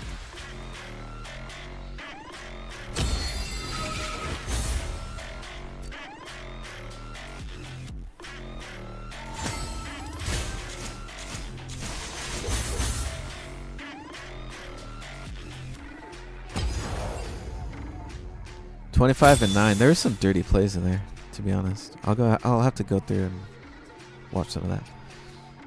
But good game. I'm gonna restart the stream. and just leave this one as is. Cheers. See you very, very soon.